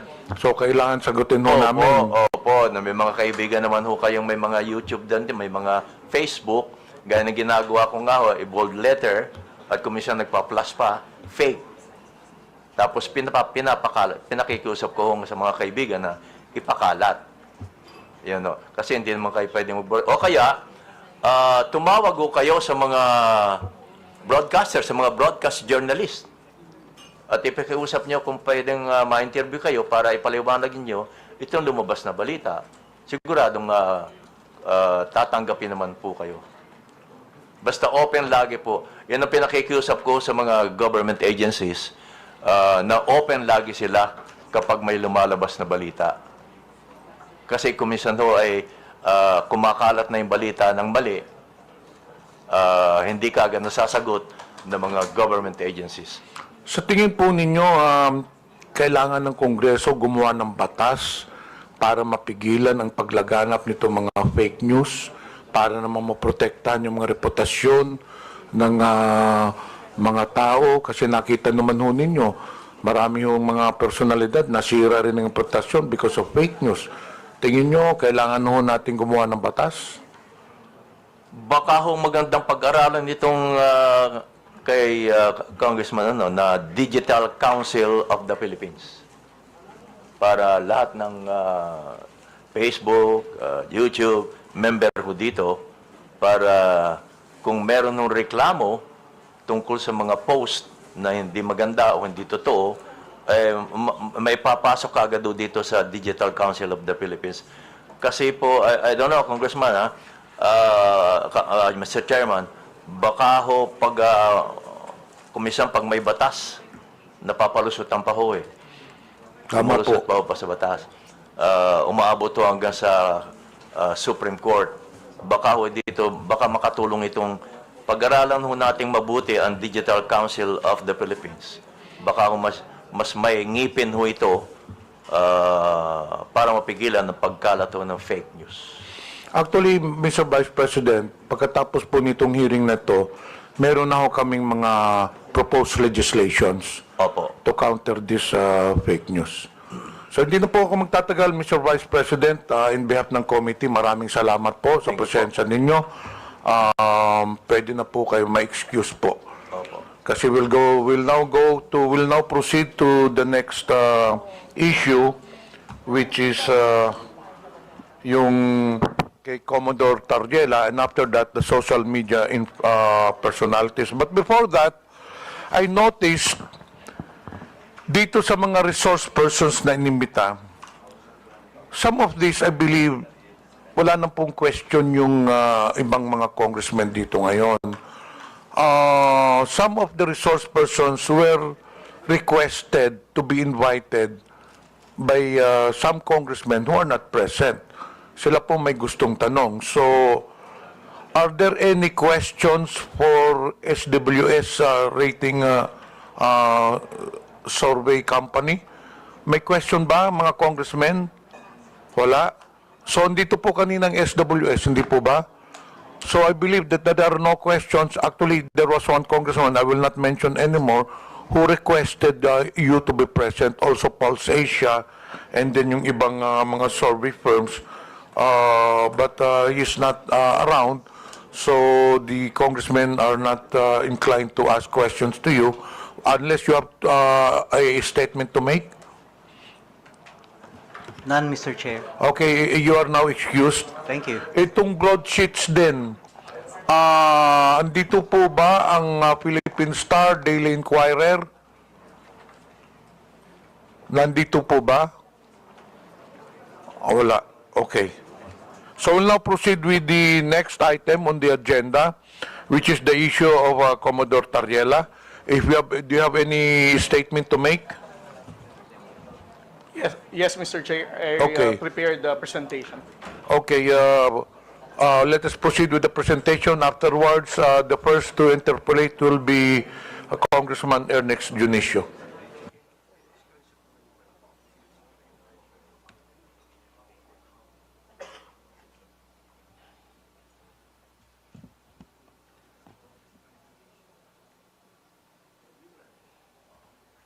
Mr. Chair, can I proceed? Pakilapit lang po yung mikropono. Mr. Chair, can I proceed already? Yes, please proceed. Thank you, Mr. Chair. Isang magandang hapon po sa ating lahat. Sa loob po ng 2 taon, nagsimula po ang ating administrasyon sa pagpapublicize ng mga insidente na nangyayari sa West Philippine Sea, ay nakita po natin ang mataas na bilang ng pagtaas ng fake news and disinformation and misinformation pagdating sa usapin ng West Philippine Sea. Sa loob po ng 2 taon na inanalyze po namin ang mga fake news, peddlers, and trolls na nagpapakalat ng maling informasyon. According to our analysis, we can actually came up with 3 levels of fake news purveyors in terms of social media platforms. The first one is what we call the initiators. Ito po ang mga kilala po nating social media influencers na nagbibigay ng maling informasyon pagdating sa usapin ng West Philippine Sea.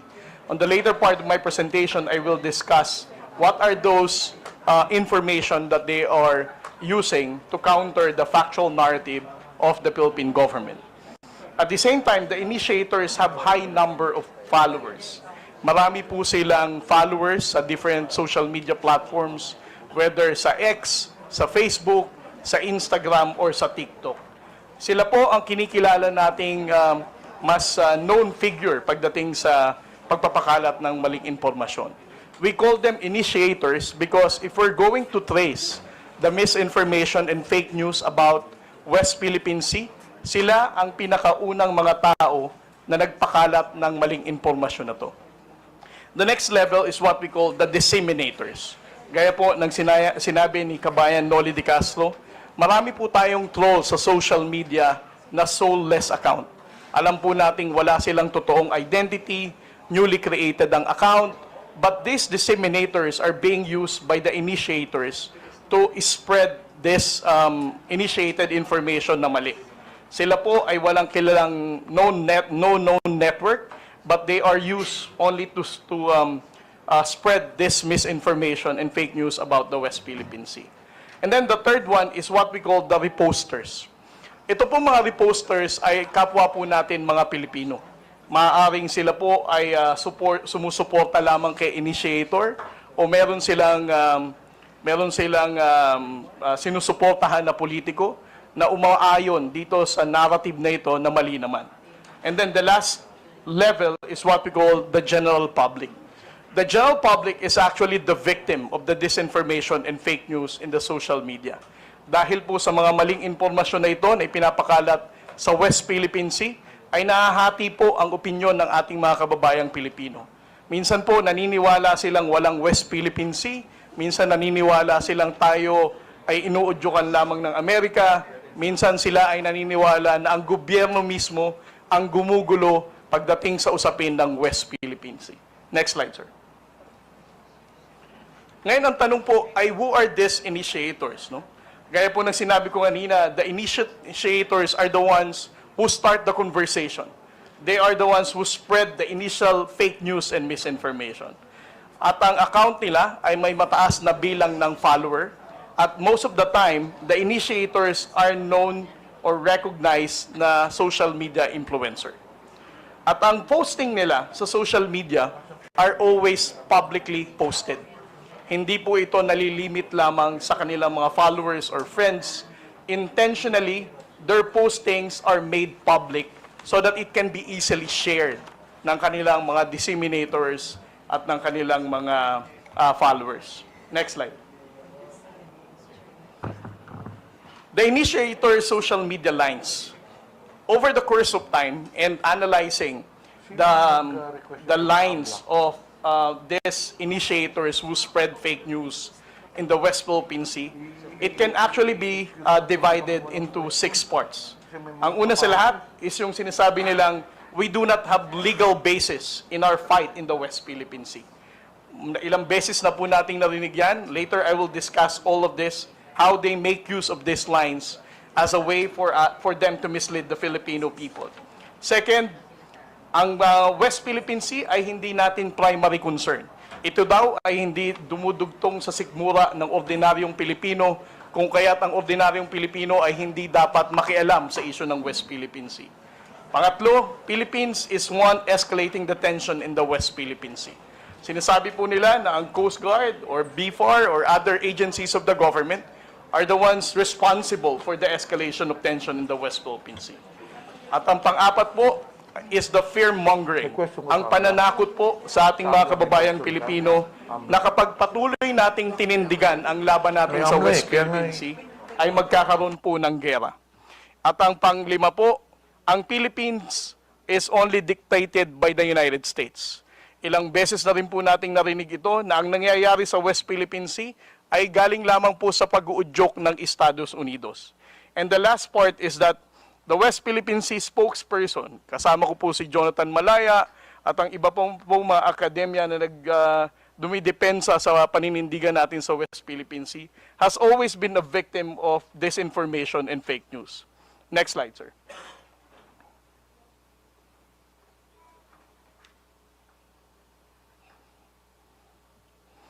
For their line na we do not have legal basis, paulit-ulit po nilang sinasabi na ang West Philippine Sea is just a fiction. Ito po ay gawa-gawa lamang daw nung panahon ni Pangulong Noynoy Aquino at wala naman daw po tayong basihan. Secondly, they always downplay the 2016 Arbitral Award. Hina-highlight nila na despite of the 2016 Arbitral Award, which is internationally recognized as a landmark victory for the Philippine government, they always downplay this, saying it is very difficult for this current administration to get the support of the international community because it cannot be reinforced. The second one is, we're the one escalating the tension. Kung makikita po natin ang mga posting ng mga tao na to, lagi nilang ang sinisisi ay ang Philippine Coast Guard. Kami daw po ang bumangga sa China Coast Guard, Kami daw po ang dahilan kung nagdala ng mga isda doon, kaya nagkaroon ng gulo sa Baho de Masinloc. Instead of criticizing the aggression and unlawful activity of the Chinese Coast Guard, Philippine Coast Guard po ang nilalagay nila sa kanilang mga posts, trying to distort the reality of what's really happening in the West Philippine Sea. Next slide, sir. At ang narrative na ang Pilipinas po ay inuudyukan lamang ng Amerika. Ito po ay paulit-ulit din nilang sinasabi, ang West Philippine Sea ay gawa-gawa lamang daw po ng Amerikano. Ang Amerika din daw po ang nagdikta ng naratibo natin pagdating sa usapin ng West Philippine Sea. At ang kanila pong favorite line, the transparency initiative of the Philippine government is actually dictated by Mr. Ray Powell, na paulit-ulit din binabanggit ni Mr. Mark Lopez sa kanyang social media posts. And then the next one is, West Philippine Sea spokesmen are pro-US and accepting bribes. I have been a victim of disinformation and fake news. Sinabi nilang CIA ako, sinabi nilang pro-US ako, sinabi nilang pumunta ako sa bahay ni Speaker at meron daw akong 3 black bag. Sinabi rin nilang tumatanggap ako ng $4 million as part of my talent fee sa US Embassy. Panglima po, WPS is not our primary concern. They are confusing the Filipino people by saying poverty is the main issue of the Filipino people and not the West Philippine Sea. Kanila pong binibigyan ng confusion ulit ang mga kababayan natin para sabihin they should not care about our fight in the West Philippine Sea. And then the last one, sir, is fear-mongering.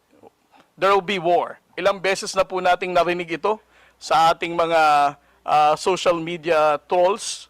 Sinasabi nilang kapag patuloy na pinanindigan ang ating laban sa West Philippine Sea, ay maraming mamamatay na Pilipino, hindi kaya ng Armed Forces of the Philippines na tindigan ang pakikipaglaban sa China. Pero simula po na naging Pangulo, si Pangulong Bongbong Marcos, for almost 3 years now, he has been standing firm of not surrendering a square inch of our territory to any foreign power, pero wala naman po tayong digmaan na naririnig pa. And then the last one, sir. Next slide. Next slide. Kung makikita po natin ang posting netong tinatawag nating mga initiators, there are actually 3 intersection points na common sa kanila. Una, they always counter our position in the West Philippine Sea. Secondly, kung titingnan din po natin ang posting nila, they also defend Alice Go and the Pogo. Third, they are also denying the presence of Chinese spies na nahuli ng NBI noong mga nakaraang buwan. Just to give you an example, I would like to share with you the posting of certain Miss Ana Malindog-Uy. I am not saying that she is the one really managing this expose because I don't know her personally, but this is actually a public post. She said, with regard to Pogo, ano daw ang sabi ni DASA, upgraded ang Pogo seriously last August 6, 2024. She also commented, investigasyon ng Kongreso sa issue ng Pogo, nakakahiya. And then when it comes to the issue of the spies, last January 29, 2025, she also posted, do we really think that a superpower like China would send someone unqualified to spy on the Philippines? And when it comes to the harassment of the Chinese Coast Guard, she also said, study the footage carefully and draw your own conclusion. Note the time that when the collision happened, according to the reports and based on the footage, the Philippine Coast Guard ship MRB 4410 suddenly turned right and rammed into the Chinese Coast Guard. Again, she is actually narrating a narrative that it is the Philippine Coast Guard who rammed the China Coast Guard vessel. Miss Ana Malindog-Uy, I don't know her, but again, these are public posts. And I would also like to share to the Honorable Committee the article written by Mr. Ado Paglinawan. He also wrote about Tarlac Mayor Alice Guo, suggesting that she is being disgracefully grilled by the senators. And when it comes to the spies, he also wrote an article 2 months ago saying that it's a mistaken identity is a result of sheer incompetence. And when it comes to the issue of the West Philippine Sea, publicly posted last February 27, he said the West Philippine Sea lunacy continues as China Coast Guard simply ignores our cheers. These are the types of the issues that I would like to present to the Honorable Committee, sir, to highlight that the issue of disinformation and fake news is actually countering our own position in the West Philippine Sea. Thank you very much, Mr. Chair. We'll now proceed to the interpellation. Our next judicial representative is now recognized. Thank you, Mr. Chair. Thank you to our colleagues. Commodore J. Tariela, magandang hapon po sa inyo. And thank you very much for the detailed presentation. Actually, marami po akong tatanungin sa inyo, supposedly, but it was already answered by most of the questions na tatanungin, nasagot na po ng presentation ninyo. Commodore J, alam ko yung laban nyo sa West Philippine Sea eh. I would see you in the news, yung mga fake news naman na kayo yung dinidiin pa na masama. Yung masakit kasi dito, Mr. Chair, kung sino na yung nilulusob, sino na yung inaargabyado, yung pa may kasalanan. This has to stop.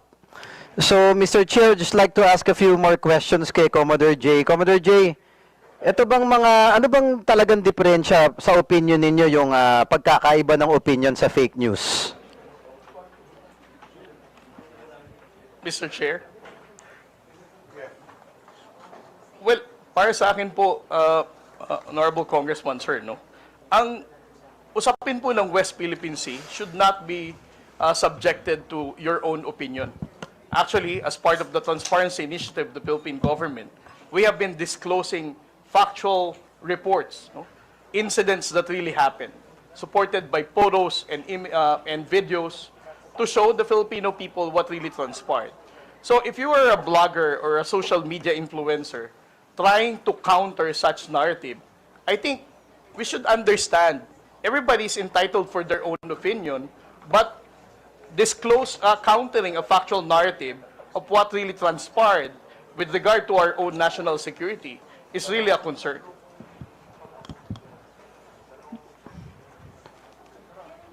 Yes, thank you for that. Mr. Chair, kasi yung West Philippine Sea, in my humble opinion, di lang naman kasi to geographic location, it's a symbol of our sovereignty.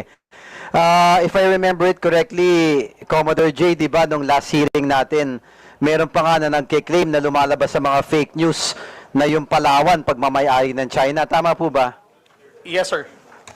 Yeah, it's very alarming, Mr. Chair, lahat ng nangyayari na to eh. So, alam ko nag-imbestiga na kayo dito, Sir Commodore J. Ano po ba mga naobserbahan nyo? You mentioned kanina mga initiators. Ano ba to? Mga Pilipino ba to? Chinese? Or we don't know for certain? Well, right now, Mr. Chair, what we have are only public posting of social media accounts. Just like what the former Vice President mentioned, we cannot really ascertain whether these people are the ones managing those accounts dahil hindi naman talaga natin alam kung sila yon. Mr. Chair, may nabanggit po kanina na si Ana Malindogoy. Yes, Mr. Chair. Do we know, Mr. Chair, does this committee have any information na bisita po ba natin siya ngayon or Filipino vlogger po ba to? Or... Sino? Si Mark Lopez? Hindi po, si Ana Malindogoy, mentioned by Commodore Tariela earlier, Mr. Chair. Did you invite this personality? Unfortunately, she was not included. Is that a female? Yes, Mr. Chair. She was not included in the invitation to the resource persons. Maybe, thank you, Mr. Chair. Maybe it would be prudent since Commodore Tariela mentioned some posts that are very detrimental for our sovereignty and for the safety and security for our country, that probably this individual, be it true or not, we can try to find out through the committee and have this person invited and probably shed more light to the posts that was shared by Commodore Tariela, Mr. Chair. Please take note. This individual will be invited for the next hearing. Moving on, Mr. Chair, yung 2016, as mentioned by Commodore Tariela, yung arbitral award. In my humble opinion, ito napakalinaw na eh, na pagmamayari ng bansa natin, yung kinokontest ng ibang bansa eh. What I don't understand is, bakit kinukontra pa to? Commodore Triella, ang gusto ko lang malaman, meron po ba tayong specific Filipinos identified who are, masasabi natin na pro-China? Well, Mr. Chair, if we're going to base on the social media posting of what they, how they appreciate the 2016 Arbitral Award and how they downplay our fight in the West Philippine Sea, I would say that they are really going against our national security and that they are not pro-Philippines, Mr. Chair.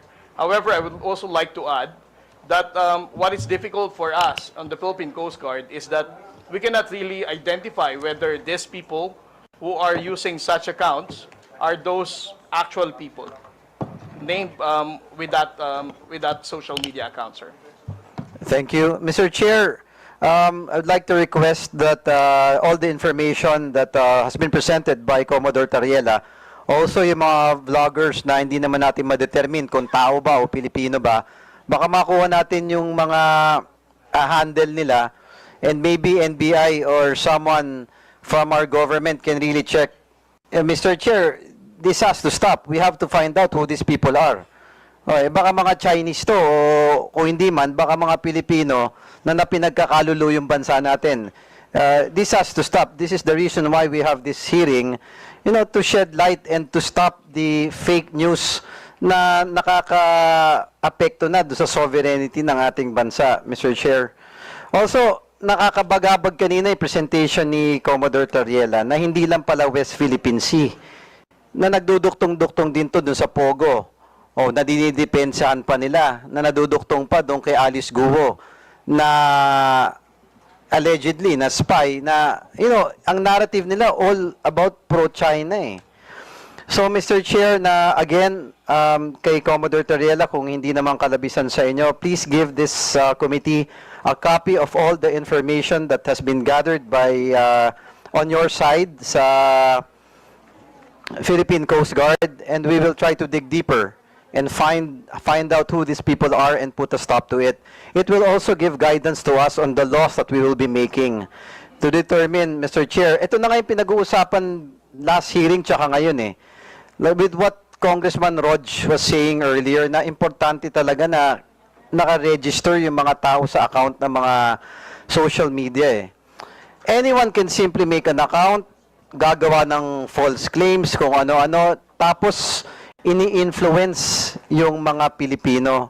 But I do believe Filipinos are very smart at walang Pilipinong tunay na magkakalulo. Ang hindi ko maintindihan, kung meron man, ano bang reason nila? Is it political?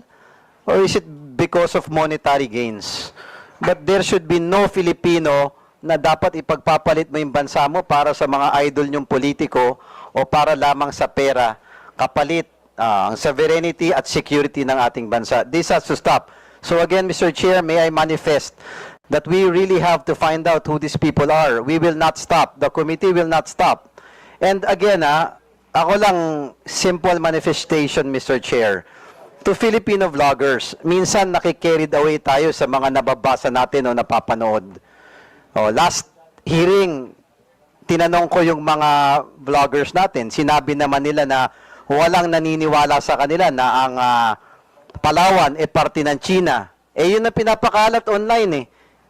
Ako yayayain ko lang yung ibang vloggers natin, no? I know masipag kayo mag-post o gumawa ng iba't ibang content. Why not do a content that will protect our country? Why not do a content, meron kayong mga following eh, meron kayong mga taong naniniwala sa inyo. Isn't it prudent enough for a Filipino na kung gagawa ka na lang ng content mo, it's to fight for our country. Sometimes nalulungkot ako kay Commodore Tariela, tinitira pa ng ibang tao na tuta daw ng Amerika. Tapos yung Amerika, minsan tinitira na yun daw may gusto ng gulo. No. Let's try to dig deep. Sino ba nang gugulo sa Pilipinas? Sino ba ang pumapasok? Sino ba ang aggressor? Mr. Chair, enough is enough. Kami sa Tondo, mga batang Tondo, hindi kami papayag sa mga taong ganyan. So, Mr. Chair, again, I appeal, sana sa mga kaibigan nating vloggers, if you are true Filipinos, let's all work together. o i-prove natin na maka-Pilipino tayo at makabansa tayong Pilipinas. Labanan natin ang negative news ng China and let's stand for our country. One flag, one country, and one Filipino. Thank you, Mr. Chair. Thank you.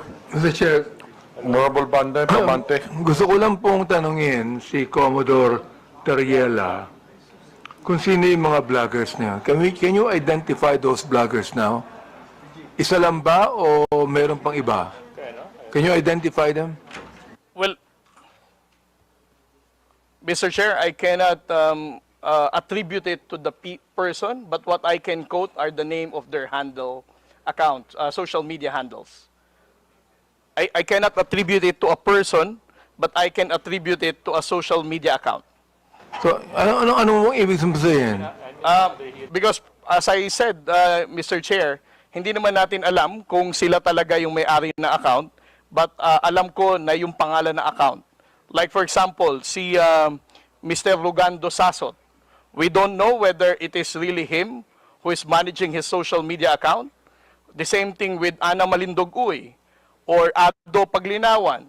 Those names are known to be writing about pro-China narrative. Well, Mr. Chair, why, Commodore, why don't we ask the NBI or the DICT to identify? Why? Why don't we ask them? Now, you keep on telling us about these things, and you're not telling us who the people are. So why don't you ask the NBI or the DICT to identify those people who they are? Because they can be identified. Oh, it's up to you because you're the one being bashed in this case.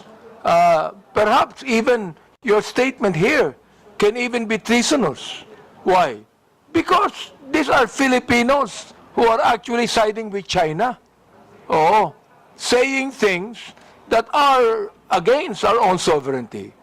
So, Mr. Chair, I would like to ask to Commodore Tayela to ask the NBI and the ICT to finally identify these people. And if you do that, Mr. Chair, we're going to invite them here so they could be able to shed light to what they're saying.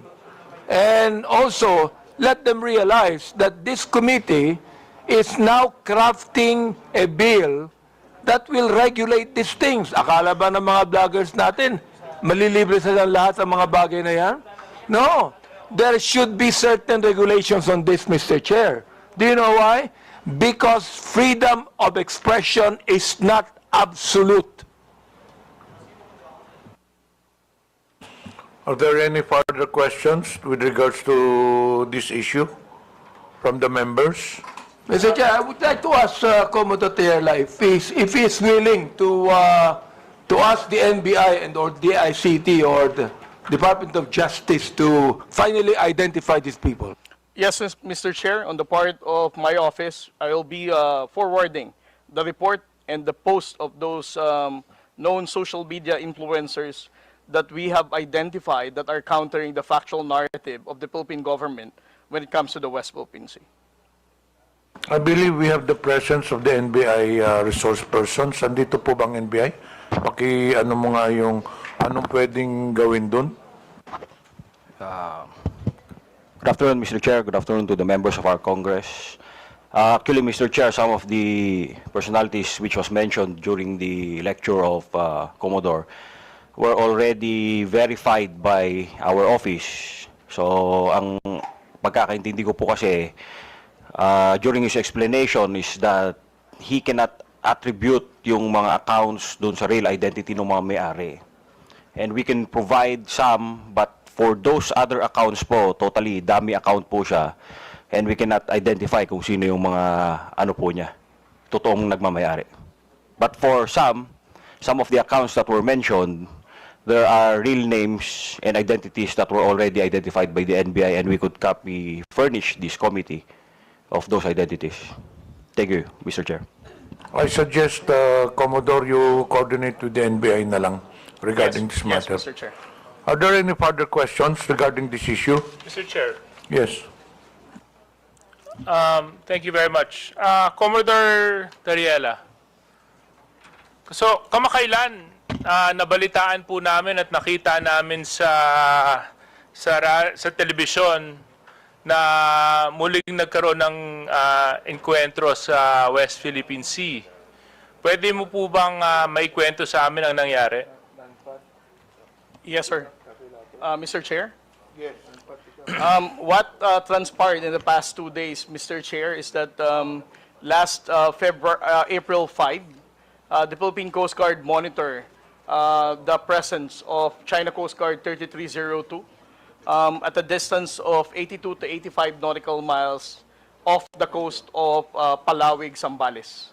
And because of that, the Commandant of the Philippine Coast Guard, Admiral Ronnie Hilgavan, directed BRP Cabra to challenge the presence of the China Coast Guard vessel. And last April 6, what happened, sir, is when the Philippine Coast Guard vessel was challenging this 99-meter vessel, which is relatively larger than the 44-meter vessel that we have, carried out a dangerous maneuver, attempting to, as if they are going to ram a smaller Coast Guard vessel. But thanks to the seamanship skills and the professionalism of the Coast Guard sailors of the Philippines, we were able to prevent from being rammed by the China Coast Guard. And just yesterday, sir, again, the China Coast Guard 3302 did another dangerous maneuver, attempting to ram the aft, which is the behind of the Philippine Coast Guard vessel, when we were also challenging them yesterday at a distance of 92 nautical miles off the coast of Capones Island, sir. And the area is well within our special economic zone, no? Yes, sir. That is well within our own exclusive economic zone. Exclusive economic zone. And ako, Commodore, nung napanood ko po yung video sa TV, the news, talagang nakaramdam ako ng konting galit. Kasi nakita ko yung isang dambuhalang Chinese vessel na palapit ng palapit habang pilit naman tumatakbo yung atin. Kasi nga baka mabangga. At mukhang babanggain talaga. At buti na lang kamo, magaling yung ating mga seafarers nakaiwas. Kung hindi po nakaiwas, ilang kayang Pilipino maapektuhan kung dumating po sa punto na nabangga? Well, we have to understand, sir, na ang barko na to is almost double the size of our BRP Cabra. So you can just imagine the impact nung bilis nung barko na yon sa pagbangga ng mas maliit na barko natin.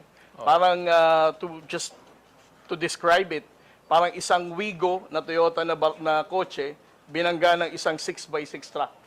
So that is the reason why the Philippine Coast Guard has to run away for them not to be rammed by the China Coast Guard. Kung sakali pong nabangga tayo, definitely ang mga crew po ng Philippine Coast Guard vessel ay nasa harm's way na po. At tayo po ngayon siguro ang nagpapanik, how can we be able to rescue our Coast Guard personnel, sir? At tunay pong nakakakulo ng dugo nung nakita ko po to kasi atin po yung lugar eh. Diba? Atin po yung lugar. At dito po sa hearing natin ngayon, napakahalaga po na ma-address po natin yung mga fake news na lumalabas laban sa issue ng West Philippine Sea. Because what I fear, Commodore, is due to the fake news, this might lead to Filipinos being misguided when it comes to properly understanding the issues of the West Philippine Sea. Do you agree with me when I say this, Commodore? Yes, sir. I definitely agree with you, sir, that we need to address fake news and disinformation. Dahil kung tataas po ang bilang ng mga fake news and disinformation na yan with regard to the West Philippine Sea, mawawala na pong saysay ang paghihirap ng Armed Forces of the Philippines at ng Philippine Coast Guard na itinataya po nila ang buhay nila para po sa West Philippine Sea. So sa isang bahagi, Commodore, would you agree with me when I say that maaaring isang strategiya to na ginagamit ng isang banyaga laban sa Pilipinas para magkaroon ng confusion sa ating mga mamamayan sa paglaganap ng fake news laban sa Pilipinas sa usapin ng West Philippine Sea? Yes, sir. I definitely agree with you, sir, that most likely this is a state-sponsored misinformation tactic para gibain po ang pagkakaisa ng atin pong bansa pagdating sa pagtindig sa isyu ng West Philippine Sea. Okay. Thank you very much. Now to our vloggers present. Mr. Chairman, can I get a show of hands kung sino-sino po sila nandito ngayon? Actually, we will proceed on that. Tapusin na lang natin yung kay Tariela. Yeah, patapos na po ako, but critical lang po kasi sa akin yung mga vloggers dito. The social media personality that was mentioned by Commodore Tariela, George Paglinawan, is here. May know where George Paglinawan is? Oh, yan. If you have any questions. He was Sir, mentioned by if I may. Commodore Tariela kanina. If I may, Mr. Chairman, I am George Ahmed Mr. Paglinawan. Chairman, I think I have the floor. Okay. Yeah. So anyway, Mr. Chair, I just wanted to ask first, I don't have any particular questions to Mr. George. Yung gusto ko lang malaman, yung mga vloggers na nandito ngayon, pakitaas nga ulit yung kamay ninyo. Hindi ko kasi kayo kilala isa-isa eh. Kanina, kung susubaybayan po natin yung takbo ng hearing, makikita po natin na napakahalaga po ng papel na ginagampanan ninyo sa paglaganap ng balita at sa mga pangyayari sa ating bansa. And in a certain way and in a certain form, you influence the manner of thinking of certain Filipinos. No? And I'm sure you agree with me that when I say the Philippines is a sovereign country. Now, I just want to find out from the vloggers present, do you condemn what China is doing in the West Philippine Sea? Yes or no? Can you raise your hand? Can I just, all of you? All of you? Yung mga nasa dulo, hindi ko po masyadong, sorry malabo kasi yung mata ko. Are those vloggers as well at the end? Yes? Do they also, are you also raising your hand? Yes? Okay, so you also condemn what China is doing in the West Philippine Sea. Is this correct? Yes, okay. If so, then, Commodore Tariela, you mentioned na maraming mga disinformation, fake news na lumalabas patungkol sa usapin ng West Philippine Sea. Can you further elaborate on this? Yes, sir. Just like what I mentioned a while ago, sir, no? There are 7 types of narratives that they're saying. Una, wala tayong legal basis. Second, dinidiktahan lang tayo ng Amerika. Pangatlo, Pilipinas ang gumugulo sa West Philippine Sea. Pang-apat, ito ay hindi ito priority ng ordinaryong Pilipino. At pang-lima, ang mga spokesperson natin are actually receiving bribe from the government and even the U.S. government. Okay. So, is Mr. Mark Lopez present? No. And Comsec, can we check if Mr. Mark Lopez is present? Because I remember in our last hearing, he was very opinionated about this issue. Comsec?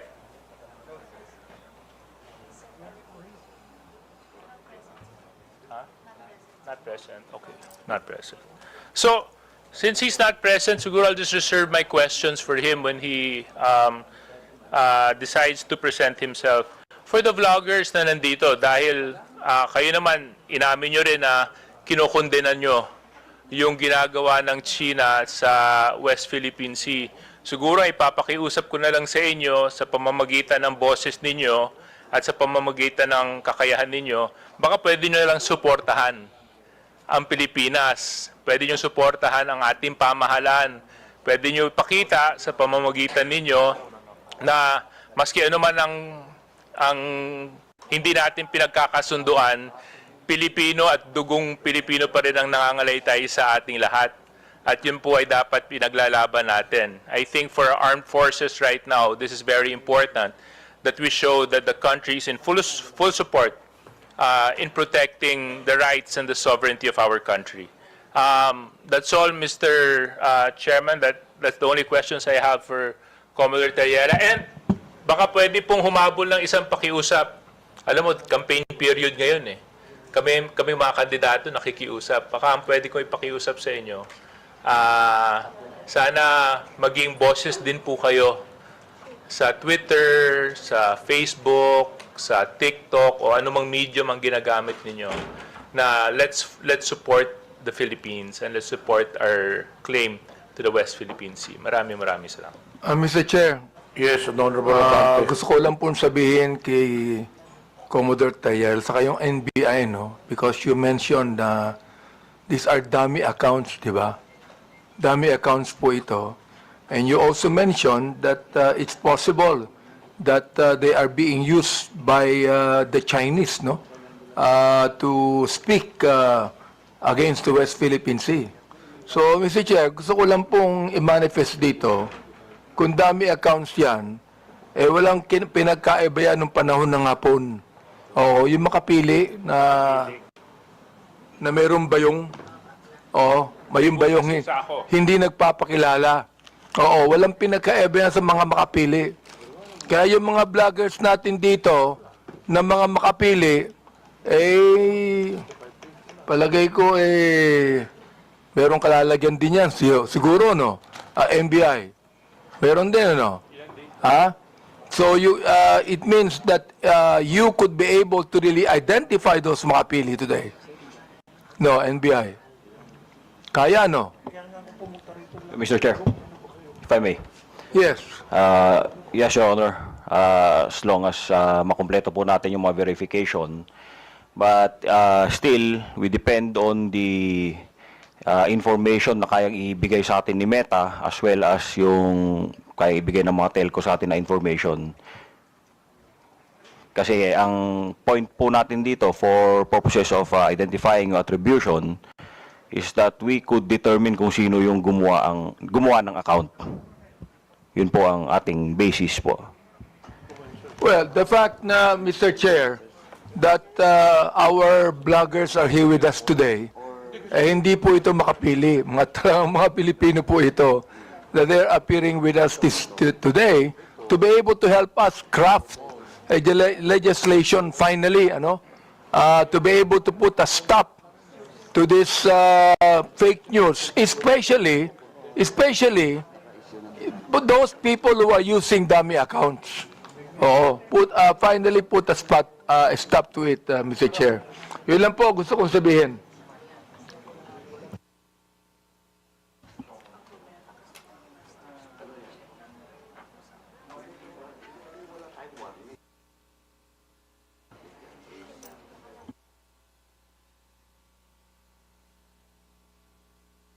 Tutuloy ko na. I will continue. Okay, Yeah. Chairman Abante, please continue. Mr. Chair, thank you. Andito po pa si Miss Joey Cruz. Miss Joey Cruz, andito po ba? Yes, Mr. Chair. Okay, Chairman.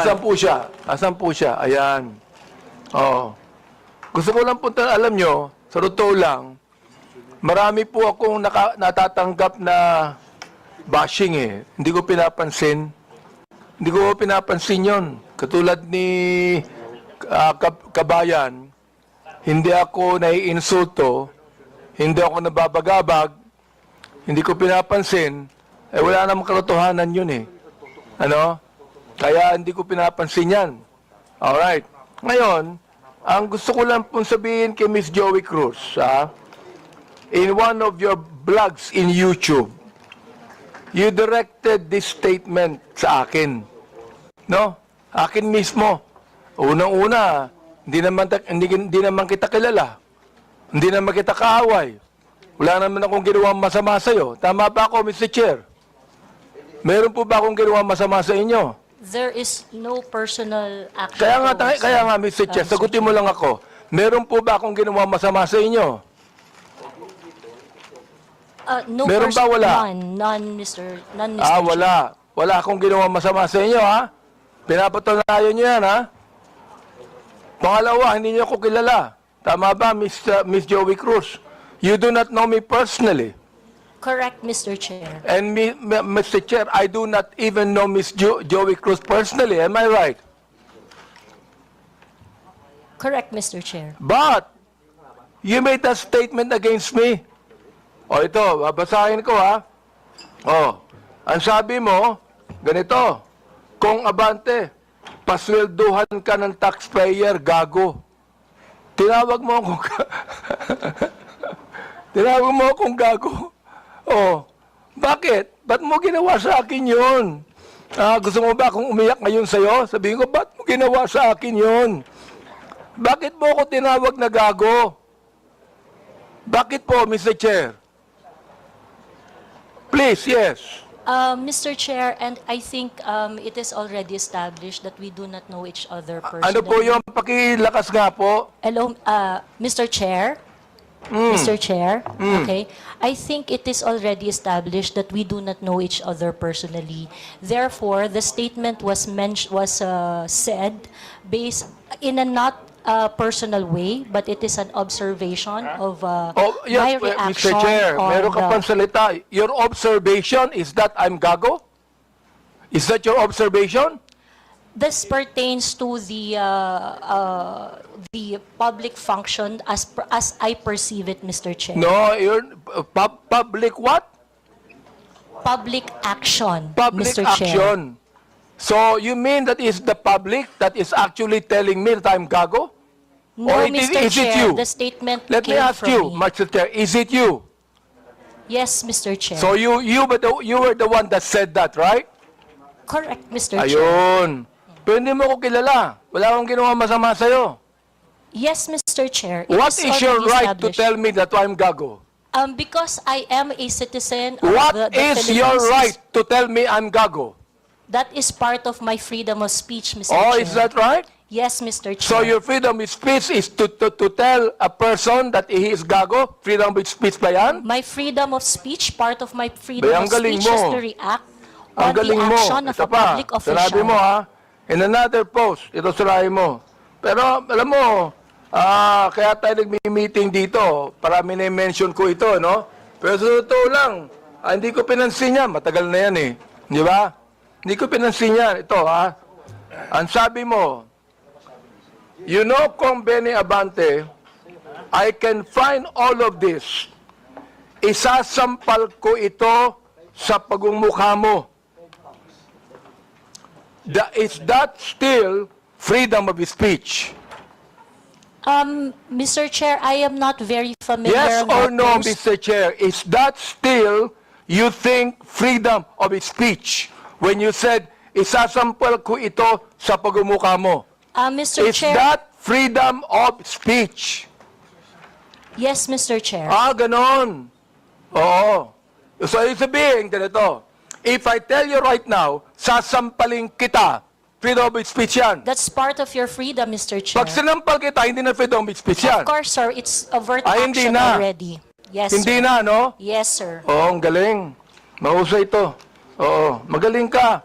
Oo. Ang sabi mo, I'm going to be Hindi ko masabi to Mr. Chair eh. F-U-C-K-E-D. Prepared. Binanggit mo yon?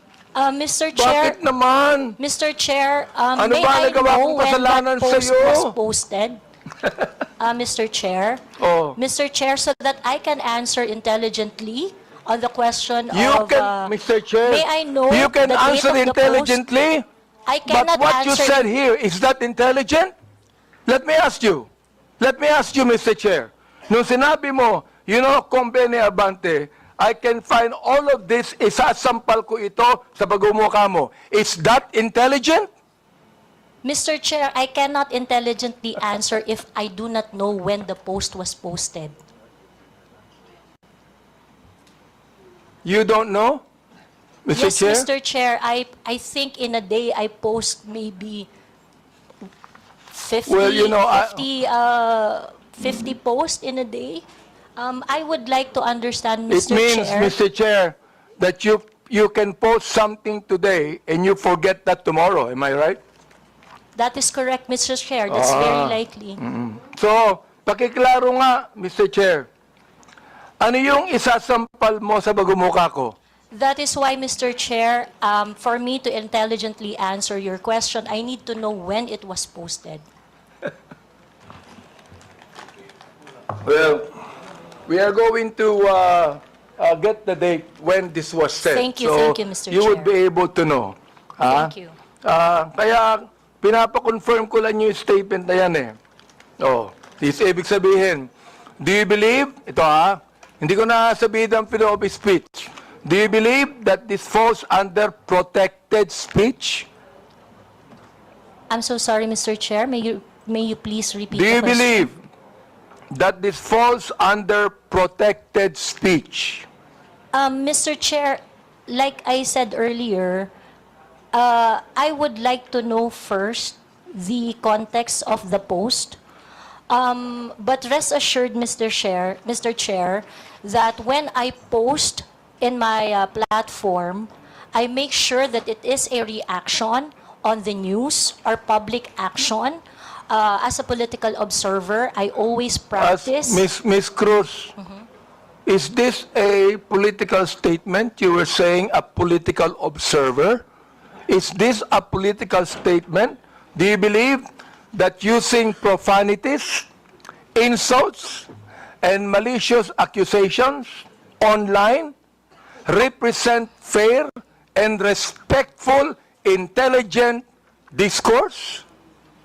Except as part of your statement, Mr. Chair, the malicious imputation you said, I accept that. The rest that you said, yes, it is part of the healthy public discourse. It is part of what, Mr. Chair? Healthy public discourse. Oh, therefore, pag binanggit natin using profanities, insults, and malicious accusations, that is, anong tawag mo doon?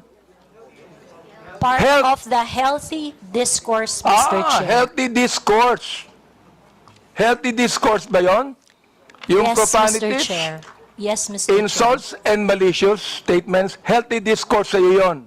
Yes, Mr. And that's Chair. the reason why, Mr. Chair, that we should now actually craft a legislation to put a stop to Ms. Joey Cruz, who seemed to be intelligent, and a woman using profanities, malicious insults, saying it is healthy. Yes, Mr. Chair, I stand by my statement. Everything you said, except the malicious imputation, which I do not do, is part of a healthy public discourse. It is part of my freedom of speech. In fact, it is recognized under the Universal Declaration of Human Rights Act that I It is should be able recognized to where? express my opinion without Ms. interference. Joey Cruz, I am the chairman of the Committee on Human Rights, and this is not recognized. Profanities, insults, and malicious words are violation of human rights. You violated my human rights. Mr. Chairman, Mr. Chairman, Mr. Chairman, may I inquire, sino po yung sa tabi ni no resource person? Please identify yourself. Are you the lawyer of Yes, Your Ms. Honor. Cruz? I'm Attorney Mark Anthony Manuel. I'm the counsel for Ms. Cruz, Your Honor. Have you entered your appearance here? Yes, Your Honor, please. So Mr. please Chair. be reminded that you can only give legal advice your client, and you ask the chairman. Yes, Your Honor. Please sit, not in the resource person at the back. You are not allowed to sit. At the back, you sit at the back. Yes, Mr. Lawyers are not allowed to sit beside the resource persons. And please be advised that as permission by the chairman. Yes, yes. Also sit Mr. at the back.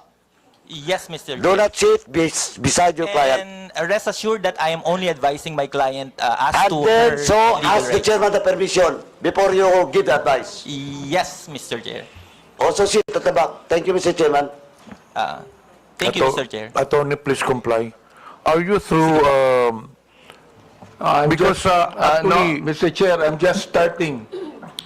wait, we are still on the issue of, I would like to finish the issue on Tariela, then we can go back to your interpolation. Honorable Junicio, are you still asking questions? You're done. Honorable Tariela, do you still have any statement to make? nothing more left from me. Okay, we'll now proceed to the next item on the agenda. This is with regards to the issue on social media personalities. Mr. Chair, if there are no other congressmen that have questions for our resource person, Commodore Tariela, maybe we can excuse him because he has more important issues at stake, which is national sovereignty. So, kung wala na po magtatanong sa kanya, baka pwede na po natin siya ma-excuse sa hearing na ito. You are hereby excused since there are no more questions. And more on that, there are some resource persons here that I believe wala na mga question ng mga congressman. May I ask if AMLA resource persons are here? Attorney Arpon, Attorney Titanco? From the members, do you have any questions to AMLA? There are none, so you are hereby excused. To COMELEC, pakitaas pong kamay. To the members, do you have any questions with COMELEC? None? You are also excused, all the resource persons in COMELEC. Dun sa mga broadsheets, you're already excused. Dito sa kay Miko David, Digital Marketing Association of the Philippines, I think you can stay put since we will be discussing next the social media personalities. Okay, we'll now proceed on the issue on social media influencers or personalities rather. May I request that all social media personalities take the microphone and introduce yourselves one by one, starting to the nearest to the chairman. Good afternoon, Mr. Chair. I am George Ahmed Paglinawan. I am a lawyer. I am not Ado Paglinawan, the one that was mentioned by the Commodore Tariela. I believe there is another person who is named Ado Paglinawan, and I'm sure that that is not me. Thank you. Okay, next. Yes, my name is Darwin Salcedo, known as Boss Dada in YouTube and Facebook. Next. My name is Dr. Richard Tesoro Mata. I'm a health blogger pediatrician. Okay, sige na. Next. Good afternoon, Mr. Chair. I'm Glenn Ang Chong, a lawyer, certified public accountant, and former member of the House of Representatives in the 13th Congress. Next, please. Good afternoon, Mr. Chair, and my name is Zain Batalya. I'm the person behind I Am Sean Wayne. Yes. Good afternoon, Mr. Chair. I am Manuel Mata Jr., also known as Coco Locoy in social media. Coco Loco? Coco Locoy, Mr. Chair. Good afternoon, Mr. Chair. I'm former PDEA agent Jonathan Morales, behind Agent Tambayan, Your Honor. So you're now a blogger also, Mr. Morales? Di ba resource person ka sa Senate before? Yes, sir. Mula po nung tinigil yung PDEA nag-resort na po ako doon sa... You're a former PDEA agent? Yes, Your ba? Honor. Yes, Mr. Chairman. Blogger ka na ngayon? Yes, sir. Okay, next. I am Vivian Rodriguez, better known as Vivian Velez, as my screen name. I was not invited in this committee hearing, but I was mentioned the last time, the last hearing. So Okay. I'm here. Anyway, this is a public hearing. Anyone is welcome to attend the hearing. Next. Good afternoon po, Mr. Chair. I'm Alvin Montero. I'm not a blogger, nor I'm not a journalist. Thank you. Good afternoon, Mr. Chair and honorable members of the committee. My name is Claro Ganyak. I'm a retired professor. I'm not a blogger. I just express my opinions in social media. Okay. That's it. Thank you, sir. Good afternoon, Mr. Chair. Ako po si Elijah San Fernando, isa pong manggagawa at unionista, kilala sa TikTok at Facebook bilang Eli San Fernando. Next, please. Good afternoon, Mr. Chair. My name is Maria Florinda Princess Duque, or better known as Pebbles Duque. I am now a law student. Next, please. Good afternoon, Mr. Speaker. Mr. Chair, sorry. I'm Dr. Ethel Pineda Garcia. Okay. I think there are some vacant seats. Pwede na pong kunin yun. Yes.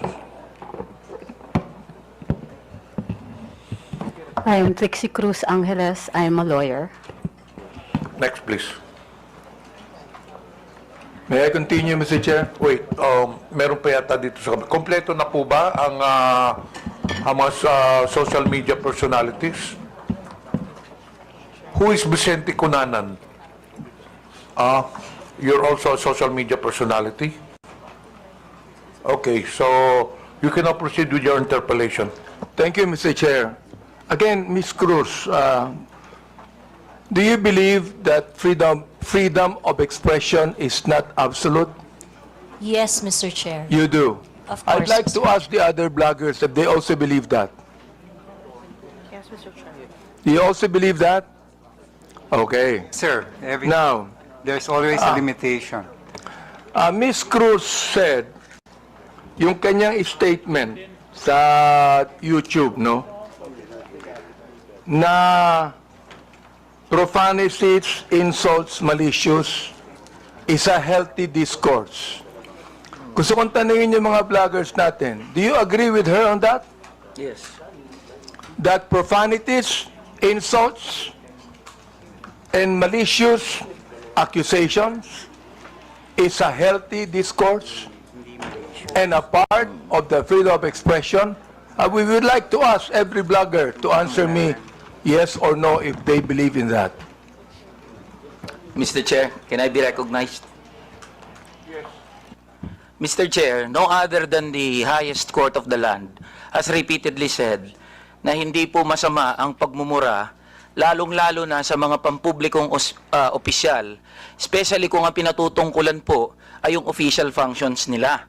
Not the person, but their official functions, Mr. Chair. So yun po ang paninindigan, lalong-lalo na po namin bilang mga manggagawa, dahil kahit meron pong TikTok, Facebook o social media, sa komunidad po, yan ang lengguwahe ng mga manggagawa at ordinaryong Pilipino na nagagalit. Hindi po kasalanan ng mga vlogger o ng mga gumagamit ng Facebook, TikTok, X o kung ano pa mang social media platforms kung bakit merong ganito na mga pagmumura o profanities. Ito po ay lengguwahe ng mga manggagawa at ordinaryong Pilipino na nagagalit. Hindi ko, Mr. Elijah, hindi ko binabanggit yung lingwahe ng ordinaryong Pilipino. Ang binabanggit ko, lingwahe ng vlogger. Hindi ka ordinaryong Pilipino. Mr. Chair. Tatandali lang, kasadala pa ako eh. Alright. Hindi ka ordinaryong Pilipino. Tama, mali? Ordinaryong Pilipino ako, Mr. Chair. Hindi ka ordinaryong Pilipino. Vlogger ka eh. No, I'm a manggagawa ako, Mr. Chair. Lahat pa ng ordinaryong Pilipino, vlogger? Mr. Chair, manggagawa ho ako na may platform ho. So, ordinaryong Pilipino ho ako, Mr. Chair. Mr. Chair, point of order. We have our rules here. I think the resource person cannot answer without being recognized by the chair. Sorry, Mr. Chair. Okay, to all reminder to all resource persons, let the interpolator finish his line of questioning in his statement, and resource persons can only talk when the chair recognizes them. Okay. Nabanggit mo kanina na yung profanities, yung insult, yung malicious accusation, kung yan ay sinabi sa kanyang, ang tawag doon, functions bilang public official, okay yun. Yung sabi mo, di ba? But not on a personal basis, correct? Yan. Yes, Mr. Chair. Sabihin natin, naniniwala ako dyan. Pero, hindi naman niya sinabi yan sa akin on my public functions, official functions. It is a personal accusations on me. Mr. Elijah. I cannot, Mr. Chair, can I be I cannot speak on behalf of Ms. Joey, Mr. Chair. Inaano ko lang yung sinabi mo. Yes, Mr. Chair. Okay, now I'd like to ask Ms. Joey, Ms. Cruz, are you insulting me on my public official functions, or it is a personal accusation on me? It's not a personal accusation, Mr. Chair, and I think we have agreed early on that we do not have any personal relationship. So Yes, that that's is right. just- Pero ito, ang sabi ni Elijah, okay lang yon kung yan ay sinabi in my official functions as a public servant. Alam mo ba yung official functions ko? Yes, Mr. Chair, and Alam mo. So therefore, hindi ka naniniwala sa aking official functions, kaya tinawag mo akong gago. no, Mr. Chair, the observation that I uttered to describe your performance of your official action, that is my observation. That is what I felt. Well, inobserbuhan mo ba yung aking official functions? Yes, Mr. Chair. Inobserbuhan mo I watch your hearings. Since I won in 2019? No, Mr. Chair. I closely monitored your performance as a congressman in the 19th Congress. And you hated me for that? No, not really, Mr. Hindi, Chair. gago. Just in the Binagit mo 19th sa akin, Congress. gago. So you hated me, Mr. Chair. Ano ba ibig sabihin nun? Binanggit mo, gago ako. Binanggit mo, isasampal ko ito sa pagmumukha mo. Binanggit mo, I'm going to be... Hindi ko babanggit eh. Okay. If you prepared, binanggit mo yun eh. May I respond, Mr. Chair? Therefore, you hated me. Hindi pwedeng sabihin mo sa akin na you love me. Is that a person that you said that you love me? I love you, and because of that, isasampal ko ito sa'yo. May I respond, Mr. Chair? Yeah, go ahead. Sige, Mr. Chair, go ahead, respond. At the very most, I do not like your performance as a member of the 19th Congress. But hate is such a powerful word because we established earlier that we do not have any personal relationship or any personal Mr. Chair, affiliation. binanggit mo yung human rights. Yes, binanggit Mr. mo yan kanina, Chair. di ba? Correct, Mr. Therefore, Chair. Mr. Chair, you violated my human rights. Why? Because when you said those profanities, those insults, yung gago, yung isasampol ko ito sa pagbubuka mo, you violated my human rights. You did. May I respond, Mr. Chair? Teka, Mr. Chair, hindi ako nagagalit sa'yo. Okay? At wala akong pakialam sa'yo. Kahit na anong sabihin mo, okay lang sa akin. Alright? Pero itong ating pinag-uusapan ngayon, merong kinalaman sa mga legislation na aming gagawin later on. That is why I am asking you right now. Sapagkat napakahalaga nito. Kapag binabanggit mo, if you're saying that using profanities, insults, and malicious accusations online represent fair and respectful discourse and a healthy discourse, therefore you're telling us that the freedom of expression is absolute. You can say anything you want, and that is freedom of expression. Yun ang sinasabi ko, Mr. Chair. May I respond, Mr. Chair? Pag binanggit mo, if you said that freedom of expression is not absolute, therefore, there are certain things that you cannot say. Yun ang ibig sabihin nung freedom of expression is not absolute. May limitation yun.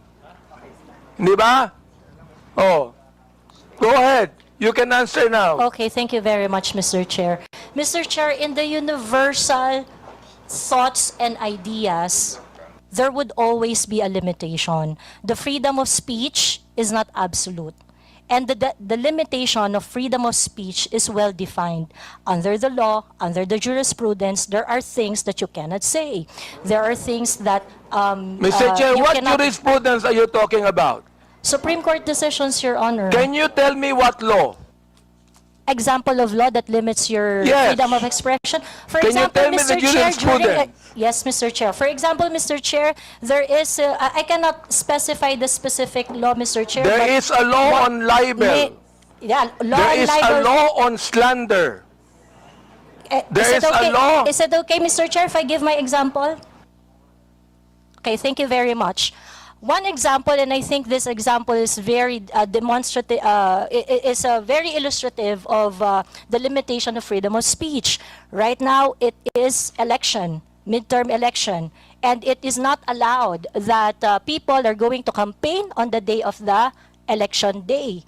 That is a clear prohibition to express on the part of the citizen to say whatever they want to say on that Teka, election day. Mr. Chair, ano po ang connection nung binabanggit mo? I'm asking you about the jurisprudence. I just told you that there is a law against on libel, on cybercrime. What you said today is libelous. What you said here is libelous. Why? Mr. Because Chair. there is a malicious intent. When you use profanities, when you use the word gago, there is a malicious accusation, and that is libelous. Mr. Chair, if that is your assessment of And that kind of listen, statement, you not will only have your... libelous, Mr. Chair, dali lang ha, not only libelous, ha, that is also unjust vexation on my part. May I respond, Mr. Chair? Go ahead. Okay, Mr. Chair, if you think that you are violated by my exercise of my freedom, you would have your right and No, be no, in court Mr. Chair, so that, don't so worry. that the maliciousness of Mr. that Chair, statement don't can be worry. I'm sorted not out going in the to charge you proper in court. authority. Don't worry. I'm not going to charge you. If I charge you in court, matatalo ka eh. Pero hindi. Oo. Unjust vexation to. Alam niyo ba yon? Are you a lawyer or not? I am not a lawyer, Mr. Therefore, Chair. you should know this. The thing is this, pero wag kang mag-alala. Hindi ako magdidemanda sa'yo. Do you know why? You're not important to me. Alright? Ang dahilan lamang, kaya natin ginagawa ito, para magkaroon kami ng idea kung anong legislation ang nais naming gawin. Pero ikaw, you are not important to me. Alright? Oo. Thank you, Mr. Chair. Yan. Kaya, huwag kang mag-alala. Hindi ako kailanman magdidemanda sa'yo. Alright? Oh. Tumatawa ka pa eh. Thank you, Mr. Chair. Natatawa ka sa akin eh. No, Mr. Chair, Oo. I am expressing my gratitude, Mr. Chair. Ganun ba?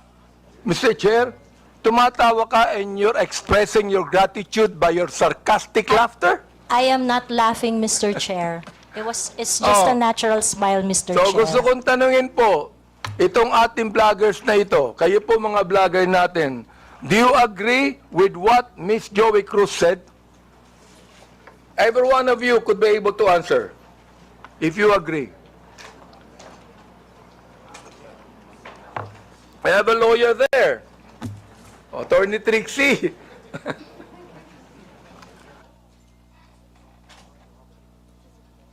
Attorney Trixie, you have the floor. Thank you, Mr. Chair. I disagree with Ms. Joey. I believe that there is, instead of a limitation on the freedom of speech, I believe that speech is either protected or not protected. Thank you very much. Those that are covered by the law, such as the law on inciting to terrorism, inciting to rebellion, and so on, are unprotected speech. And those that are not covered by any limitations by the law are protected speech. The Supreme Court has said that expressions of frustration are protected speech.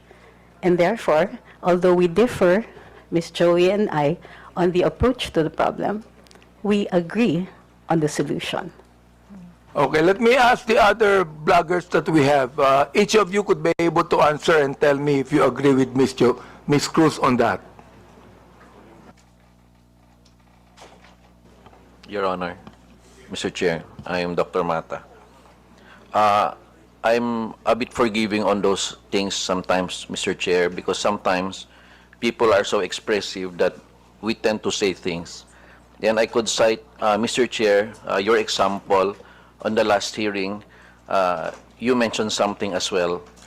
I won't mention it now, but you said it's something, but I know it was withdrawn as well. So there's no, I'm not affected by what you said, because sometimes you're just, in your emotions, you tend to say things, which you said, tanga, but it's okay, Your Honor. Mr. Chair, let me answer that, no?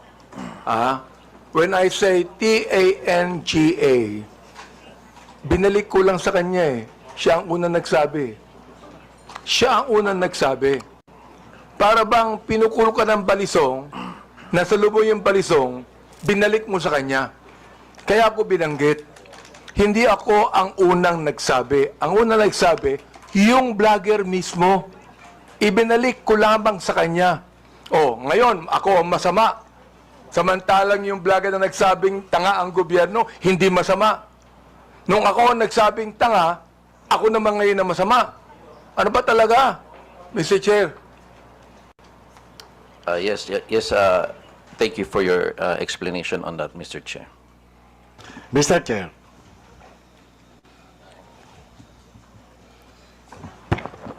Yes, was that, Mr. Chair. Mr. Morales, please proceed. Yes, sir. Doon sa kaya Miss Joey Cruz, ang ko lang, bilang isang dating tauhan ng gobyerno, wag lang sana tayong magpakita ng anumang kagaspangan para hindi tayo napapansin ng publiko. Yun lang po. Ano yung ibig sabihin? Huwag lang magpakita ng kagaspangan para hindi makita ng publiko. Yes, Your Honor, Mr. Chairman. Yun lang po. Kasi kung magpapakita tayo ng kagaspangan at makikita ng publiko yung hindi na aayon na kilos ng isang public official, talaga makikita po tayo. At yun mapapansin ng publiko. Huwag naman sana tayong masasaktan. Sinong tinutukoy mo, Mr. Chair? Your Honor, yun pong mga gumagawa ng kagaspangan, yun po yun. Sino nga yung tinutukoy mo? Hindi ko po alam. Siguro po, maaaring kayo po, Your Honor, mawalang galang na po, nasa inyo po yun, kung sino po yung mapapatungkulan nun. Mr. Chair, ano ba yung kagaspangan na narinig mo? Sino nagsabi ng kagaspangan? Your Honor, ito po bilang isang dating tauhan ng gobyerno. Nagiging maingat dapat ang isang tauhan ng gobyerno habang siya ay nanunungkulan. Katulad ng pagnanakaw, pag-aabuso sa tungkulin, pagmamalabis. Yan po yung isa sa mga dapat na tinitingnan natin. At kung tayo man ay tauhan ng gobyerno, dapat ginagampanan natin ng buong husay, buong giting, tulad ng mga alagad ng batas na handang ialay ang sarili niyang buhay para lamang doon sa sinumpaang tungkulin. Mr. Chairman, Mr. Chair, tama yung binanggit ni Mr. Morales tama Pero ang tinatanong ko sa iyo, nag-a-agree ka ba sa sinabi ni Miss Cruz? Saang particular, Your Honor, Mr. Chairman? Hindi ka pa na nakikinig sa akin Bira naman buhay ito. Pagpaumanhin niyo po, Your Honor, at nangati po yung aking binti, maaring hindi ko po wala kang napansin. karapatang magsalita kung hindi mo narinig lahat ang mga sinabi. Iyon pong narinig ko. Very clear meron po akong narinig. Very clear, Mr. Chair, ang sinabi ko. Kanina, pinag-uusapan natin yung lahat ng mga binanggit ni Miss Cruz. And I'm asking you now, kayong mga vlogger, mga objective naman kayo, di ba? Ano ang palagay nyo rito? Palagay nyo ba na itong malicious, ulitin ko para malaman mo, itong malicious, profanities, at insults, accusation, na ibinigay po ni Miss Cruz, ay kasama po yan sa tinatawag nating protected discourse o kaya naman healthy discourse or freedom of expression? Yun po pinoprotektahan ng batas. Ito po yung pong opinion o saloobin ng isang mamamayang Pilipino patungkol doon po sa pagkukulang ng isang public officer. Yun po hindi pinoprotektahan ng batas. Ito po yung pag-iingganyo ng paggawa ng illegal o labag sa batas. Yung pagkukulang, Mr. Chair, kung walang ginawang illegal, may karapatan ba siya? Kung walang ginawang illegal, Your Honor? Depende po Depende po sa napapansin at dun po sa nagbibigay ng opinion, Your Honor. Miss Joey, meron po ba akong ginawang illegal? Meron po ba? Nothing that I said in my Yun, mouth. wala akong ginawang illegal. Meron ba akong ginawang immoral? There are things that I may not agree. You may because of not agree, differences. that's fine Yeah, with me. Yeah. Pero ang tinatanong ko, meron ba akong ginawang immoral? Differences I in agree values, that there Your are Honor. some things that you do not agree. Okay lang yun sa Differences in akin. values, Your Honor. Di ba? Pero wala akong ginawang immoral o illegal. You said that yourself. So therefore, anong ibig sabihin ng profanities, insults, and malicious accusations you gave to me? Yun ang tinatanong ko. Ha? May I answer, Your Honor? Yes, go ahead. Okay. First of all, Your Honor, I would just like to take exception once again that I never agreed to anything, any statement that is malicious as part of freedom of speech. It's not. What I said are not malicious. Those are observation on my end.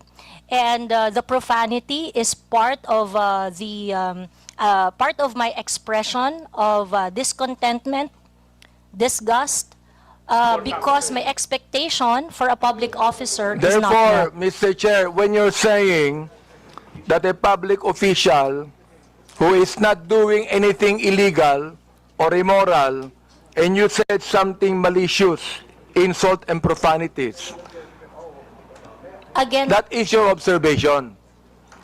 And you have the right to say that. Again, Mr. Chair, I am taking exception on the malicious statement. My statements are not malicious because my statements are always pertaining to the exercise of the public duty of the officer I am responding to. So or therefore, when you reacting said to. gago, that is not malicious. That is not malicious, Mr. Chair. Okay. That is not malicious, ha? Yes, Mr. Chair. Oo. Pero ako, Miss Cruz, kahit kailan, hindi naman kita kilala, hindi ko alam ang ginagawa mo, wala akong karapatang tawagin kitang gago. And I respect your opinion, Mr. Chair. Not my opinion. That is my belief. I Iba yung respect your opinion, belief, Mr. iba Chair. yung belief. Okay. I'd like to ask the other vlogger if they agree with Miss Joey on that. Una po, I agree po na this is not malicious kasi na-establish na po na hindi po namin kayo kilala personally. And kung sabihin namin mahal namin kayo, it is because of your work as public official. Hindi po ibig sabihin mahal po namin kayo bilang kung ano pa man, malisyoso. And when we say we don't like what you are doing, it is also not malicious. It pertains to your job as a government official. So I think magkaiba din po kasi yung sukatan sa public official and also private citizen. So, I think it's important for us to understand the difference of and the limitation doon sa public official and sa private citizen. And I agree po. Lahat po ng sinasabi namin sa inyo, because we don't know you personally, are not malicious. It's not personal. It's about your job lang po. Sometimes, Mr. Chair, I'm not onion-skinned, ayan, kilala ako ni Congressman Glenn. Kaibigan ko yan. I'm not onion-skinned. Ang ibabagit lamang natin dito is how do we limit this? How do we regulate this? Yun ang aming inaanong batas. How do we regulate this kind of statements, na masyadong personal to eh. Diba? Hindi ko na nga pinapansin eh. Oo. Kung hindi lang binigay sa akin itong mga bagay na sinabi eh, makikita ko ba to?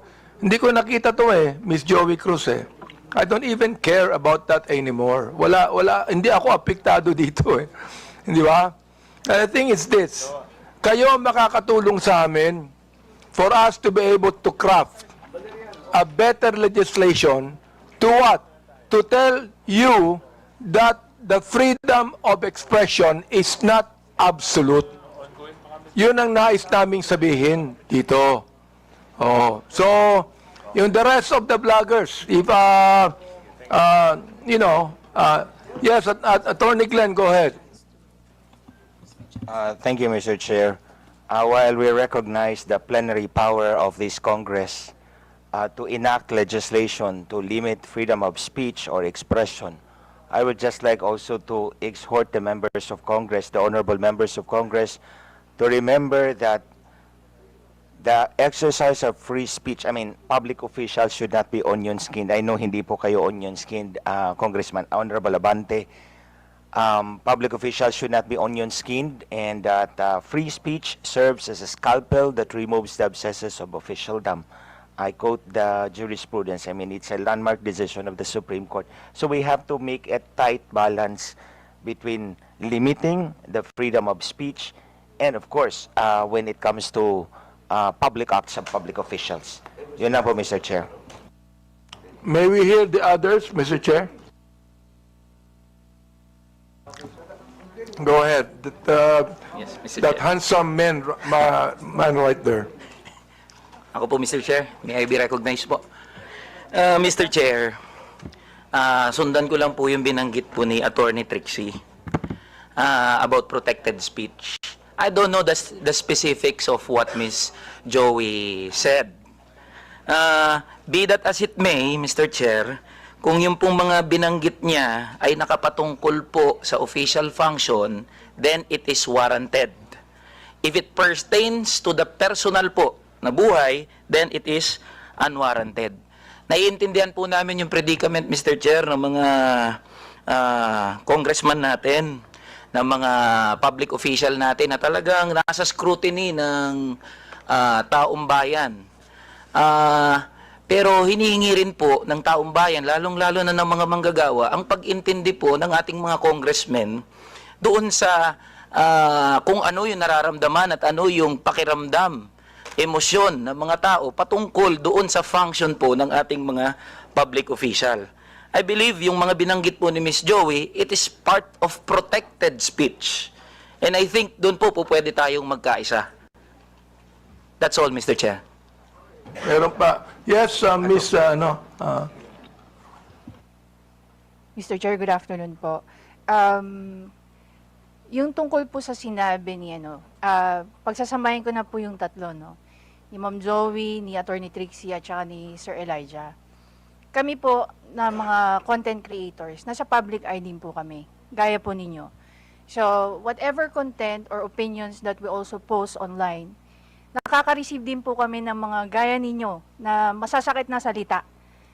Kaya naiintindihan po namin kung saan din kayo nanggagaling. However, ang difference lang po natin, ang atake sa amin personal, ang atake po sa inyo, on your official function. Ngayon, ang masasabi ko lang po siguro pagdating sa bagay na yan, kami po, pinapabayaan po namin yung mga haters namin at saka bashers to air out what they think and feel about what we say. Hindi ko naman din po sinasabi na dapat ganun din po kayo. It so happen lang that sa inyo po, pagdating sa mga nasasabi nyo po, sa mga press briefing nyo po, sa press con nyo, or even sa mga pinapublish sa news, sa aming mga content creator, naka-anchor kami lagi kung ano lang po ang nasasabi ninyo. Mr. Chair, Miss Batalya, Yes, po. gusto ko lang pong banggitin din, Alam mo, natanggap ko itong mga bagay na ito since Quadcom days, Hindi ako binabas ng sino man bago ang Quadcom. Bakit kaya? Di ba? Share if I may. hindi ako nababas Oo, ngayon lang talaga. Hindi ko alam kung bakit eh. Oh, yun ang gusto kong sabihin sana sa inyo. Di ba? Yes, Manuel Mata po. Mr. yes, Chair, Mr. Mata, yes. that is exactly the point kung bakit hindi po tayo nakafocus dapat dun sa mga protected naman na speeches ng mga tao. But the reason of frustration, ano po yung context bakit po nasabi yon ni Miss Cruz? Para alam po natin kung bakit siya na-frustrate, bakit niya po nasabi yon, and yun po yung masolusyonan natin. I think dun po sana tayo nakafocus, and I think yun yung rason kung bakit sinasabi ng batas natin na dapat hindi onion skinned yung mga government official para nakafocus tayo doon sa totoong problema and cause of frustration ng mga tao. Mr. Chair, sinabi ko na hindi ako onion skin, di ba? Yes po, Mr. Chair. The fact that you are here talking with us Yes. with this kind of respect is, I agree. Kaya, Mr. Chair, hindi ko talaga, since the time na yung Quadcom, hindi ako nagsalita ng anuman sa inyo o nag-vlog sa akin. Miss Joey, hindi ka nakarinig sa akin anuman salita, di ba? Miss Joey, you have never heard me say anything against you or about you. Am I right? Yes, sir. Yes, Mr. Chair, we do not know each other personally. Ayun. And then, ganito. I have never said anything about you, nor anything that you have said against me. Am I right? Sorry, Mr. Chair? I have never said anything about you or anything against you, even if you said something against me. Am I right? That is correct, Mr. Chair. Yun ang gusto kong sabihin sa inyo. I'd like to give way to my good friend, Congressman Akop. Before I recognize Congressman Akop, admin matters, there are several resource persons here who have been here since early this morning, and I believe some of the members have no questions anymore.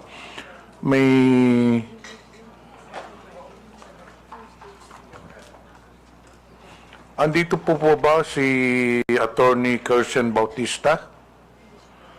To the members, do you have any questions with regards to the Department of Justice? Meron po ba tayong tanong sa Department of Justice?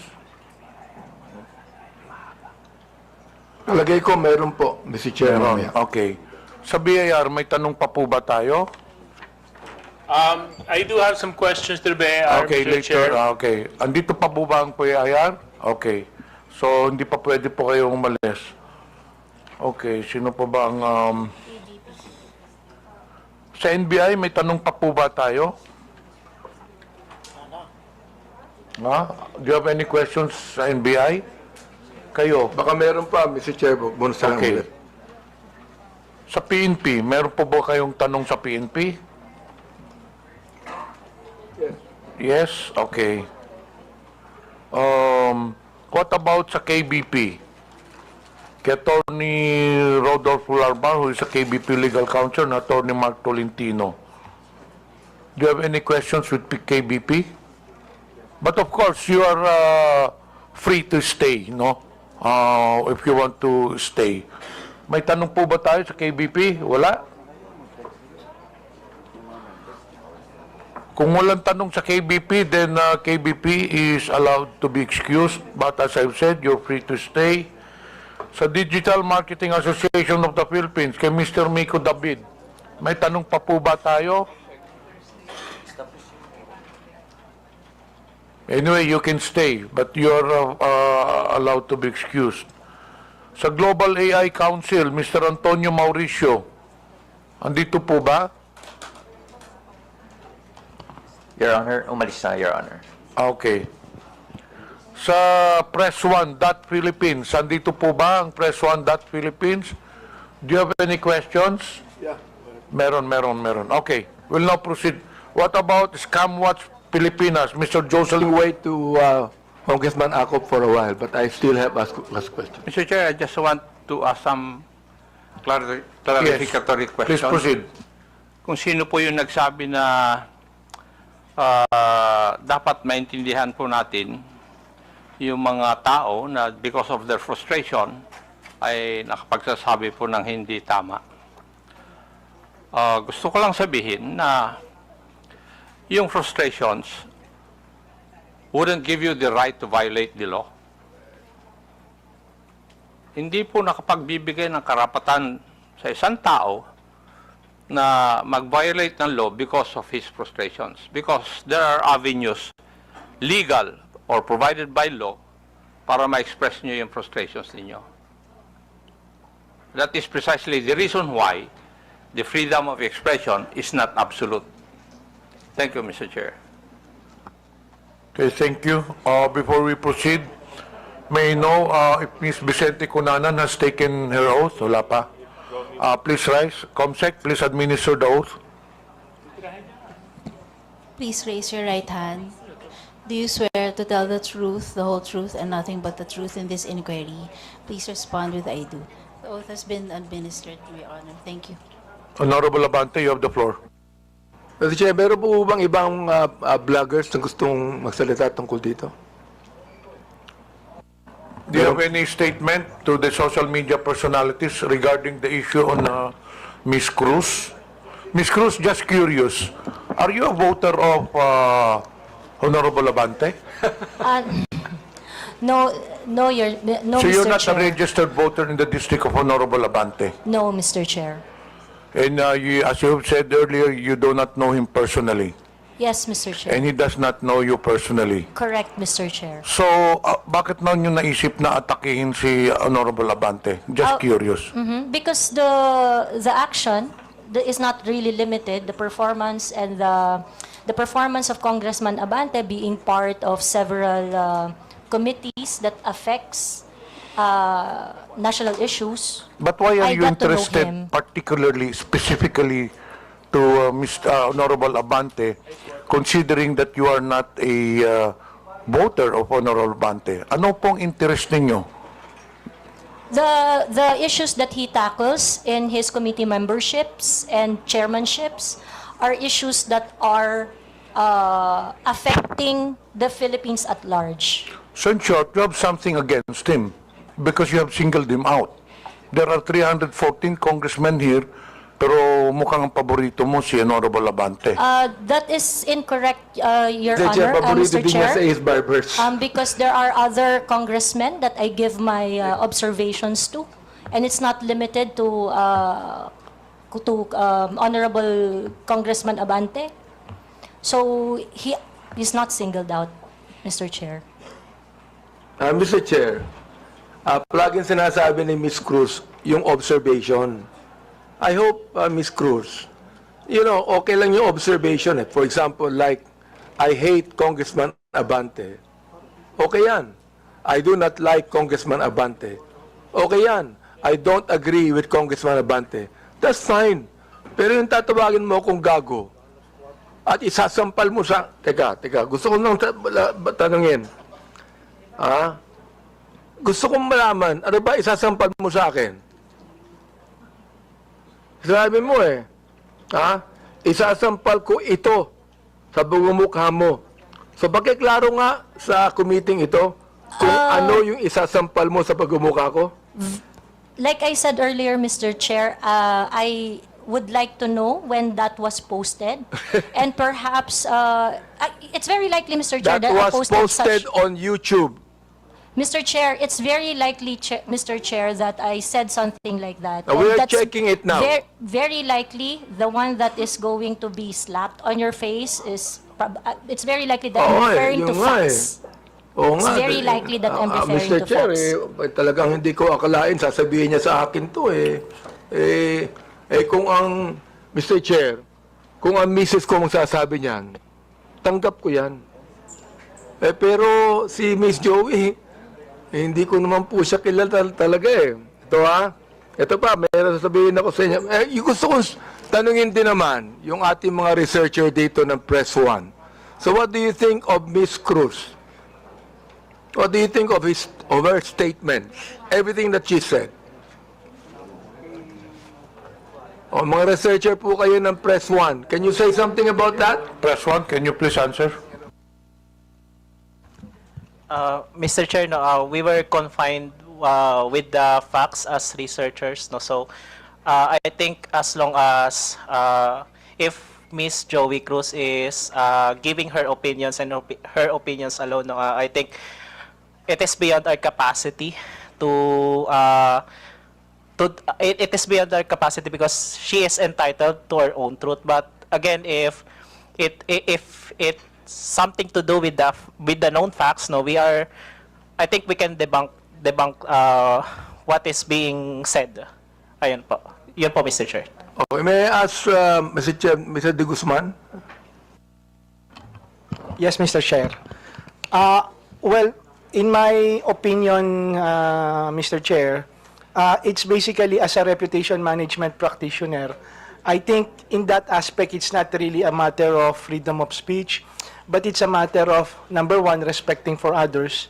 Number two, it's a matter of an ethical practice, whether you're a journalist or even a content creator, because basically your audience has a wide range. They are not just limited to a particular segment who would understand, unless, of course, that's the type of brand that you want to project. So you will really break those ethical rules, those courtesies, and the respect. So that's my personal opinion, Mr. Chair. Mr. Chair, can I ask the rest of the bloggers if they would like to say something? Yes, go ahead. Hello. May I? No, I don't agree with how you stated it, sir, which allegedly she said. Because, well, people can say anything they want, but if it violates the law, then it's illegal. And it still has to be determined if what she said really was illegal or what she did was illegal, and that I think that is for the courts to decide.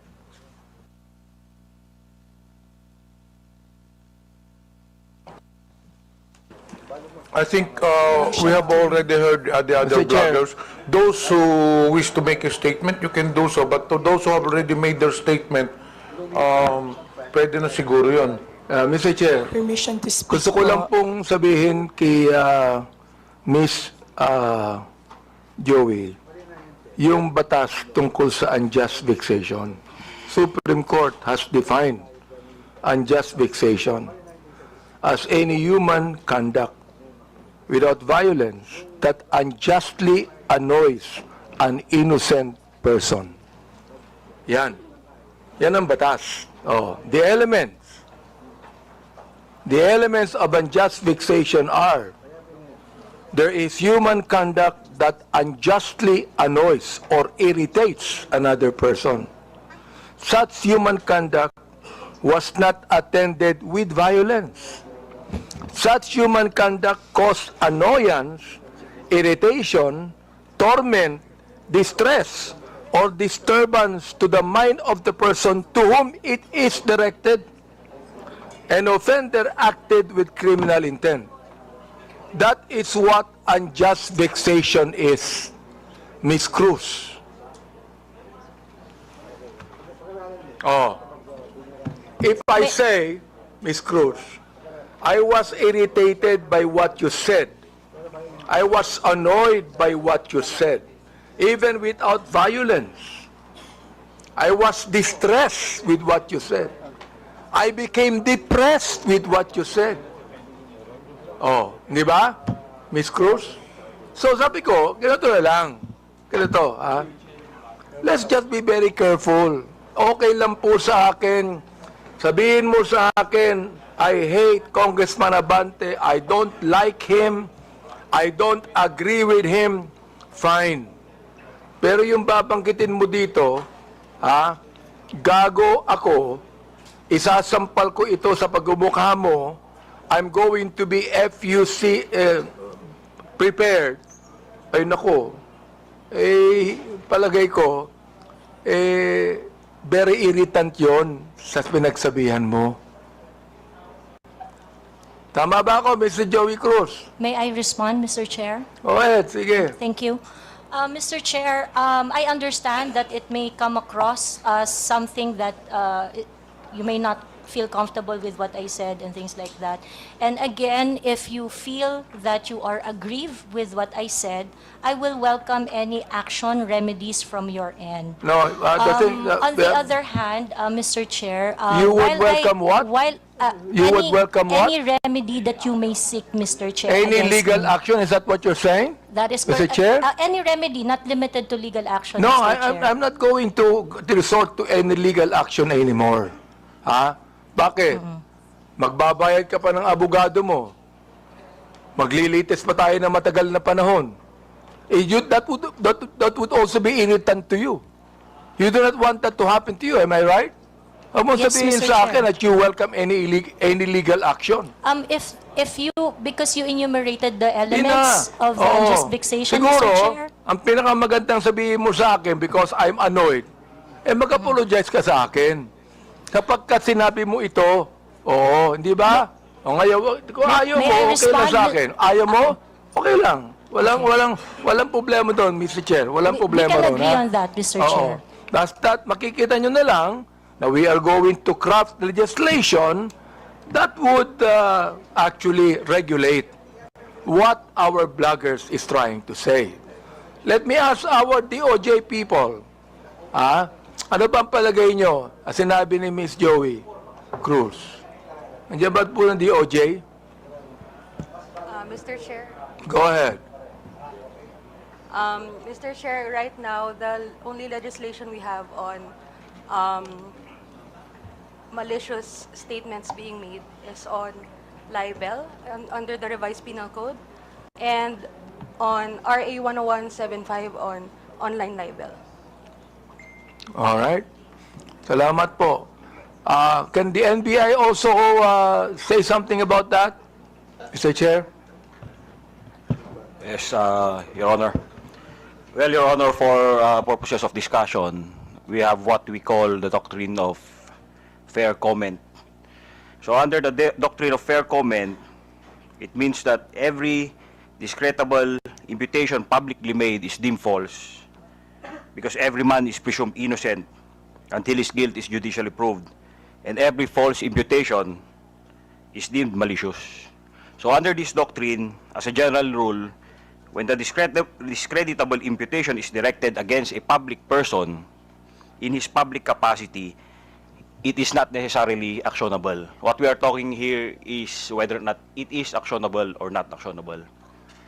But as an exemption, if the discreditable imputation to a public official is either a false allegation of fact or a comment based on false supposition, it is actionable.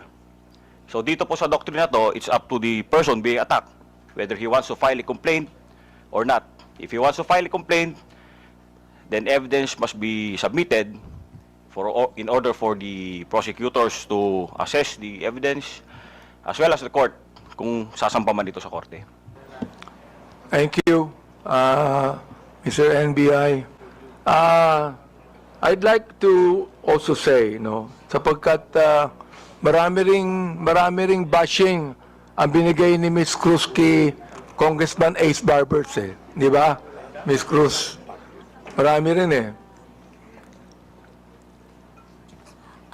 Mr. Chair, I would just like to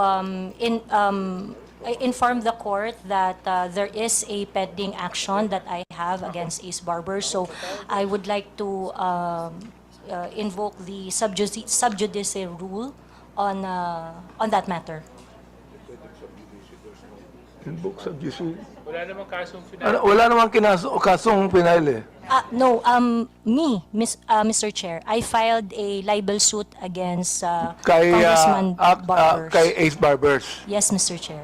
Oo. Huwag ka na mag-file ng libel suit sa akin. Wala naman akong sinabing masama sa iyo.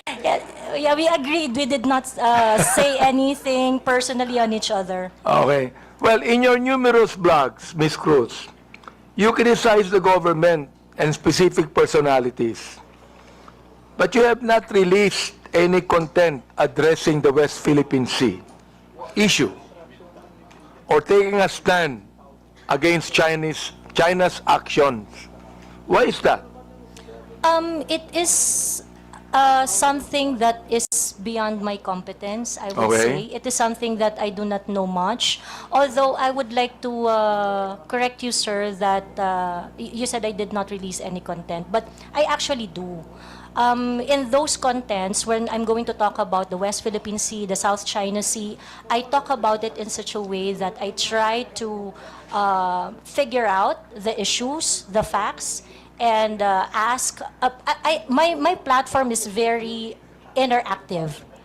And so my platform is always visited by professionals, professors, experts on their fields, real people doing their real job, sharing their 2 cents on what is going on. So whenever I'm going to talk about the South China Sea, international relations and things like that, it is always an interactive one, an exchange of idea from different point of views. Thank you, Mr. Chair. What is your, Tito, gusto ko lang tanungin, no? What is your current source of income, Ms. Cruz? We have a family business, Your Honor. Family business. Well, That is correct.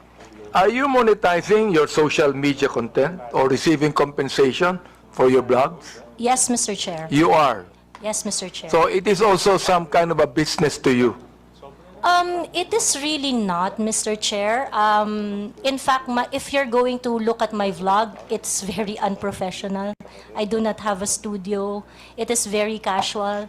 I do not have regular time. I'm going to vlog whenever. But how many followers do you have, Mr. Chair? On YouTube, I think I have around 79,000. In Facebook, I have my Facebook account with 143,000 followers was taken down a couple of days ago, and my social media accounts are usually they don't really last that long because it would usually be reported or taken down. Ilan po yung social media account ninyo, Ms. Cruz? I have TikTok, YouTube, and Facebook. So, ibig sabihin nun, you're getting money out of that. Parang sa'yo, that's a source of income, correct? It is a source of income, but Good. it is not a job for me because I can not vlog if I want to. Ano yun, Mr. Chair? I do not have to vlog if I want to. Mr. Chair, I do not have specific schedule when I do vlog. Sa akin, So, let me advise you, Ms. Cruz. Huwag ka na mag-vlog kasi naiinis ka din eh.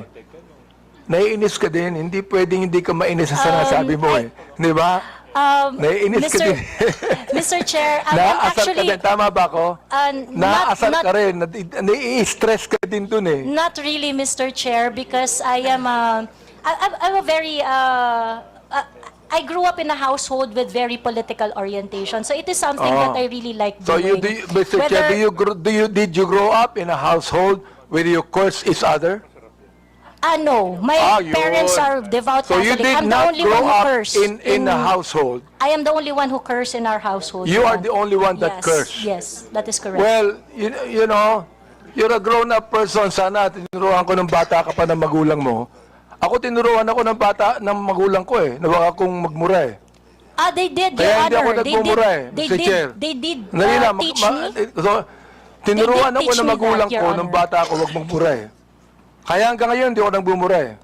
They did teach me not to curse, Your Honor, but they also taught me how to be your authentic self. Ganon. Okay ka. In one of your posts, you said, ito nakakaawa ang mga pulis under BBM administration. Can you elaborate on that?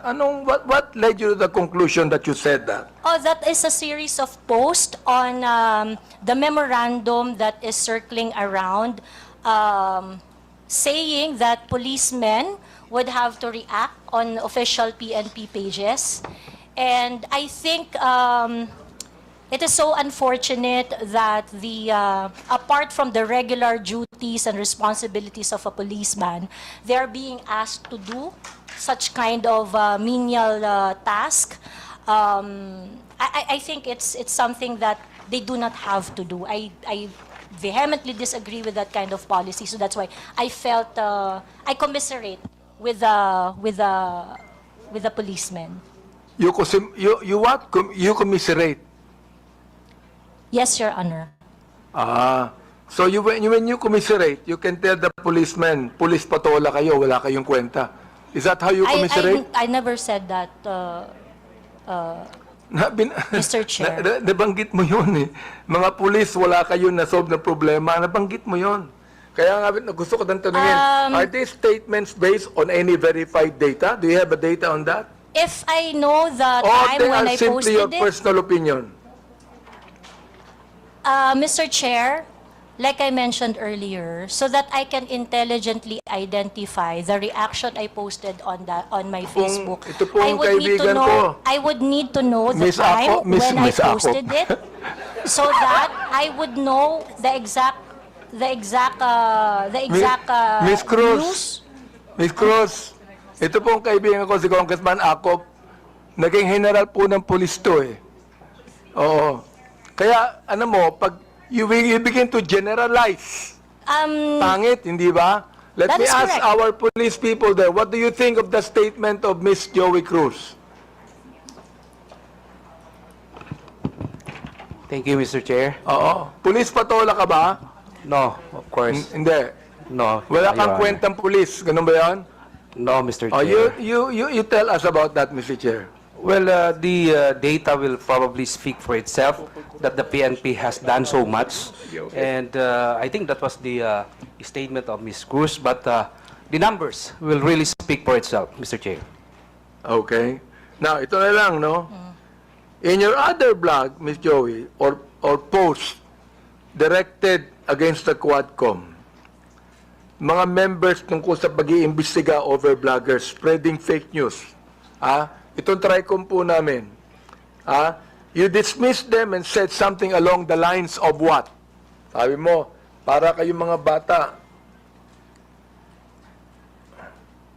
tangiya nyo. Hindi ko nga masabi.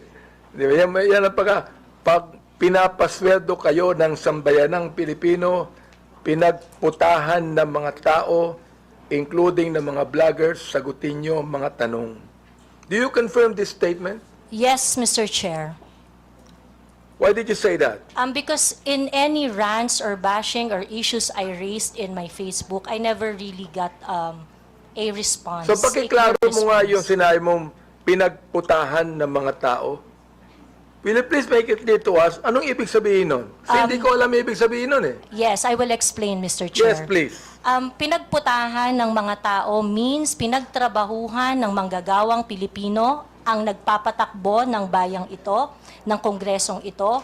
So therefore, the public officials should listen when there is a grievance being raised, petition being submitted by the people, especially when they are expressing dismay or standards not being met.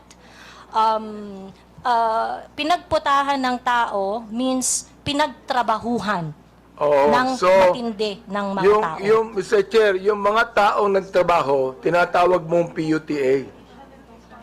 No, Mr. Chair. Ayun ang nabanggit mo eh. And Mr. Chair, sa Katagalugan po, ang ibig sabihin po niyan, dahil nga po ang tao ay nagtatrabaho, ang isang hardworking na tao ay nagtatrabaho ng long hours, they would always express ng frustration dun sa kanilang pang-araw-araw na challenges. So that is why, ganun po ang Bulakenya po ako, Mr. Chair. I would just like to inform so that you would also have a proper context on my vernacular. Mr. Chair, marami kong kilalang Bulakenyo na hindi ganyan ang mga salita. Yeah, marami po. Marami rin po Please, ako.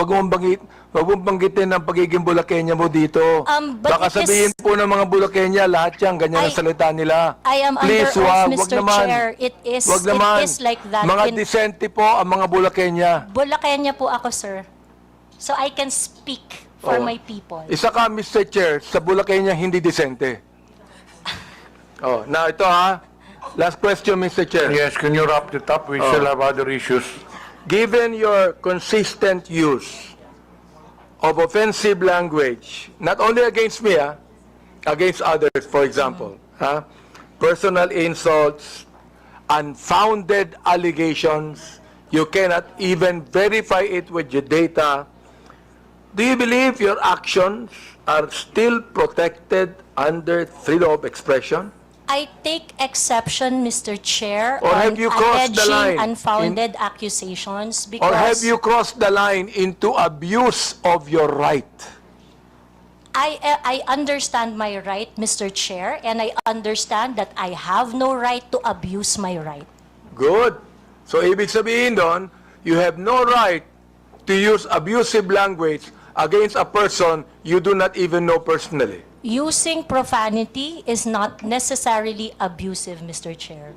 Well, you made that in a personal way. So let the people judge it, no? Because Correct, a lot Mr. of people Chair. are watching Agree. now. Let the people Agree, judge Mr. it. Chair. So siguro, yun na lang, Mr. Chair, ang may atanong ko kay Ms. Joey, siguro ngayon, makakilala na kami ngayon, siguro magiging close na kaming dalawa.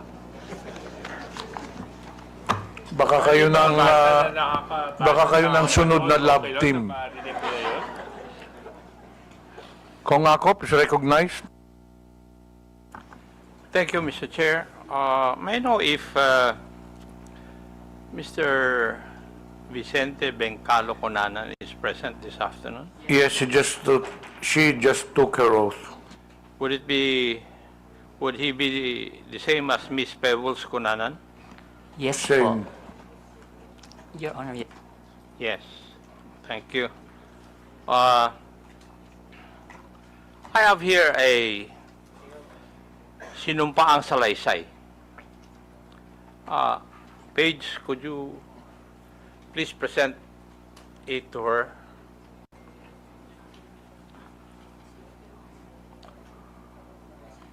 Would that be your affidavit? Subscribed and sworn to? Pakitignan yung dokumento na binigay po sa inyo. Yung po ba ay affidavit po ninyo? At pirma nyo po ba yung naandyan? Mr. Chair, yes po. Thank you. Page, pwede bang?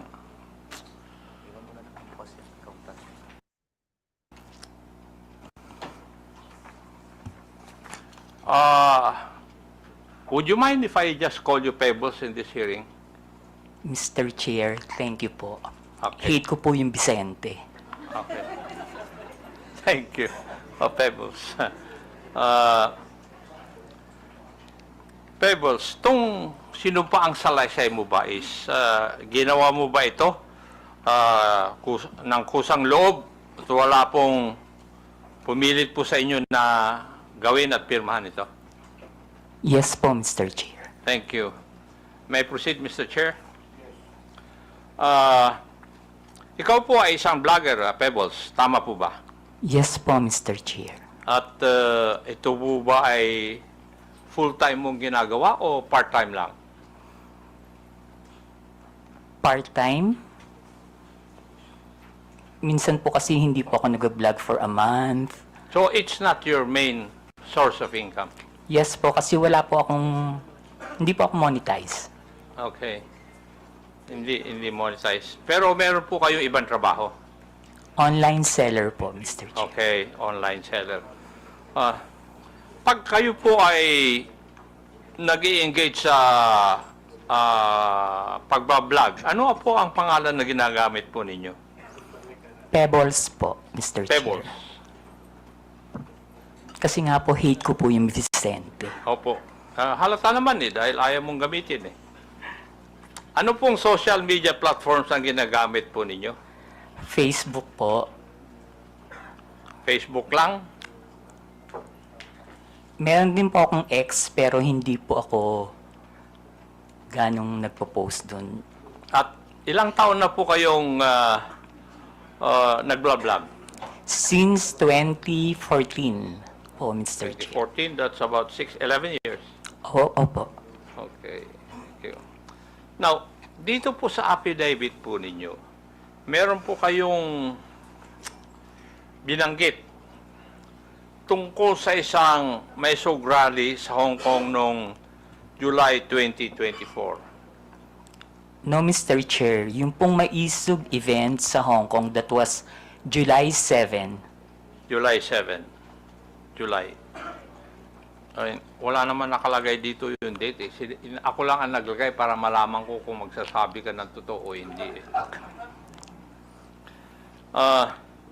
Pwede po bang ipaliwanag po ninyo sa committee ito kung ano po itong maisog rally? Yan po yung normal, Mr. Chair, na ginagawa ng TAPS Coalition, yung may isog event na sa iba't ibang lugar, katulad ng sa New York, sa Vancouver, maski dito po sa Pilipinas, sa Liwasan. Yan po yung maisog rally na sinasabi. At ginagawa ito sa iba't ibang lugar ng Pilipinas at saka ibang bansa. Opo. Thank you. Ikaw ba ay kusang loob na pumunta doon sa mga maisog rally na yan? O sa mga lugar na ito? Kapag ini-invite po ako, Mr. Chair, nagpupunta po ako. Pero pag hindi po ako invited, hindi po ako pumupunta. Pag ini-invite ka? Opo. May sumasagot po ba sa iyong pamasahe? Meron po. Meron. Pati yung accommodations po ninyo? Yung pamasahe lang po, pero yung accommodations, kapag isang beses pa lang po kasi ako nakapunta ng abroad na maisog rally. Saan po yun? Sa Hong Kong. Sa Hong Kong. Okay. Doon po, yung friend ko po yung nag-sponsor sa akin ng airfare and hotel. At pwede ko po bang malaman, masabi po ninyo dito sa committee ito, kung saan ka nag-stay at saka ilang araw ka na natili doon sa Hong Kong?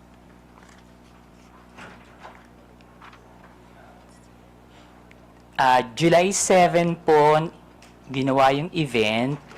July 6, 7, and 8 po. July 6, 7, and 8 po ako nag-stay. Pero yung pangalan po ng hotel, nakalimutan ko na po. Okay, thank you. Bakit po kayo naimbita sa private dinner na sinasabi mo na naganap noong July 7, 2024? Hindi po, Mr. Chair. After po ng event, meron pong dinner. Naimbita po ng kayo? lahat ng naging speaker dun sa event. So, naging speaker kayo doon? Yes po. Okay. Pwede po bang sabihin nyo sa committee ito, sino ang nag-imbita po sa inyo sa event na ito?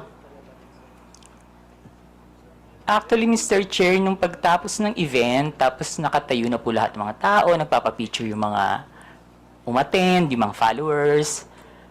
Ang nagsabi po sa akin na merong dinner after is si Attorney Harry. Si Attorney? Harry Roque. Si Harry Roque. Siya rin ba nag-imbita na lumawak ko doon? Hindi po. Yung pong organizer ng Maisog Hong Kong. Yung nag-organizer ng Hong Kong Maisog Rally. Sa tingin mo, ano po ang dahilan bakit kayo inimbita doon?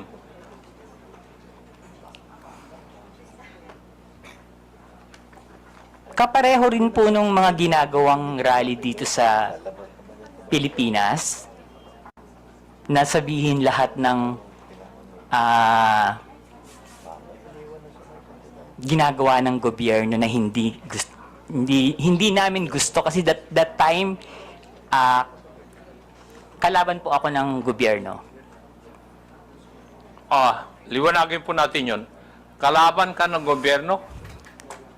Ano Opo. po ang ibig sabihin po ninyo sa kalaban ka ng gobyerno? Mr. Chair, kayo po ba ay critic ng gobyerno? Yes po, kritiko yun. po ako. Kasi Opo, malawak kritiko po yung po ako. sinasabi po nyo na kalaban ka ng gobyerno. Sorry, kritiko po ako ng gobyerno. Kritiko ka ng gobyerno. Okay. Meron akong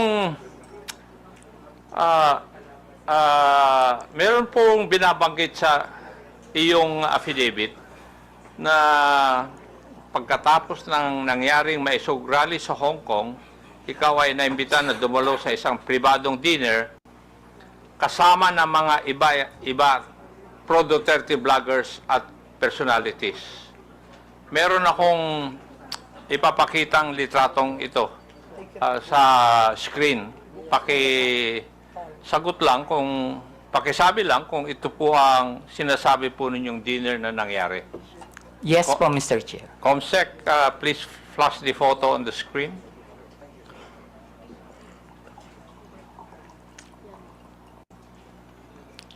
Yes po, Mr. Chair. Yan po yung dinner.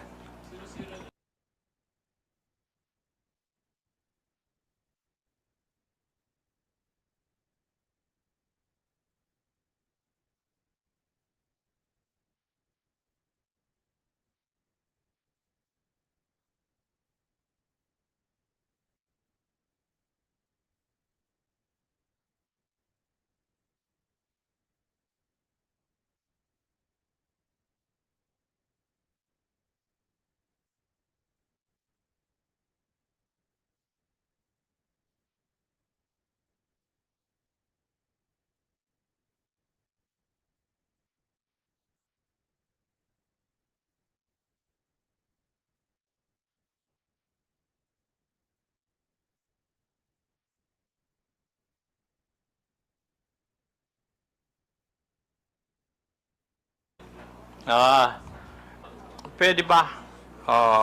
Narayan ka.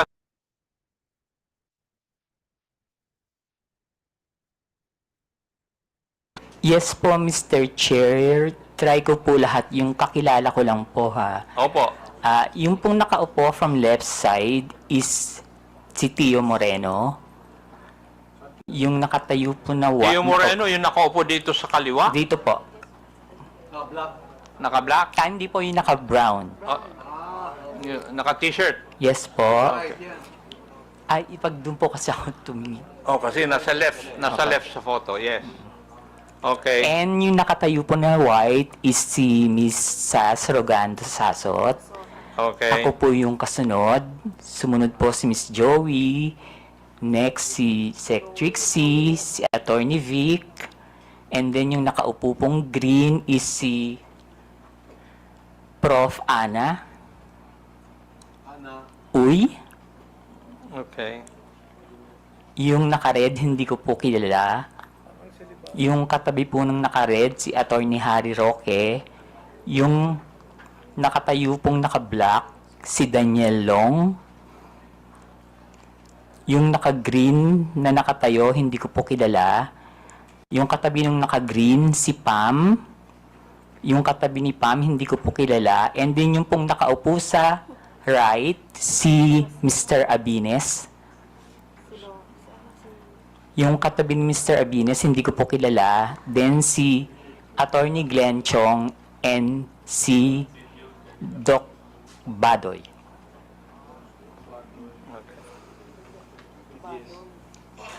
Alam mo ba, Pebbles, kung sino ang nagbayad sa dinner na yan?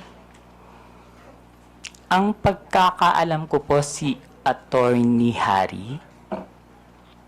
Attorney Harry Roque. Okay. Punta na tayo dun sa laman ng iyong affidavit. Sinabi mo sa iyong affidavit, Pebbles, na pinag-uusapan sa dinner na yon na may larawan o picture si Attorney Harry Roque na di umano nagpapakita na gumagamit ng cocaine si PBBM. Sigurado ka ba dyan? Sinabi mo sa affidavit mo na ito? Late po kasi akong dumating, Mr. Chair. So, mga 1 hour na silang nandun sa restaurant, nag-uusap. Bago po kami dumating ni Attorney Vic and ni Pam. So, mini-message na po nila ako na nasa na daw po ako, marami ng chikahan. So, pagdating ko po, yun po yung topic about the Pulburon video. Okay. Sinabi mo rin sa iyong affidavit, Pebbles, na walang pinakitang picture si Attorney Harry Roque doon sa pinag-uusapan po ninyo.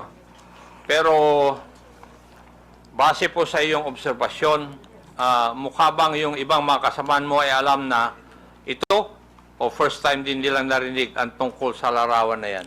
In fairness naman po dun sa mga kasama ko, hindi po nila alam. Wala po kaming alam lahat. Okay, thank you. Dito rin sa affidavit po ninyo, pinag-usapan din ninyo sa oras po na yon sa dinner kung paano i-release yung sinasabing picture na hawak ni Atty. Roque. Tama po ba? Yes po, Mr. Chair. At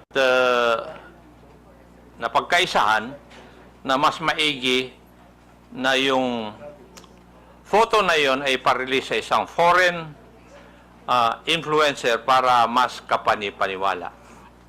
Mr. Chair, hindi naman po na pagkaisahan, pero nagbibigay po sila ng mga opinion na dapat siguro sa international blogger dapat na maglabas, or yung Australian reporter na nag-interview kay PBBM, pero hindi po siya napagkaisahan. Kumbaga nagbibigay lang po sila ng mga opinion.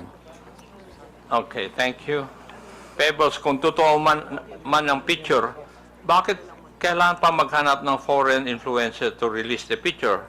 Bakit kailangan bigyan ng some semblance of credibility ang pag-release dito? Siguro po, Mr. Chair, para mapanood agad international. Bakit kailangan ng semblance of credibility? Dahil hindi tunay yung litrato o yung photo? Bakit kailangan ng grupo po ninyo na magkaroon ng semblance of credibility yung litrato o yung photo na yon?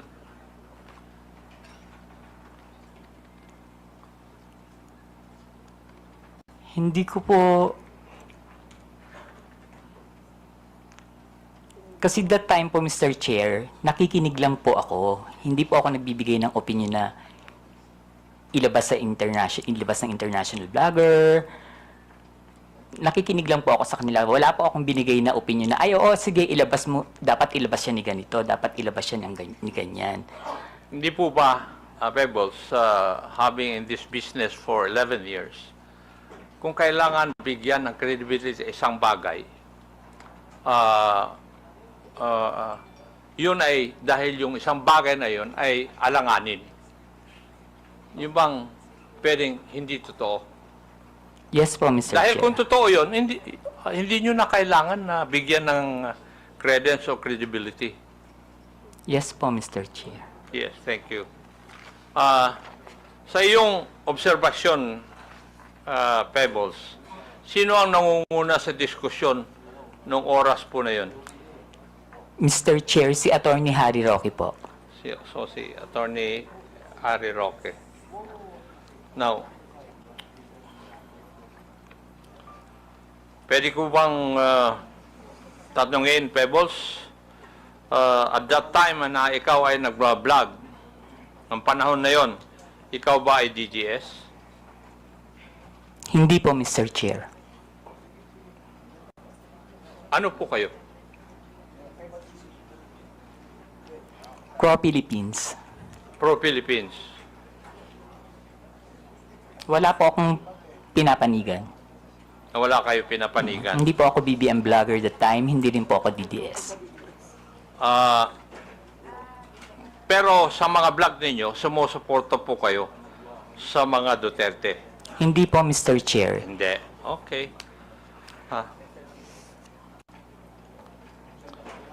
Dito rin sa iyong affidavit, Pebbles, may binanggit din ni Atty. Roque na sinabi niya na kaya niyang magpabagsak ng gobyerno. Tama rin po ba ang pagkabasa ko dito sa affidavit po ninyo? Yes po, Mr. Chair. Ang exactly sinabi niya dyan is nagkamali sila, magaling akong magbagsak ng gobyerno. Aha. Oh. Sa tingin mo, kaya po ba niya talaga? Mr. Chair, hindi po, kasi nagtatago po siya ngayon eh. Tama. Meron. Yung,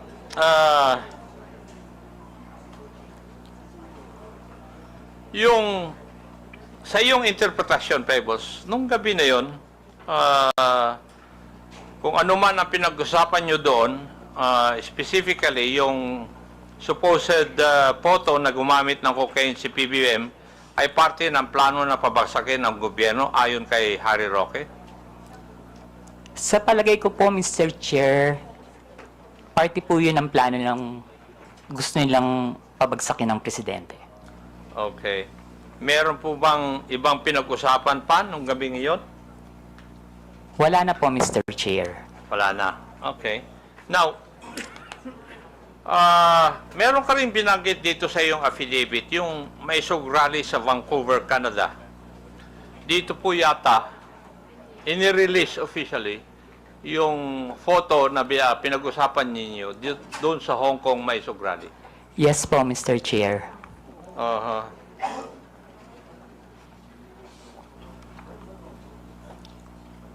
Comsec, paki-plus po ang video clip na nagpapakita ng pag-release ng pulveron video sa rally sa Vancouver.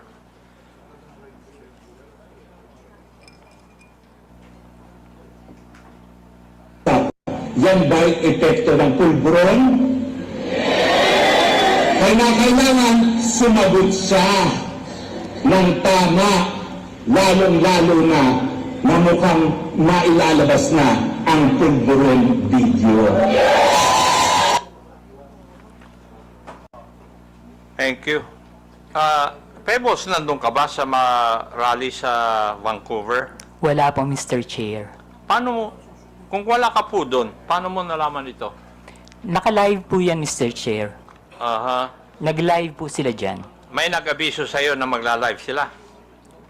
Wala po, Mr. Chair. Pero kasi, pag binuksan niyo po yung social media, yung Facebook, yan po yung trending.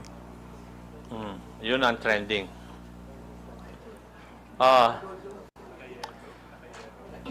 Pebbles, mapapansin sa isang video na si Atty. Roque mismo ang nasa entablado at nangunguna sa rally.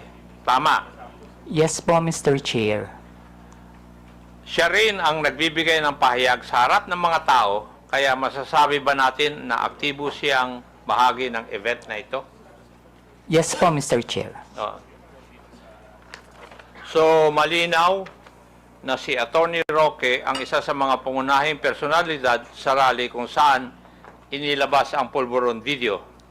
Yes po, Mr. Chair. At base sa video, siya mismo ang nasa sentro ng kaganapan. Tama rin. Yes po, Mr. Chair. Ngayon, ayon din dito sa iyong sinupang salaysay, isa sa mga dumalo sa Vancouver Mysog Rally ay si Maharlika. Yes po, Mr. Chair. Pwede po bang sabihin mo kung sino itong si Maharlika? Si Maharlika po yung isang vlogger niya taga-US. Taga-US. Ayon din dito sa iyong salaysay, parang alam na ni Maharlika ang nilalaman ng video bago pa ito may sa publiko. Bakit po dito sa iyong salaysay, parang alam na ni Maharlika ang nilalaman ng video bago pa ito may sa publiko? Bakit po ninyo nasabi ito? Paulit po, Mr. Chair. Ayon dito sa iyong salaysay din, parang alam ni Maharlika ang nilalaman ng video bago pa man ito may sa publiko. Yes po, Mr. Chair. Ano po ang basehan ninyo? Kasi noon pa po niya sinasabi na may video. Okay. Ayon sa iyong affidavit, sinabi mong nagpadala sa iyo ng mensahe si Maharlika bago pa man lumabas sa video na tinaguri ang pulveron video. Tama rin po ba?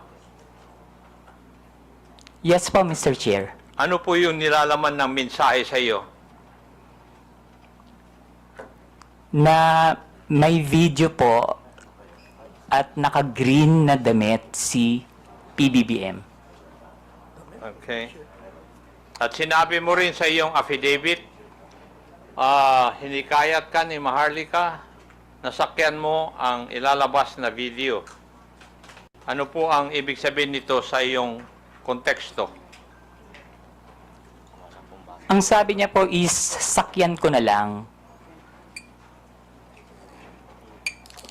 Kasi po, ang sinasabi ko po sa kanya is, Nakakainis kayo, bakit kayo may kopya? Kami wala. So, bakit naman kaya sinabihan ka ni Maharlika tungkol sa video bago pa man lang ipalabas to?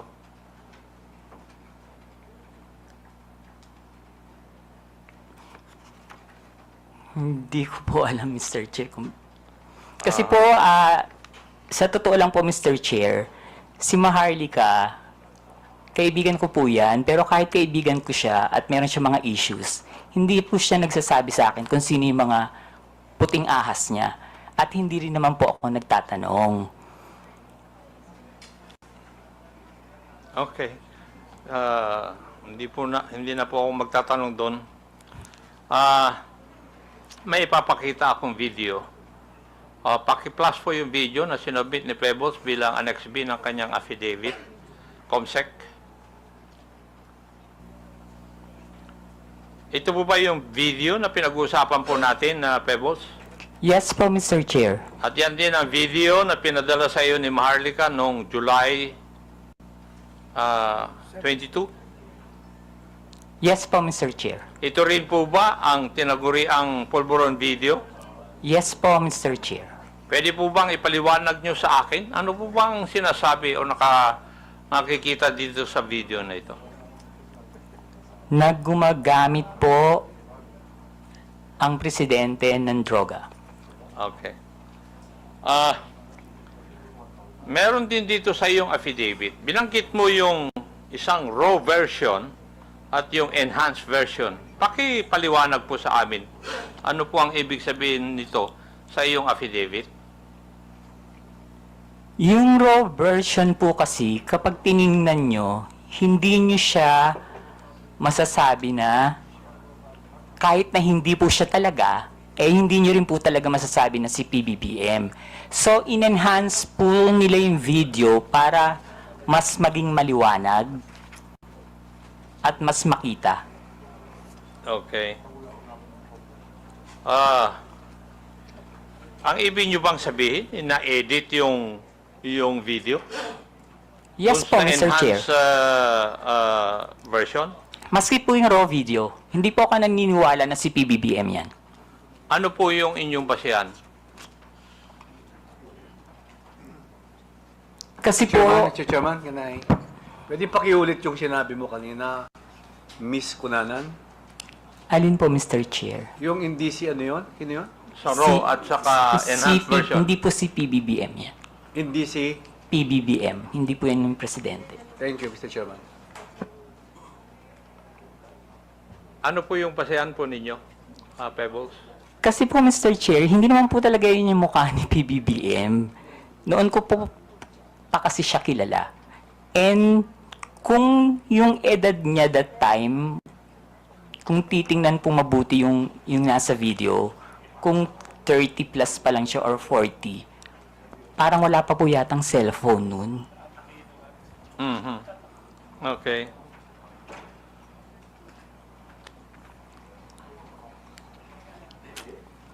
So, sa tingin mo, Pebbles, merong sinadyang alteration sa video upang manipulahin at ang itsura ng taong nasa eksena. Yes po, Mr. Chair. Yun. Ibig sabihin, lumalabas na planado ang pagpapakalat ng video para makapanira kay PBBM. Tama po. Yes po, Mr. Chair. At ayon sa iyo, si Harry Roque ang may pakanan dito. Yes po, Mr. Chair. Pero hindi lamang si Attorney Roque ang high official na nasa meeting na yun. Tama po ba? Yung sa Hong Kong po, Mr. Chair? Yes. Politician po ba? Picture siguro. Yes po, Mr. Chair. Yes. Okay. Huling katanungan, Pebbles. At sana masagot mo ito. Bakit ka nagsasalita ngayon at bakit ka pumirma ng isang affidavit? Para itama po ang mali. para itama. Aha. Okay. Thank you, Mr. Chair. I would just like to manifest that yung polvoron video, according to the Philippine National Police Cybercrime Office and National Bureau of Investigation, which have conducted a video spectral analysis, and these officers concluded that the tragic nuts and anti-tragus or parts of the ear of the man in the video did not match those of the PBBM.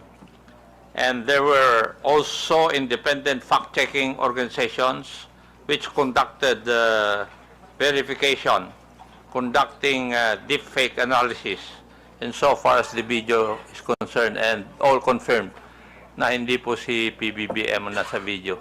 Thank you at maraming salamat, Mr. Chair. Thank you, Pebbles. Thank you po, Mr. Chair. Mr. Chairman,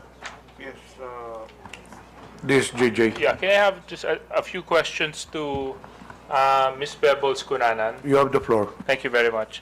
Ms. Cunanan, nabanggit niyo po kanina na ito pong pulburon video ay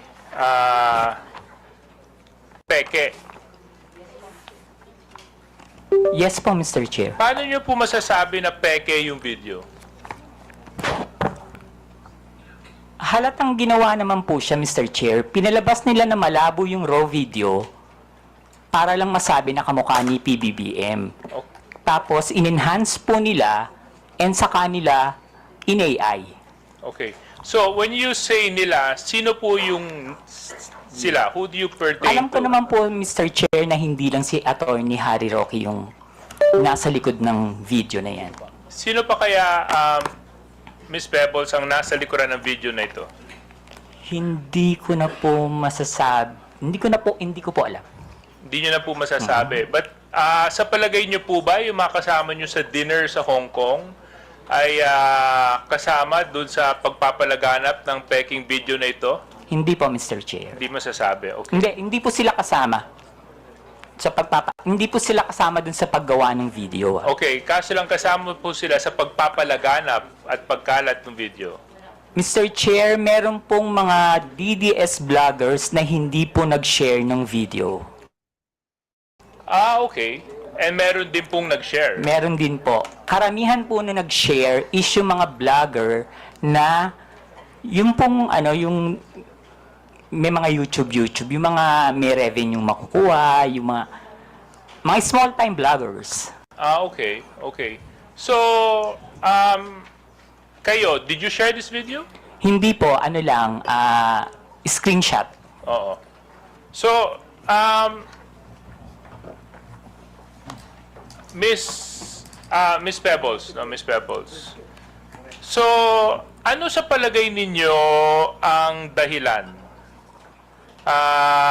kung bakit magpapakalat ng ganitong peking video na namukhang binigyan pa ng oras, panahon, at pagsisikap para enhance ang isang peking video at palabasin na peke? Bakit pa? Para pabagsakin po si PBBM. And how do you come to that conclusion para pabagsakin ng ating presidente?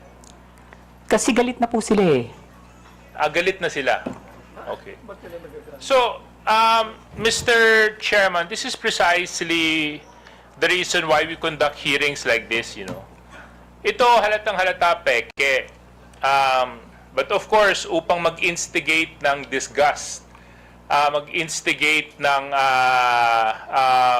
galit, at ipahiya ang isang nakapwesto, and for this case, our president, you know, some people would go to the extent of using AI deepfakes to alter videos and to come out with fake news that destroy the very credibility of certain individuals.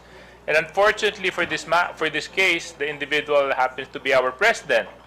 And of course, that has more and greater ramifications dahil presidente po siya ng bansa. Kung ordinaryong mamamayan lang yon, siguro ang ramifications nun siguro makakapekto lang sa kanya yung pamilya niya. Kasi dito, bansa na po ang pinag-uusapan natin. And this is the reason why we really need to come up with clear legislation and policies para hindi na po maulit ang mga ganitong pamemeke ng video para lang manira ng tao. Pinasasalamatan ko po si Ms. Pebbles para sa katapangan ninyo para sabihin yung katotohanan patungkol po dito sa pekeng pulburon na video na ito. There were some individuals in that photo. Can we flash that photo again?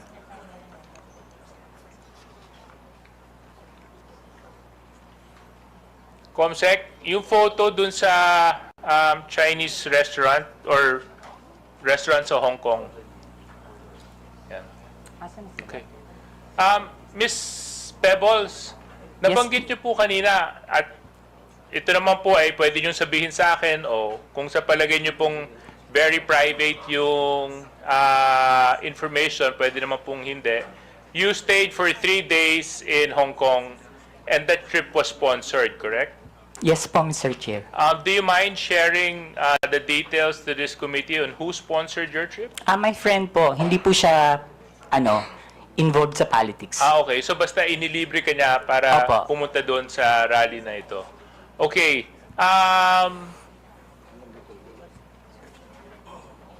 What was the year of this photo? July 7, 2024 po, Mr. Chair. Okay.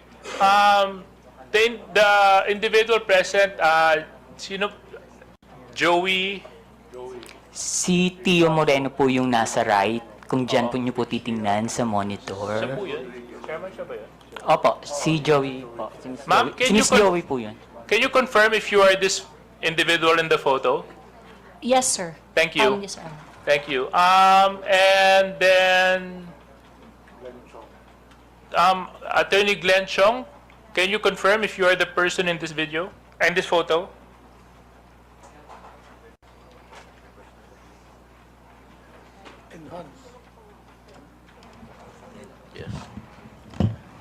Mr. Chair, I can't see clearly, but I confirm that I attended a dinner in Hong Kong. Attorney Trixie, yes, do you confirm that you are the individual in this photo? I am. Okay, thank you very much. Attorney Vic Rodriguez, hindi, wala po siya dito, no? Sino po yung nakapula? Hindi ko po kilala, Mr. Chair. Baka sa kanila po merong nakakakilala. Attorney Trixie, can you identify the individual wearing the red shirt beside Attorney Harry Roque? Sorry, not from this distance, sir. May I? Yes, you can come closer. Of course. Dapat pala nilagyan namin kayo ng TV dyan sa harapan, no?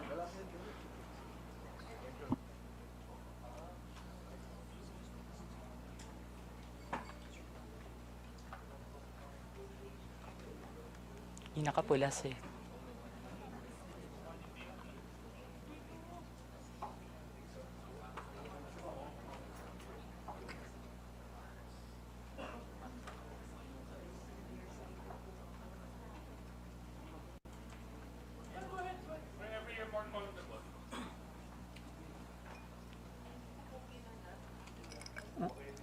Mr. Chair, hindi ko rin po kasi siya talaga kilala. Miss Cruz, kayo po, kilala niyo po yung nakapula? Sorry, medyo malayo. Kasi pwede po kayong lumapit dito para ma-identify. Yes, yes, Mr. Chair. Attorney Glenn Chong, pwede I rin will po kayo approach lumapit para ma-identify yung individual na nakapula at nakaberde. We just want to identify the individuals present in the dinner.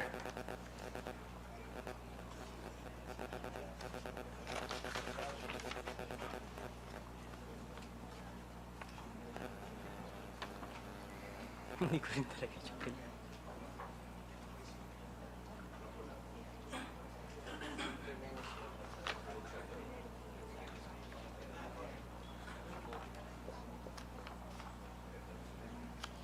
Kilala nyo? Hindi? Hindi nyo rin kilala?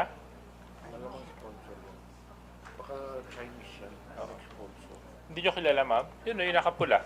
Katabi ni Attorney Harry Roque. Okay. No, I just find it a little bit interesting, Mr. Chair, na, you know, a lot of them who were present in the dinner do not know the person in the middle. Oftentimes, the person in the middle is the most important person. Mr. Chair, pwede pong sumagot. Kasi nung time po na nasa event kami, wala naman po siya. Okay. Hindi, kaso lang nandyan siya sa picture. Eh. Nung dumating po kasi ako, nandiyan na po siya. Nandito na siya. O. At nung dumating ka, inabutan mo na rin yung ibang mga... Lahat po sila dyan. Nandun na sila. Okay, NBI.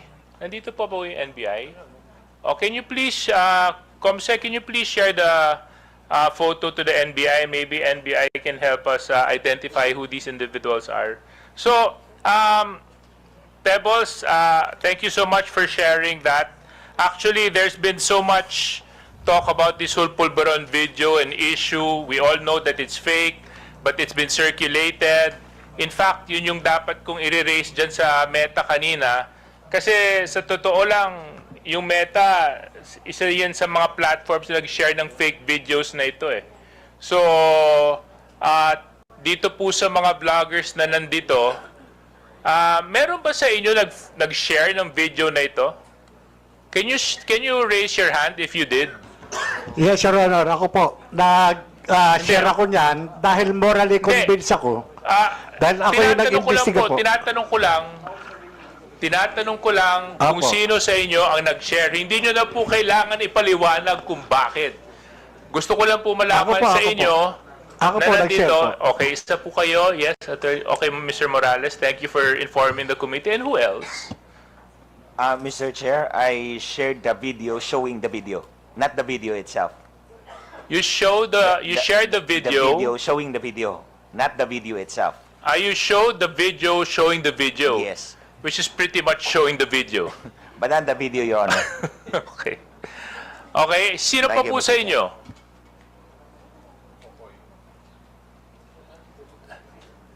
Yes? I think, Mr. Chair, I also shared the video and I am also asking for answers. Okay. So, yun lang siguro yung isa sa mga magandang learning experience natin sa committee na ito peke, deepfake ang ginamit. Medyo questionable naman talaga kung titingnan mo at first glance. Maybe we should have used a little bit of caution and a little bit of prudence and practice a little bit of responsibility when sharing this video. Kasi pwede nyo naman po ipa-verify, pwede nyo naman po malaman kung totoo o hindi bago nyo ipakalat, bago nyo ilagay sa wall ninyo, bago nyo ilagay sa page ninyo. But you were reckless enough to post it regardless of the fact, not knowing and not verifying the truthfulness of the video. Now, some of you may say we were looking for answers. Some of you may say na hindi dapat mangyari ito. Kaso lang, siguro may iba namang pagkakataon para malaman, di ba? I'm sure kung kayo po yung tao na nasa kabilang banda, hindi nyo rin po magugustuhan na gawan kayo ng deepfake video at palabasin na gumagawa kayo ng isang bagay na labag sa ating batas. So, with that being said, Mr. Chair, I just like to wrap up my questions by asking BIR. BIR, nandito po kayo? O nakaalis na sila? Oh, you, ma'am. He went out for a while. I think he had a bathroom break. Or restroom Okay, break. thank you for letting me know. So when he comes back na lang, Mr. Chair, tatanong ko lang yung BIR kung dun sa documents na hinihingi namin ni Kong Romy Acop kung na bigay na nila dito sa committee. Thank you very much, Mr. Chair. Mr. Chair, Yes. I just would like to make a manifestation also and ask the DOJ, sapagkat noong nakaraang linggo, ilan sa ating mga kababayan ang inabala, pinastos, hinaras at ginulo ng isang YouTuber na nagngangalang Vitaly Dorovetsky, isang dayuhan.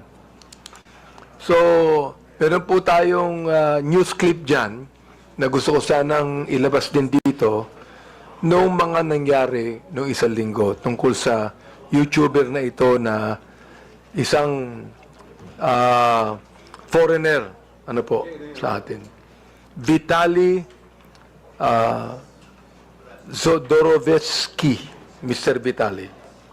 Meron po siyang 10.2 million subscribers sa YouTube, 7.6 million followers sa Facebook, 758,000 followers sa Instagram, at 600,000 followers sa .x, dating Twitter. O ibig sabihin, kanyang karaming interesado sa kanyang mga posts. Kaya pwede po ba na ating panoorin ng news clip na ito? Ang pambabastos niya sa mga gwardya at empleyado sa Taguig City. Merong pang CQ na tinangkang agawan ng baril. Nasa frontline ng balitang niya, si Ian Suyo. Aakalain mong isang simpleng vlog lamang yan. Ang lalaking nakaitim na t-shirt, nilapitan ng isang ginang na naglalakad sa labas ng mall sa BGC, Taguig City. I'm gonna rob you if you keep walking away. I want to give you money. No, okay. Pero ang babae, hindi siya pinansin at dire-diretso lang na naglakad. Ang foreigner naman, may pahabol pang panglalait. Okay, because you got a COVID mask, you liberal. Go get your vaccine. Pumasok ang lalaki sa isang mall at bigla niyang inagaw ang sombrero ng security guard saka tumakbo. Bukod pa dyan, isa pang security guard ang kinulit ng dayuhan at nagtangkapang kunin ang baril nito. Isa namang gwardya na nasa tabing kalsada ang binastos ng vlogger. I have a very important question for you. Can I shove this up your booty? Sinakyan pa niya ang motorsiklo ng CQ. Dumaan rin siya sa isang restaurant at kinuha ang isang electric fan saka umalis. Ang lalaking yan nakilalang si Vitaly Zodorovetsky, 33 years old, isang Russian-American vlogger. Sunod-sunod ang reklamong natanggap ng Taguig City Police mula sa pamunuan ng BGC dahil sa panggugulo ng lalaki. Parang hindi po normal yung behavior nitong vlogger na to. Kasi doon pa lang po hindi magandang biro iyon eh. Kasi dapat maging aware din po, lalo na sila, bukod sa police, syempre, yung mga guard natin na yan, syempre, sila din po yung nagme-maintain ng peace and order. So, hindi nila alam kung ano yung next na gagawin nitong vlogger na to. Kanina, nagtungo sa tanggapan ng pulisya ang mga empleyado para magreklamo. Ngunit tumanggi silang humarap sa aming kamera. Sa kabuuan, 4 na CQ at isang store manager ang nagsampa ng patong-patong na reklamo laban sa vlogger. Kabilang dyan ang unjust vexation at theft. Nakikipagtulungan na rin daw ang mga pulis sa NBI at Bureau of Immigration. Matapos makapagreklamo ng 4 na security guard at isang store manager, sunod na hakbang na raw ng Taguig PNP ay para alamin ang kinalalagyan ng suspect na vlogger at posible raw itong maharap sa deportation. Nagbabalita mula sa frontline, Ian Suyo, News 5. Your Honor, sorry, Your Honor. Here, Your Honor, from the BIR, Your Honor, I apologize for being out when they called me, Your Honor. I went to the restroom, Your Honor. No problem, but this JJ is still on... Oh, dito pala. Okay, you now... Thank you, Your Honor. Honorable Abante, you have now floor, then next will be the SJJ. Thank you. No? I'd like to just find out from the DOJ kung ano na po ang development ng kasong ito. Itong kay Vitaly, na harmful effect ito ng unregulated social media platforms. Tinalo pa ang mga vloggers natin sa mga followers. Can you imagine? 10.8 million followers po ito. So, DOJ, can you tell us the development of this case? Thank you, Mr. Chair. Although I am here in my capacity as a representative of the DOJ, I am actually with the DOJ Office of Cybercrime and I am not involved with the filing of the case. But as to my knowledge, I only know what is in the news, which is the involved government agencies are PNP-CIDG and Bureau of Immigration. But I can check if the proper complaints have already been filed with the City Prosecutor's Office, Your Honor. The Philippine National Police, can we ask about the case? Because it was the police that people went to file charges against this crazy and brutal and harmful and malicious Mr. Vitaly? Sir, thank you. Sir, actually, I believe the Taguig City Police Station take cognizance of that case, and I think it was the case was already filed by the Taguig City Police Station, and they have coordination with the Bureau of Immigration. Mr. Chair, I think what this guy did should be an eye-opener to all of us, especially our bloggers here, na pag hindi natin po ito niregulate, we are not just going to have one foreigner that will come here to give harmful effects on regulated social media platforms na ginawa nitong taong ito, but we're going to have more, Mr. Chair. So, if left unchecked, masakit mang tanggapin, ngunit magkakaroon tayo ng mas maraming Mr. Vitali sa ating bansa. So, Mr. Chair, I just would like to make a manifestation here exposing this Mr. Vitali. I hope that our law enforcement agencies would really do something about this at atin pong i-check pa ang ilang mga foreigner bloggers natin na gumagawa ho ng malaking kalokohan dito po sa ating bansa. At pinapanood po ito ng 10.2 million subscribers sa YouTube, 7.6 million followers sa Facebook, 758,000 followers sa Instagram, at 600,000 followers sa X, Mr. Chair. Gusto ko lang pong sabihin dito sa ating committee na meron tayong dapat na gawin. The law enforcement agencies should really fast-track this case and find out kung sino pa ang mga foreign vloggers natin na gumagawa ng itong klaseng kalokohan. Thank you, Mr. Chair. Yun lamang. Deputy Speaker J.J. Suarez is recognized. Yes. Mr. Chair, very quickly lang sa BIR. BIR, have you submitted to the committee the documents that we have requested from you last hearing? Your Honor, we have yet to submit the documents, Your Honor, but we have it already, Your Honor. As to the, Your Honor, as to the taxability or the compliances of the, are we talking about the platforms, Your Honor? Like the Yes, Facebook? yes, the taxes that the platforms contribute. Yes, Your Honor. As for the taxes, Your Honor, what we can say now, Your Honor, is their compliance, whether or not they complied or not, or whether or not they have a pending audit, Your Honor. But as to the submission, Your Honor, of the taxes paid, Your Honor, I do apologize, Your Honor, but as of the moment, Your Honor, without the exceptions provided in the tax code, Your Honor, we cannot provide the data based on the based on 270 of the tax code, Your Honor, for prohibiting us to divulge any details of a taxpayer, Your Honor, without one is an executive session or a written written consent of the taxpayer, Your Honor. So, but you do confirm that ByteDance, Meta, do pay their taxes, correct? Your Honor, yes, Your Honor. As Meta, Your Honor, since they are a foreign corporation that do not have a physical presence in the Philippines, Your Honor, their taxes, the taxes they incur is withheld by the Anyway, business. Mr. Chair, siguro antayin ko na lang yung mga documents na manggagaling kay Attorney Uy. Yeah, and then Attorney Uy, can you just submit it to the committee and we can evaluate and move forward? Thank you very much, Your Mr. Honor. Chair. Thank you, Your Honor. Mr. Chair. Yes. I'd like to tell the BIR also that sabi nga dito ng Meta, they gave us a briefing on Meta's policies and enforcement that they have invested. Invested.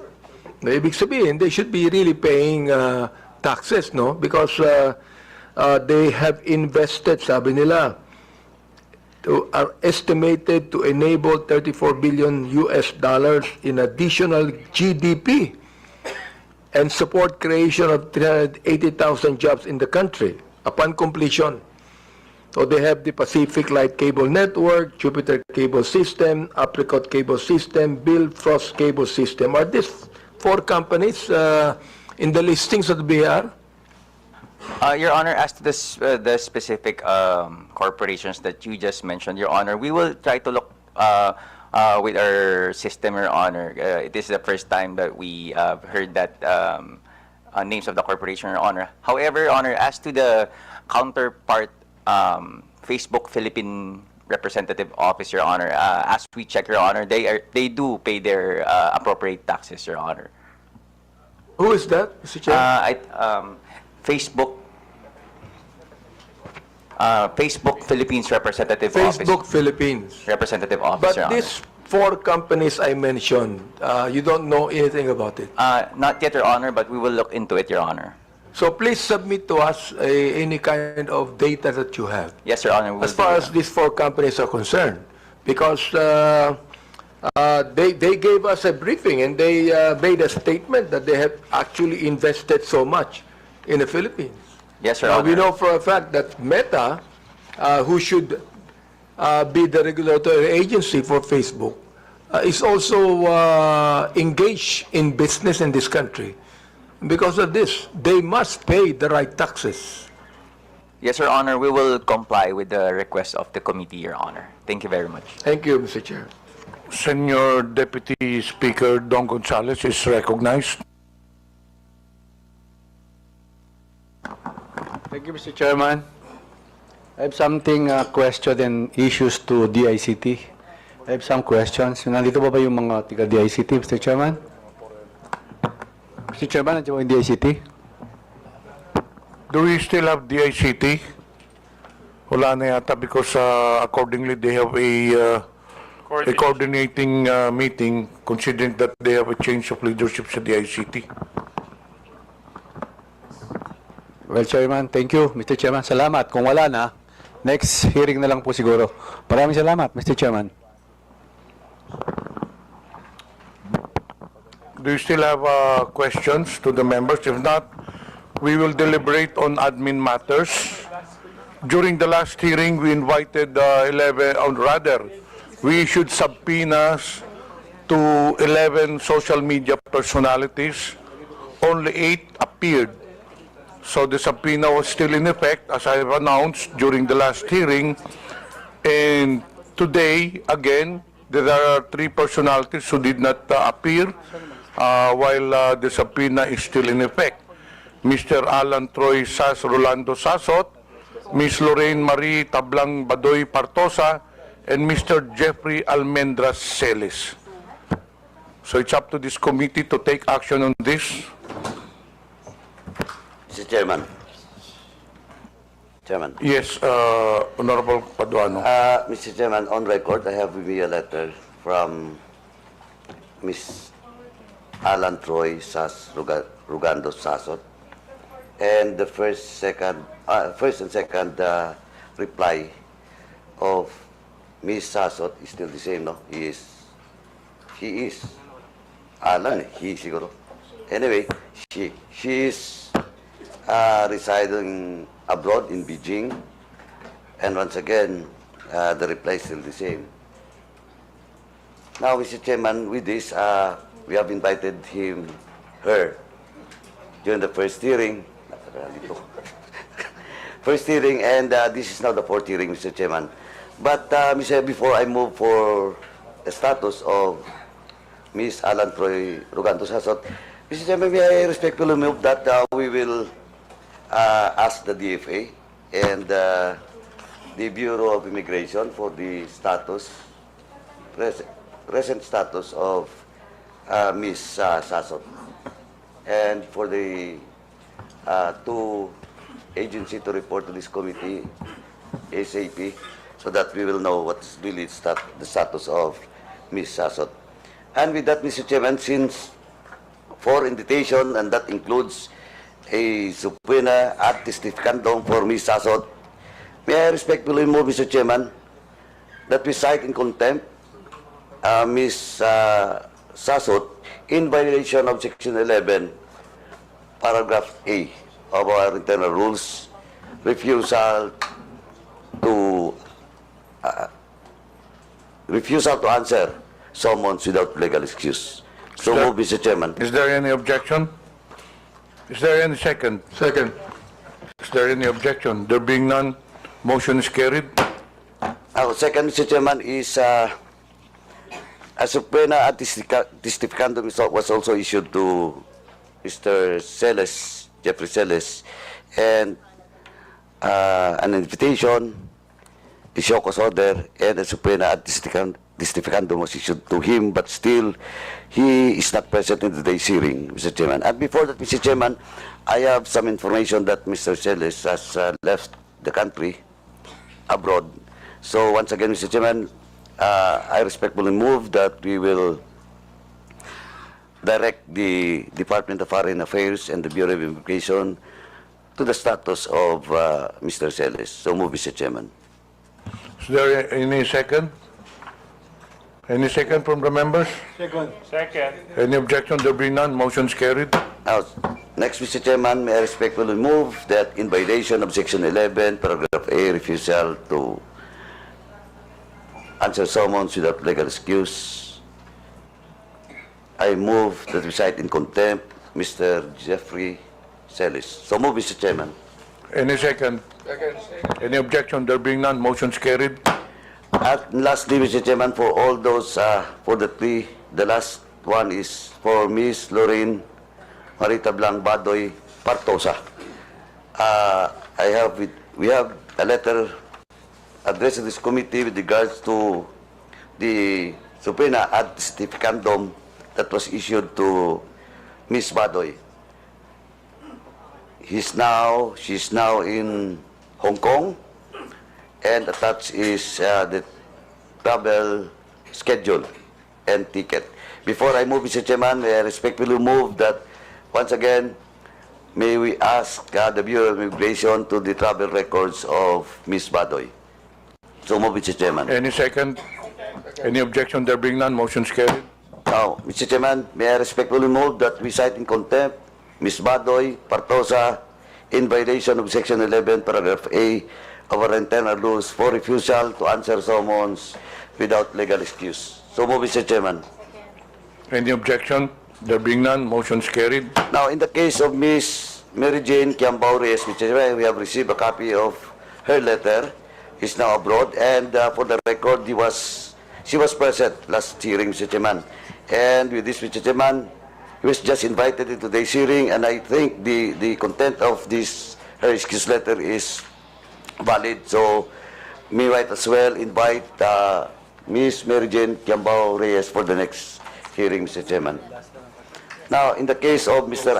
Aaron Peña, he was also present in the last hearing, but now I sent us a letter, reply to the invitation to today's hearing. Nasa Davao po siya ngayon, tapos may event. No? So, since he was present last hearing, once again, Mr. Chairman, we will just invite Mr. Aaron Peña in the next hearing. Now, in the case of Mr. Ernesto Abines Jr. and Mr. Elmer Hugalbot, that was issued the subpoena last hearing, we have received a copy, a reply letter coming from both Mr. Abines and Mr. Hugalbot. And again, the reason why they're not present in today's hearing is all about their financial capacity to spend in attending this hearing. That's why, Mr. Chairman, I respectfully move that we will once again issue the subpoena ad testificandum to both Ernesto Abines and Mr. Elmer Hugalbot, and for this committee to address the issues of financial capacity of Mr. Abines and Hugalbot. Siguro, tayo na pong kumuha ng ticket so that in the next hearing they will be present. Now, Is that a motion? yes, Mr. Chairman. Any second? Any objection? There being none, motion's carried. Now, lastly, Mr. Chairman, once again, we'll just issue for all those unserved subpoena to Ms. Catherine Binag, Ms. Claire Contreras, Mr. Lord Byron Cristobal, Jeffrey Cruz, Alex Distor, Mr. Edwin Hamora, Mr. Julius Milanose Mawe, Mr. Joe Smith Medina, Mr. Cyrus Preglo, Ms. Maricar Serrano, and Mr.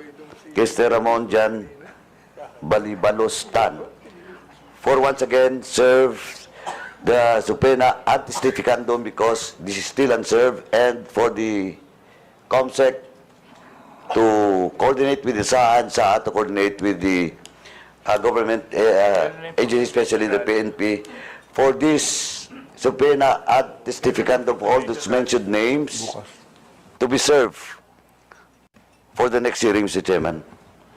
So move. Any objection? There being none, the motion's carried. May I remind the 11 personalities that was just mentioned, the subpoenas were issued to you last hearing, so the subpoena is still in effect. So I just would like to issue a warning that if you do not attend to the next hearing, then the next step for the committee to do is to cite you in contempt. And there are other 3 personalities to be issued subpoenas because they were already issued show cause order to this, 3 personalities but did not appear again. Mr. Alvin Kuray, Ms. Maria Christine Cloud Kuray, Mr. J. Yumang Sonsa.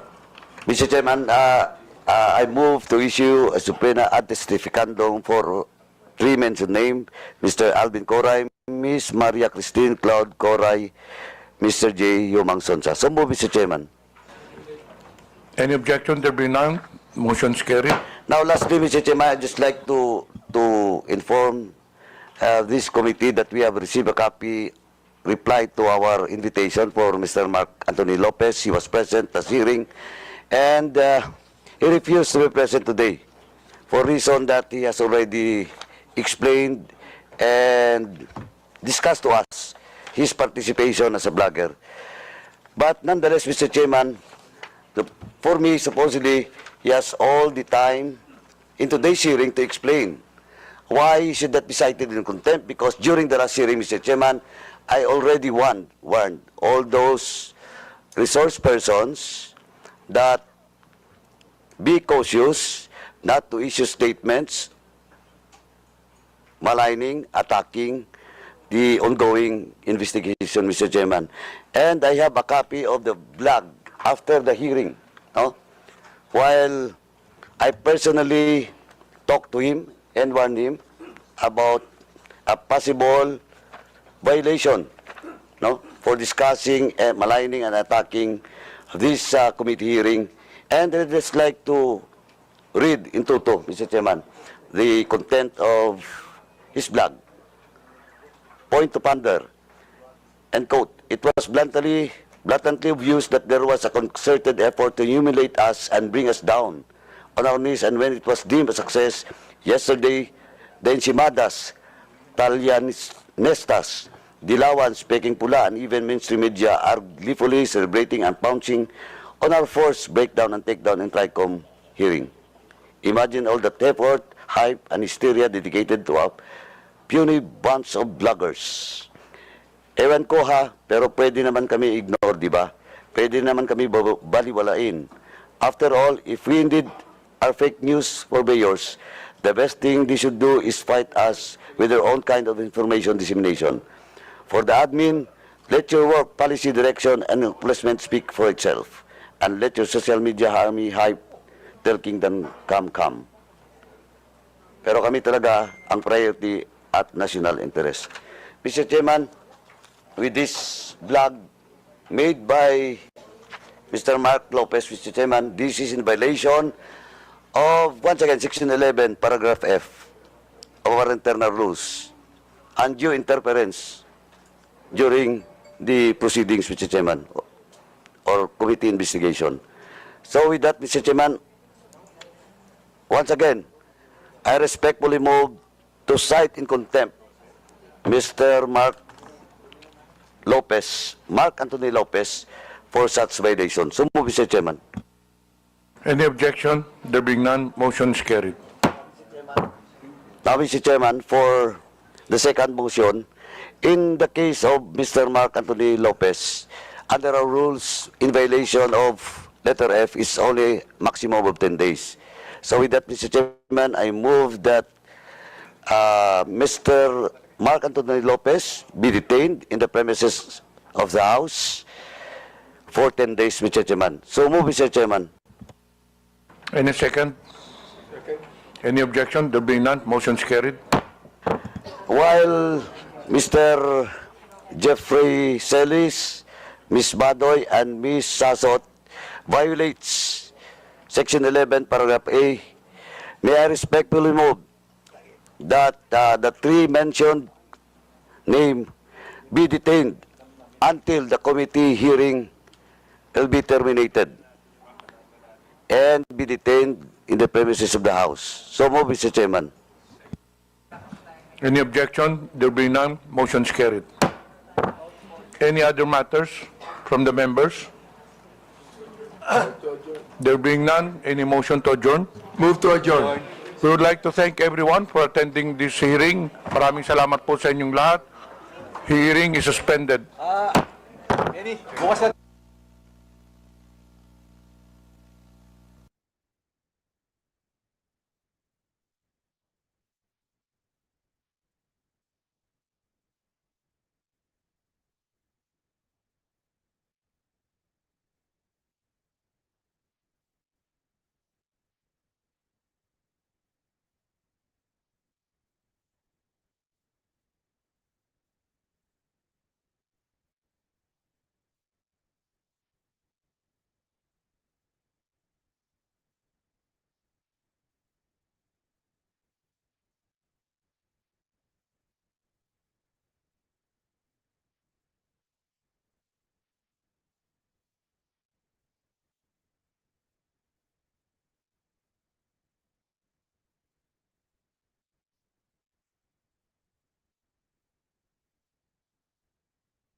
Welcome to a moment of calmness from One A Day. Wait. Don't zone out yet. One A Day multivitamins help provide nutritional support for your well-being as part of a healthy lifestyle. So whether you're navigating a busy day or seeking quiet reflection, One A Day vitamins are here for you. Choose clarity, choose wellness. Choose One A Day multivitamins. Science that matters for nutritional support. Grab your One A Day vitamins at your favorite retailer today.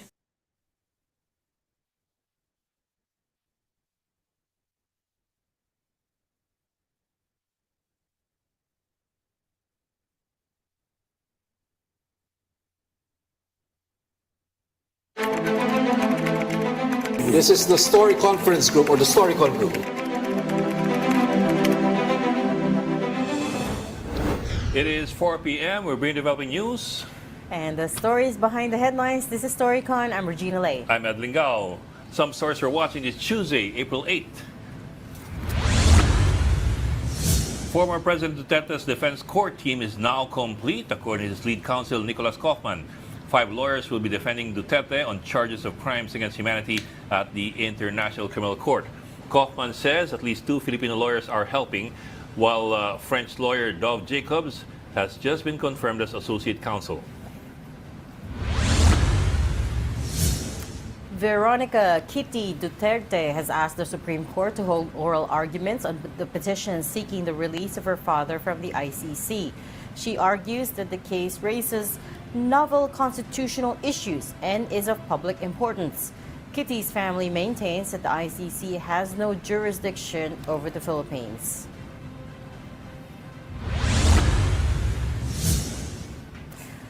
Malacanang is suggesting that Senator Amy Marcos invite more law experts to the Senate inquiry on Duterte's arrest.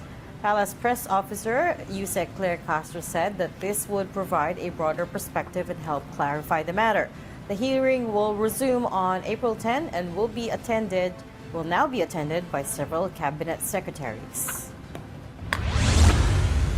And Canlaon volcano in Negros Island remains on alert level 3 after an explosive eruption early Tuesday. The eruption began 5:51 a.m. and lasted for 56 minutes.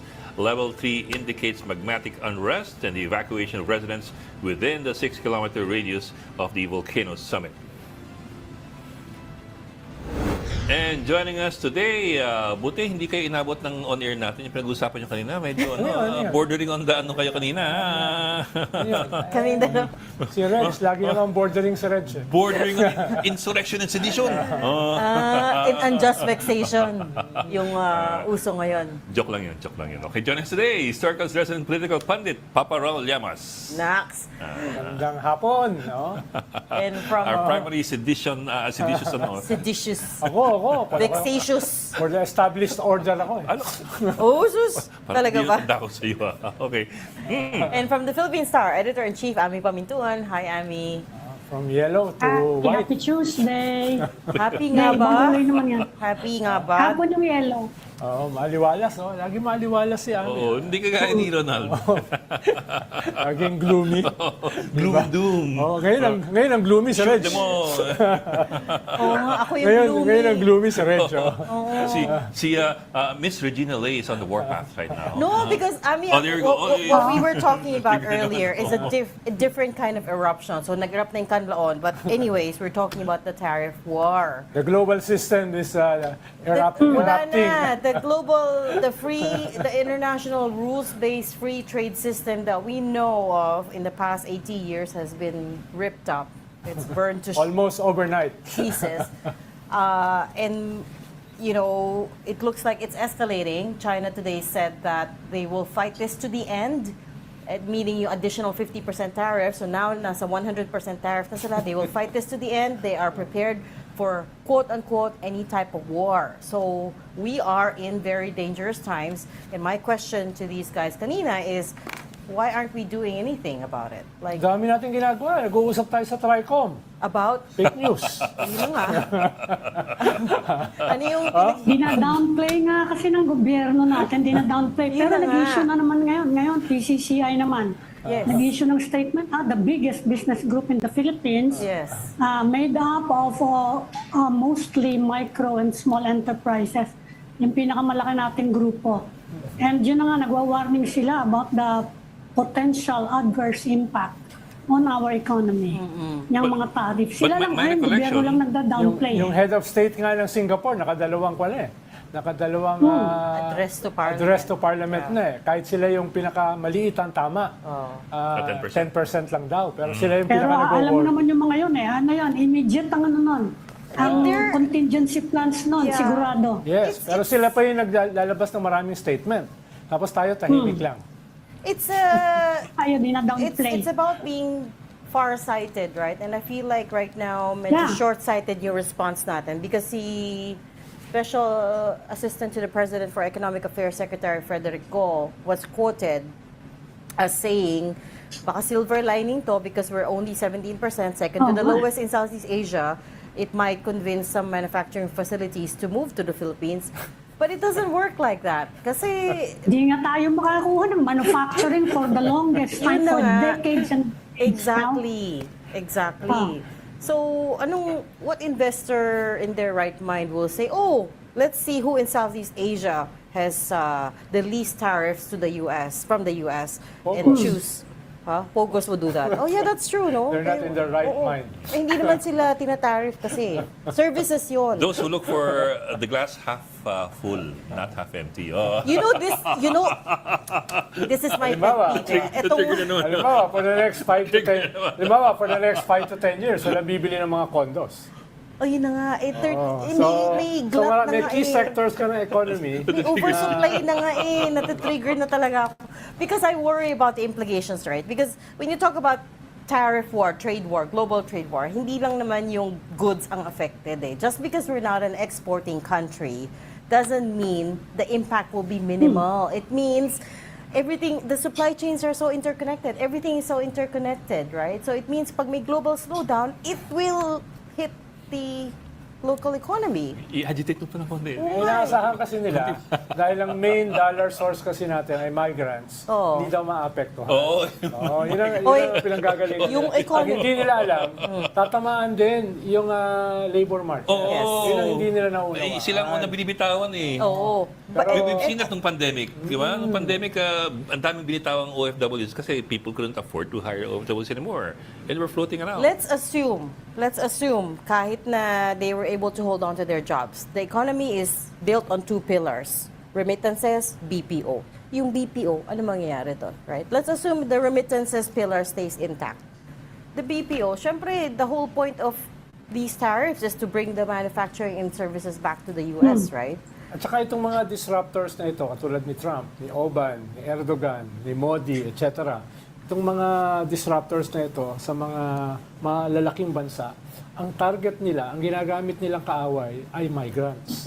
So, overhaul nila yung buong economy nila, which affects the entire global economy. Pero ang ginagamit nilang target ay migrants. Yes. Eventually, tatamaan tayo niyan. No, yun yung akala natin hindi tatama sa atin. So, ayun, direct hit natin, yung agriculture exports. Nagsasalita na nga yung farmers groups kinokontra pa rin ng Department of Agriculture. Nagwawarning yung mga apektado directly. Yung Department of Agriculture, hindi daw totoo. Yung Secretary of Agriculture mo, Secretary of Agriculture mo, ang expertise dagat eh. Siguro hindi. Hindi naman sa... Apektuhan ba yun? Fisheries yun eh. Yung negosyo ng pamilya niya, fisheries yun. Yeah. So, hindi naman sa what's the word? I-agit-prop mo pa, agit-prop. Ano yung, hindi. Anxious. Agit-prop. Hindi. Fear-mongering. Hindi naman sa we're fear-mongering, no? Pero I think we have to be realistic. No, we have to prepare for the worst, Yes. Kasi yung ibang bansa, yun ang ginagawa eh. The odds of a recession are rising. And 6 days na since Liberation Day in the US. And I'm still waiting to hear from President Marcos, to be honest. Kasi this is not just an economic issue. This is an entire world issue, right? That this is a pivotal moment in time, and he needs to address the nation, right? On how we're preparing for this. Hindi pwedeng, alam ko nag-set up sila ng task force for the semicon industry, which will be impacted. But again, that is not the point. That is a very short-sighted way of looking at it. Which is, let's figure out how the semicon exports will fare. Pero you have to look at the broader picture, right? Masalay kasi tayo sa patsi-patsi. Yun na naman yung solution. Patsi-patsi na solution. Dito lang tayo, ayusin natin to, ayusin to. Parang mga band-aid solutions, di ba? Hindi yung buong system ang hinahanda mo. Yun na nga. Diba? Yun na nga. Magpatawag tayo ng House Inquiry. Yan, tawag natin. Busy pa sila sa fake news and how to regulate the bloggers. Tawag natin si Sub-Saharan Africa. Yun na nga. Yun na nga, Ami. Isa pang ina-agit prop mo parati. Tawag natin si Sub-Saharan Africa. Hoy, pati Africa was... Sabi ni Trump, that's a bitter pill. You have to swallow it. Sometimes you have to take the medicine. Actually, it's not a pill. It's an entire world view. They're changing the entire global system. He is Parang changing. fentanyl yung binigay sa atin, ano? Fentanyl eh. Oo. Fentanyl is a painkiller. Hindi. Kakamatay ang fentanyl.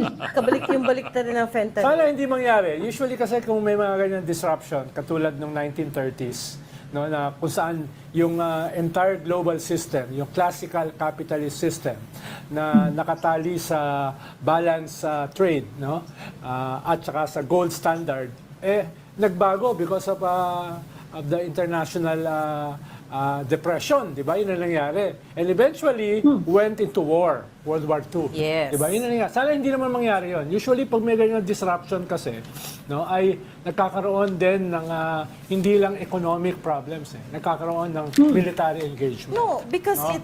Because it's nag-aagawan kayo sa market eh. Oo. A trade war is a prerequisite para sa isang mas global war. Yes. No, yan yung problema dyan dahil eventually yung economic warfare will may lead to a real war. I get what you're saying. Sana hindi. Pero again, yung 1930s example is eventually devolved into World War II because may destabilizing consequences of course if every country yung global system.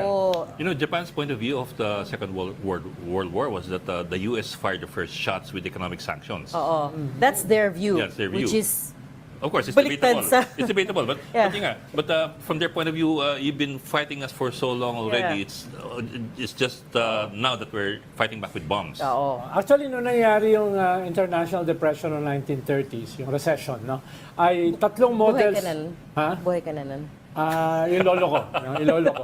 Tatlo yung naging alternatives yan eh. Tatlo yung naging alternatives. Yung isa, yung fascist Germany, na basically statist. Yes. Dinevelop nila yung kanilang infrastructure along a fascist line. No? Yun yung nangyari. Sa US naman, yung si Theodore Roosevelt, state intervention. No? Yun yung ginawa niya. Tapos sa Scandinavian countries like Sweden, yung social welfare. Yung social protection. So, kanya-kanyang approach. At yun yung naging linyahan sa gera. The American model na state intervention pero within a democratic system, tapos yung state intervention within a fascist system. Eventually, yun yung nagbungguan. No, nung panahon na. Kaya naging World War II. Kaya ngayon, ang hinihintay natin, ano yung magiging alternatives dito? No? Dahil ito nga itong populist trend na ito na nangyari nitong past 2 decades. Bumubunggo sa neoliberal economic principles. Binubunggo yung neoliberal system niya, anti-oligarchy, anti-labor, no, at anti-free market. No? So, ano ngayon ang magiging kanyan? Pupuntahan. Yun, at tayo ay... We're just collateral damage. Tayo ay nag-hearing sa fake news. Ay mag-i-election. At saka mag-election. Saka impeachment, saka ICC. At yung mga mananalo, alam ko ano gagawin dyan. Magkakaroon tayo ng mga mas magagaling na senador na alam kung ano yung ating magiging role dyan sa pag-collapse ng global system. Hintayin nyo. Akala ko yung pag-collapse ng ekonomiya natin. Hintayin nyo. No? Kakaroon tayo ng mga senador na pag sila ay nanalo ay aalamin nila kung anong gagawin nila as senators. Wipe up. Your sarcasm is all over the place. It's dripping. Oh, you never know. You gotta hope for the best, right? Ito nga yung, this is the country that likes to look at things at glass half full parate. Sabi mo nga.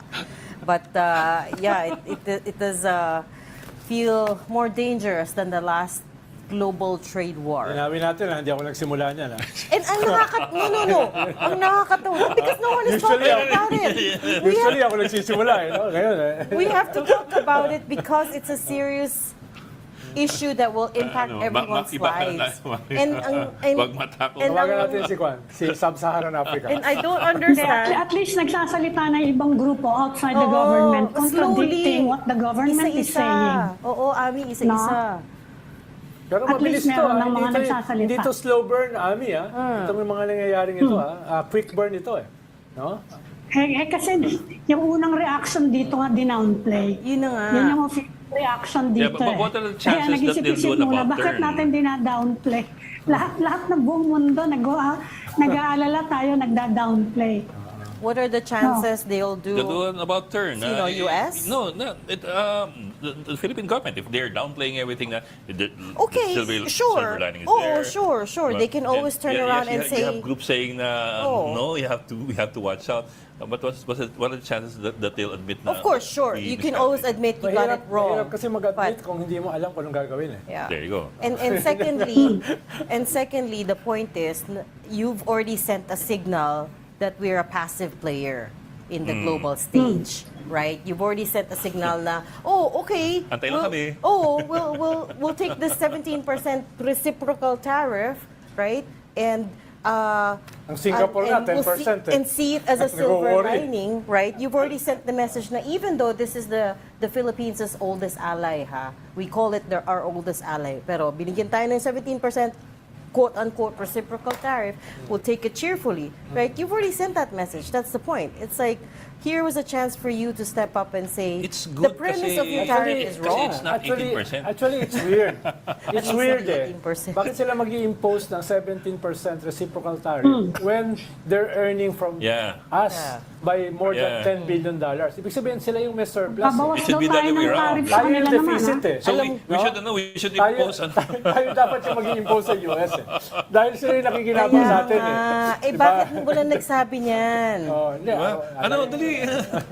Wala Hindi, nga. impose na rin tayo sa kanila. magbabawas pa nga daw tayo ng tariff sa kanila. O yun. Magbabawas tayo ng tariff sa American Potentially to zero. exports to the Philippines. Usually, US, gagawin yan sa Vietnam, gagawin sa China. Dahil kasi, meron silang trade deficit.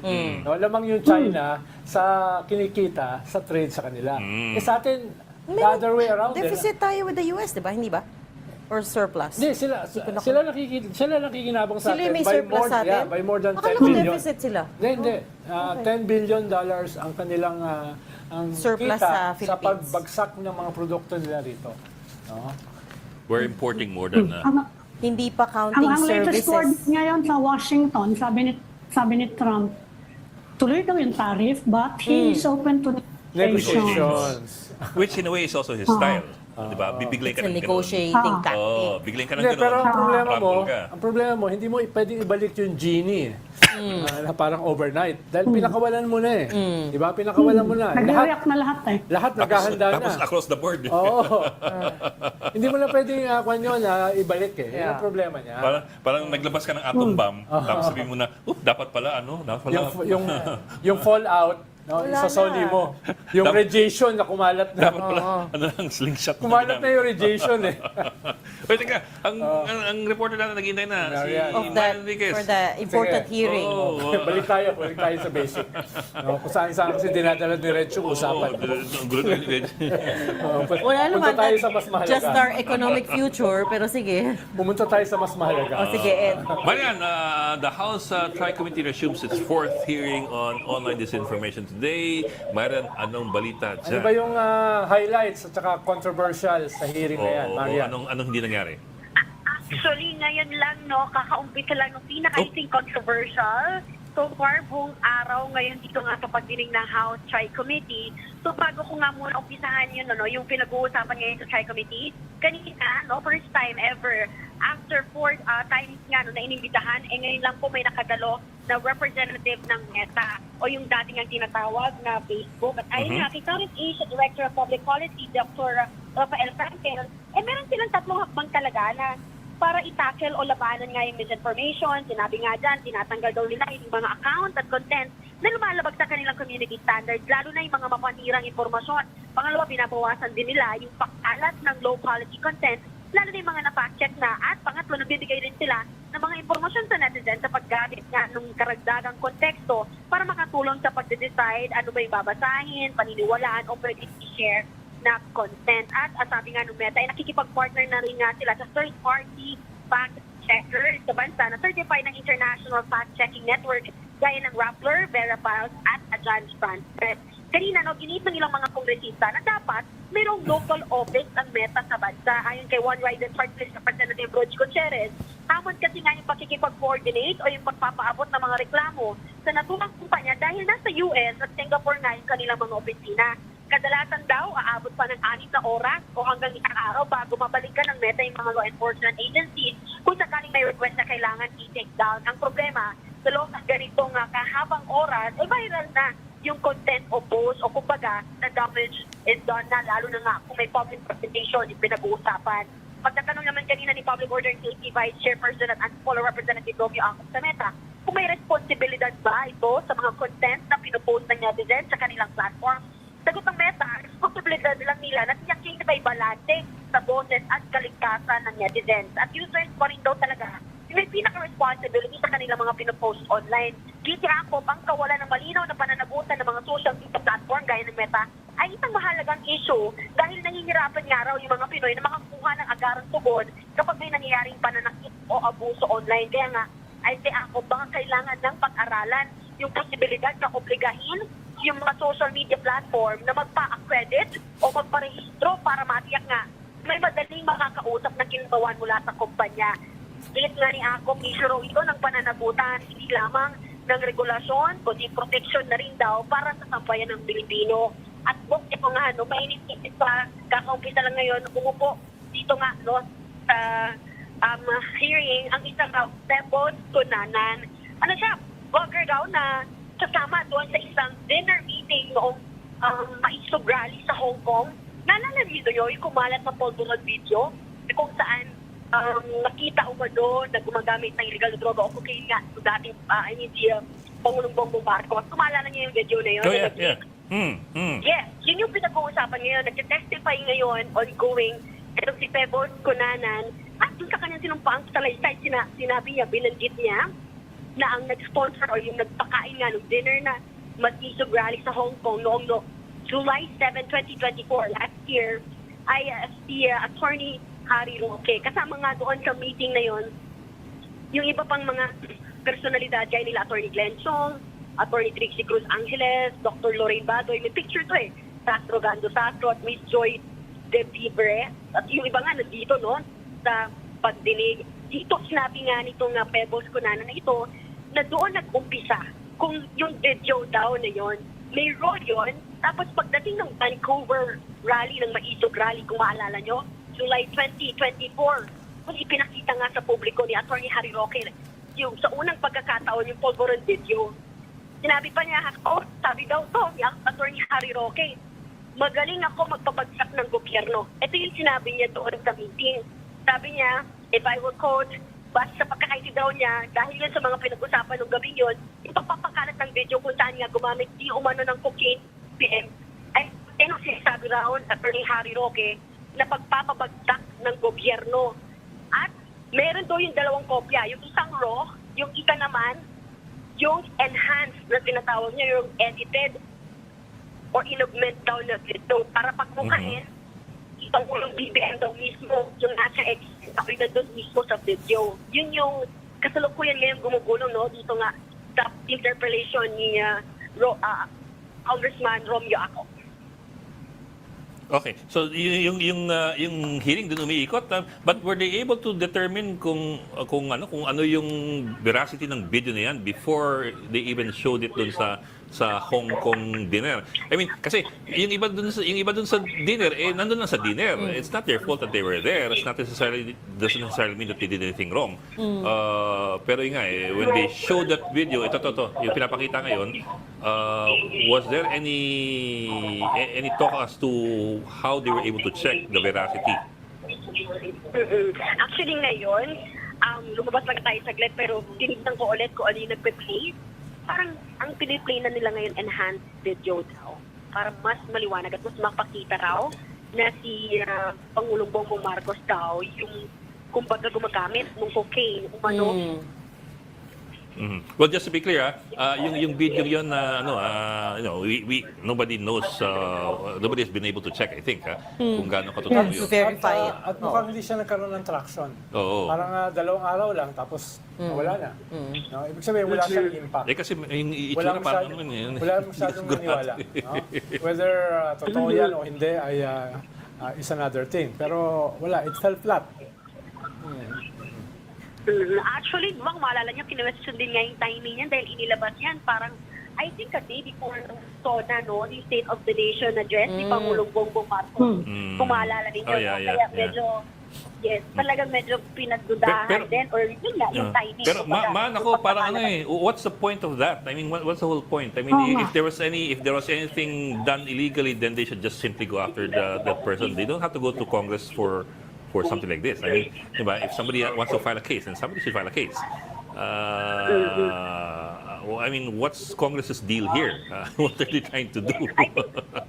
I think what they're trying to do right now, really, is to tuntunin sino ba yung mga, kumbaga, initiators, nag-umpisa, nagpakala nitong ng polvoron video, no? Na kung umano'y gumagamit si PBBM. Kasi kanina rin natakal, no? Even yung tungkol sa mga issues sa West Philippine Sea, yun natakal din yun kanina during dun sa period ng interpellation kay PCG spokes.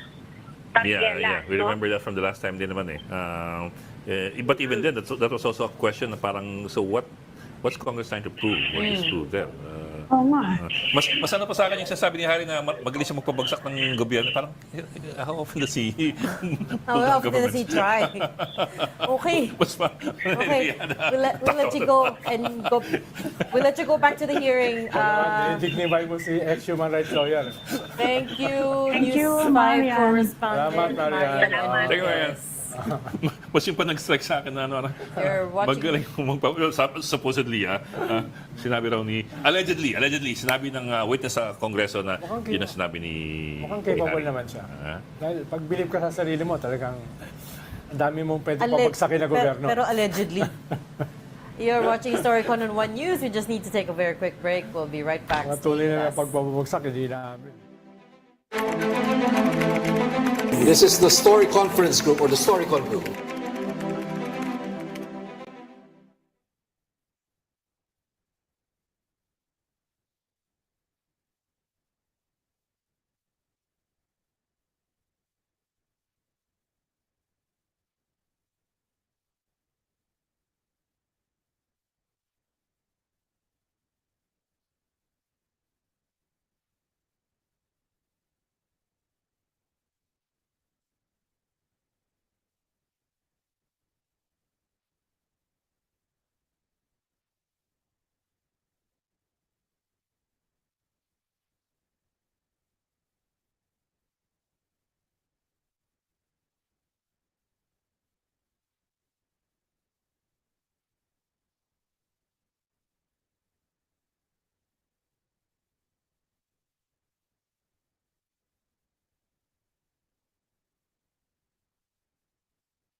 We've got developing news and the stories behind headlines. Welcome back to Storycon, the Story Conference. I'm Ed Lingao. And I'm Regina Lay, still with us, Ami Pamintuan of the Philippine Star, and Ronald Llamas, our resident political pundit.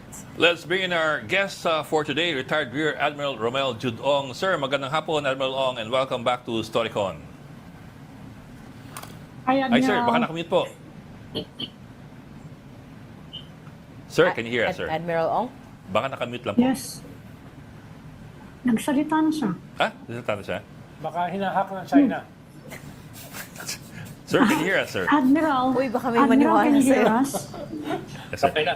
Ayun na. I think they're... Gandang hapon, Ayun, Admiral. nagsasalita na Welcome siya. back. Sir, okay na, sir? You can hear us? Yes, I can. Okay.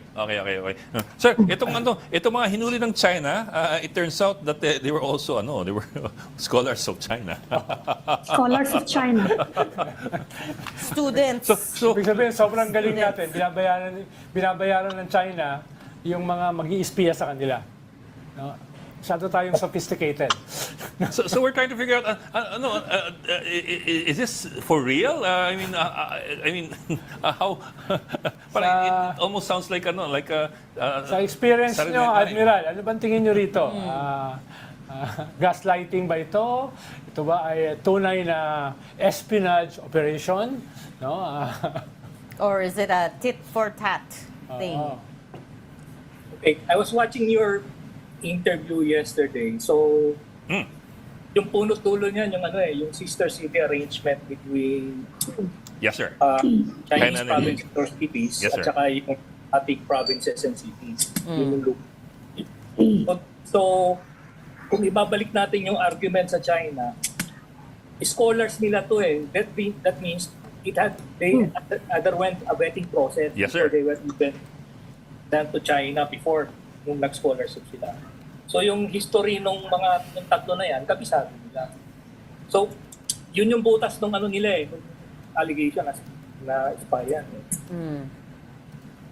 Pangalawa, I would agree na parang tit for tat yan based doon sa yung nahuli rin natin ng spiya dito sa lately ng NBI. Yes, sir. Sir, your second point, sir, if it's tit for tat, then it would appear, if it's retaliation, it would almost appear like an admission na we did catch some spies. Am I getting that right?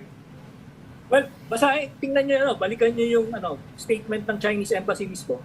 Sila yung nag-connect Yeah, yung concluding remarks ng Global Times. Kinonekta nila doon sa mga hinuli natin. Not even yung merong statement yung Chinese embassy regarding this incident at saka yung nahuli natin. So sila mismo in the framing nung nila nung pagkahuli doon sa China at saka yung nahuli dito sa Pilipinas, kinonect nila Para sa purpose ng ating mga nakikinig, Admiral, paano nila kinonect? Doon sa pagkakalatag ng kanilang media release ng Chinese Embassy, sinabi nila na medyo hindi ko na-memorize, but basically sinasabi nila may relation yung pagkakahuli nila doon ng mga tatlong Pilipino sa China at yung nangyaring insidente rito ng pagkakahuli ng mga Chinese nationals. You have to read between the lines yung statement nila. At saka kung babalikan natin, yung nahuli ng una Palawas, nahuli siya ng October, di ba? Yes, sir. And pretty much quiet yung quiet naman yung incident na yun So, ang my personal sense is nahuli siya for a different violation. Nahuli siya for a different violation. Then, based on yung interview nyo, I think kahapon. Yes, sir, kahapon. Basically, hindi naman nag-surface yung issue na yun Kung dati, halos tago nga Until nilabas ng Global Times recently. Tapos pinagsama na yung dalawang nahuli lately, tsaka yung naunang nahuli no October. Tapos kinrain na nila na espionage yung dahilan nung pagkakahuli ng tatlo. Kung babalikan natin, yung mga recently na mga nahuli was only around early this year.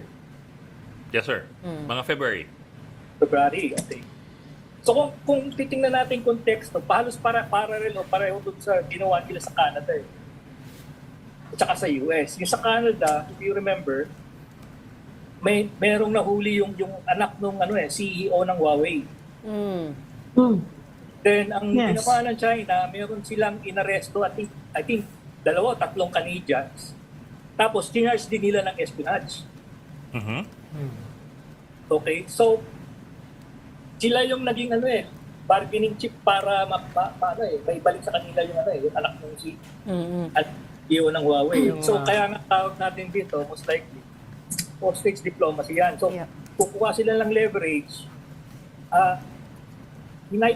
intentionally hinipe up nila yung tatlong nahuli para mag-elevate sa public natin yung issue. So because naglabas yung Global Times, which as we know is run by the Chinese state, because they wrote about it, is this now officially a diplomatic row? Can we call it that? Or minor issue lang to? The point there is in-elevate nila yung issue through Global Times para makatch yung attention natin.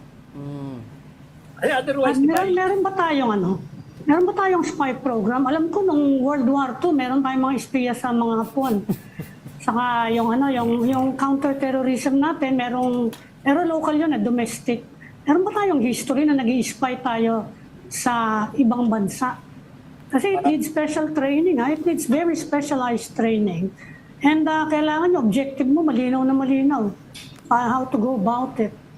Medyo difficult ang second country operation sa China kasi number one yung language. Pangalawa yung surveillance mechanism nila is very comprehensive doon. Okay? So mahirap gumalaw doon sa China if you're thinking of yung normal espionage activities. So I don't think this is yung what you would call a legitimate intelligence operation by our government. Halimbawa, sa Beijing, yung kanilang mga CCTV, yung kanilang facial recognition is the most advanced in the world, no? At bawat sulok, merong CCTV na very advanced. Magtapon ka lang ng upos ng sigarilyo, huli ka . So, mag-espiya ka pa, ay lalo na. Pero, Admiral, pwede nyo bang i-compare yung profile ng mga nahuli natin dito as alleged Chinese spies at yung mga profile ng ating 3 estudyante na inisponsor ng China na hinuli nila? Pwede mo bang i-compare para sa ating mga listeners, makita nila yung pagkakaparehas o pagkakaiba? Well, as I said earlier, kung babalikan natin yung history ng 3 Pilipino, they were originary scholars based because of yung most likely a memorandum of understanding or agreement between the province of Palawan at the Hainan province ng China. Okay? So merong may paper trail yung yung pagkakapunta nila sa China as scholars. Okay? Then meron normal background investigation of vetting process yan, I presume, bago nila inalaw maging scholars.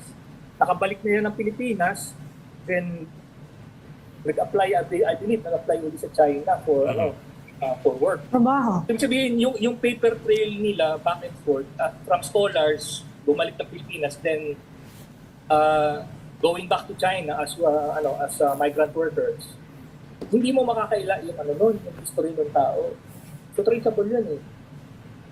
Admiral, may binabanggit doon na 2 supposedly security agencies ng Pilipinas . Baka naman meron kayong alam na gano'n na hindi namin alam. Philippine Spy Agency. Non-existent agency. Baka naman meron kayong alam na totoo nga na gano'ng agency. Gagawa ka ng intelligence agency na ang pangalan, Philippine Spy Agency. Oo, meron. Baka naman totoo yan. May alam ba kayo sa gano'n, Admiral? Obviously pa, wala namang gano'n sa agency. So parang, hindi mo tuloy maintindihan kung nananadya silang i-joke time tayo o Ano ba to? Gino-joke lang Admiral, tayo. kung ba to, Admiral in your face? Parang kaya, alam naman nila yung mga spy agencies natin di ba? Alam naman nila yung profile ng mga spies di ba? Hindi naman yung mga estudyante na sila mismo nagbayad. Ito ba ay talagang in your face lang para ipakita lang nila na kaya namin gawin ito sa inyo with impunity? Kaya wag niyong hulihin yung mga tunay na espiya namin. May ganun bang drama sila rito? Parang kinikiskis sa mukha mo Dahil China knows better Alam naman nila kung ano yung ating intelligence agency. Alam naman nila yung profile ng mga ng mga tunay na spies. The entire bureau kasi is full of confidential intelligence funds. So baka from their point of view, lahat kayo.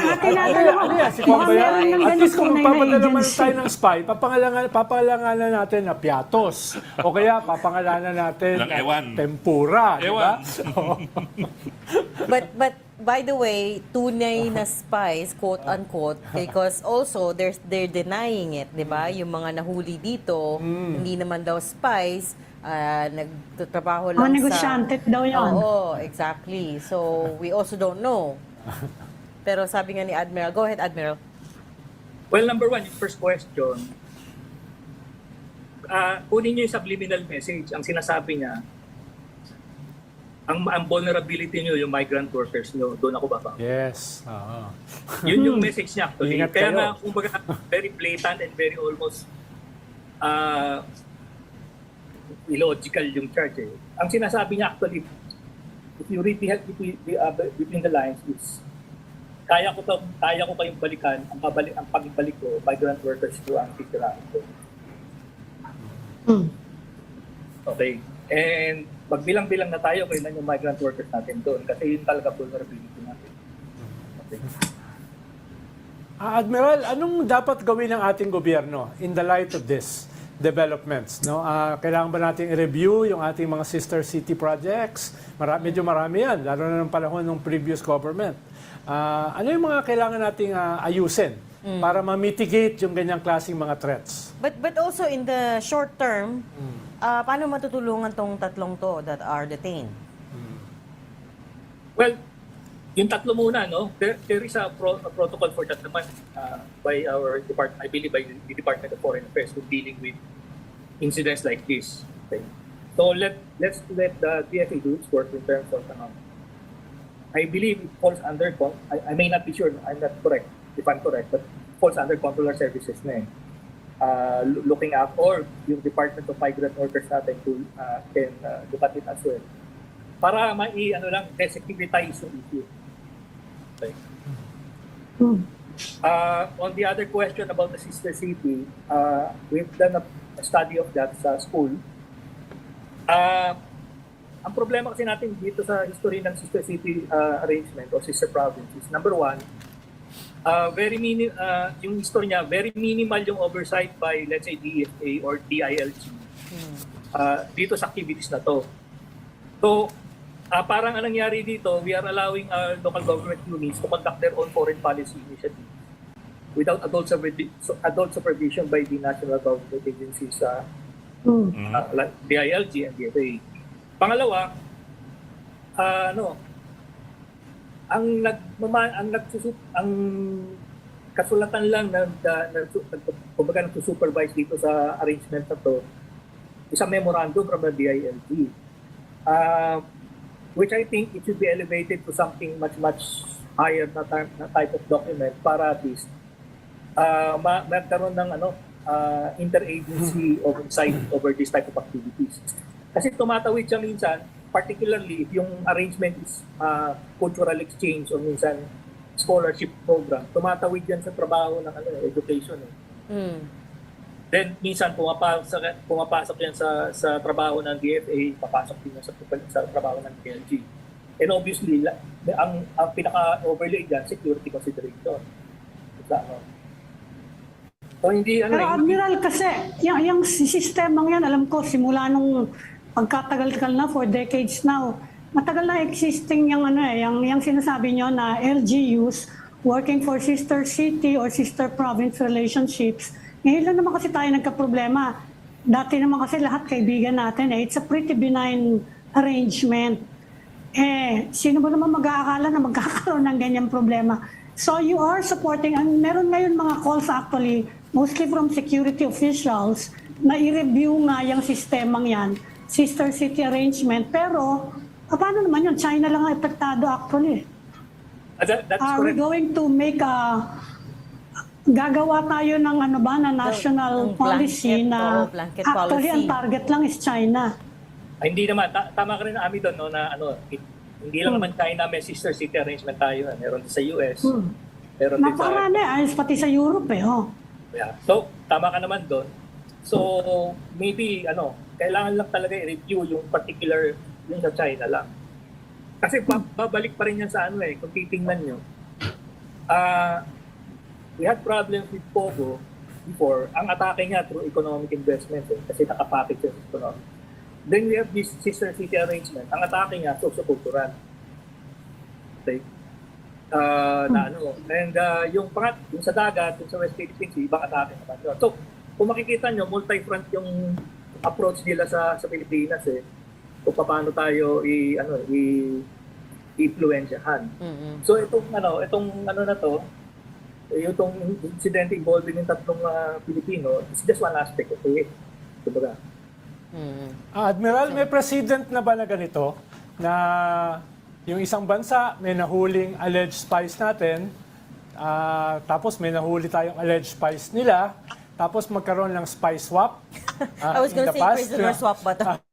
Dito ba, meron na ba ganyang precedent? Ikalawa, kung doon papunta ito, handa ba tayo na pumasok sa ganyang klaseng framework? Dahil baka magmukhang inaamin natin na meron tayong spies sa China pag pumayag tayo sa isang spy swap. No? Sa tingin ko, hindi. Kasi gaya na sinabi mo, medyo dihado tayo doon sa ganung arrangement. But remember, hindi lang naman ito yung we should treat these three Filipinos as parang hostings ng China. Okay. Sir, pahabol na lang. I'll back up a bit. Kasi yung allegation ng China is that, for example, Serbanes conducted close-range surveillance taking photographs near Chinese military facilities. I'm wondering lang, at this day and age, meron pa bang value yung pagkukuha ng mga picture malapit sa instalasyon? Click. Hindi ba Ako pareho marami kong ganung picture. Pero it's the same accusation as the Chinese guy who was detained here, di ba? Actually, that's also a good point. He was taking photos daw of the AFP facilities. But he had Pero mas sophisticated yung kanyang equipment. He had equipment at the back of his At the back of the car. Hindi So hindi siya taking pictures. when you think about it, it's the exact same allegation, but that both sides are, throwing at the other right now. So kaya nga, sabi nga ni Admiral Ong, naging tit for tat. Pero sir, yun, that question, meron pa bang value yung gano'n na, I remember that Cold War is very Cold War. May mga maliliit na camera, di ba? Kukunin mo yung agenda sa Storycon. Di value pa ba? In the Hindi age sa of labas. satellite surveillance and all that, would you still ask your foot soldiers to take pictures? Hindi, on-the-job training para sa mga sa juniors. low-level spies. Kasi yung Chinese methodology ng intelligence is different from the West. Yung West kasi, ang approach nila is look for that high-value person na may access to information. Tapos you try to recruit that person. Okay, so sa China, hindi. They're not looking for the high-value person. Ang ginagamit nila yung kanilang sariling nationals. And they give them tasks. Tapos, pa-pichi-pichi lang yan Then they will try to collate yung lahat ng small data and create the big picture. Okay? So, yung allegation nila sa atin actually, yun yung gawain nila. Kung titingnan nyo sa US, ginagamit nila Chinese tourists, talagang tourists. May dalalang camera at kumukuha ng picture sa mga campo sa mga American tourists. Pati balloon. So, parang yung gawain nila, yun yung ginagawa nilang justification para isisi din sa ating mga picture. Tsaka Admiral, ang kaibahan yata rito, yung mga nako-convert nila in support of China, hindi lang tatago, pinagmamalaki pa nila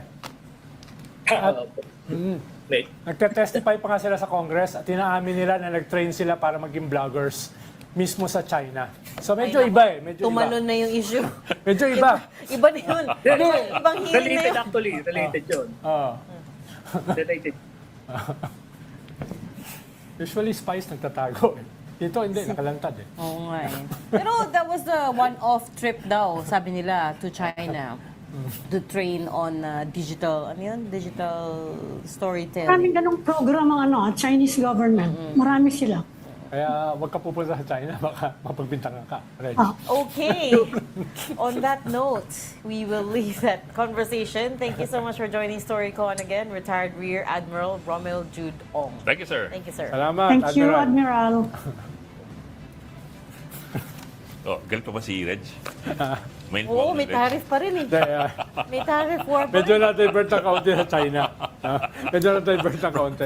Eh, China nga yung... Dahil nagpe-prepare kasi tayo magtayo ng artificial islands sa EEZ ng China. Kaya tayo nagpapadala ng mga spy. In the meantime, handa na siya to strike Taiwan. Oo. Tsaka nagpe-prepare tayo para i-invade yung China. Oo. Delikado. Hindi mo alam yun. Hindi ko alam. People might take you seriously. Hindi, kaya ka nagpapadala ng spy dahil nagpe-prepare ka either pasabugin yung internal key agencies doon sa papasukin mo or i-invade mo. People might take you seriously. We Meron ba? have nothing to do with the person beside us. Tingin mo may nagsiseryoso? Kaya ka na pagbibintangan na insurrectionist. You wipe up the... Kasi your sarcasm is again dripping all over.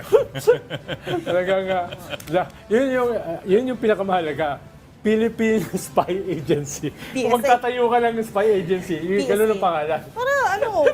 Para klaro what they do, right? PSA. Straightforward. Sana naman bukas may better news. Sana naman di na depressing yung news natin. Philippine Spy Agency.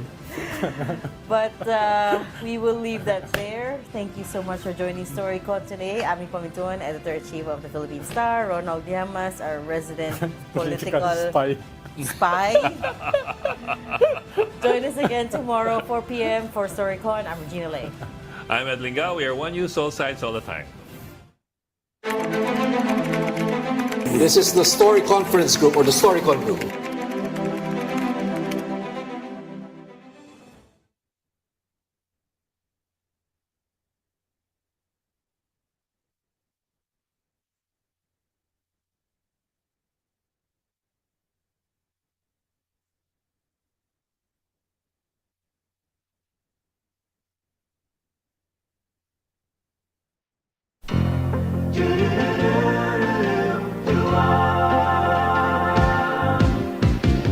It doesn't matter what comes, fresh goes better in life. With Mentos fresh and full of life, nothing gets to you. Staying fresh, staying cool. With Mentos fresh and full of life, fresh goes better. Mentos freshness, fresh goes better with Mentos fresh and full of life. Mentos, the fresh maker.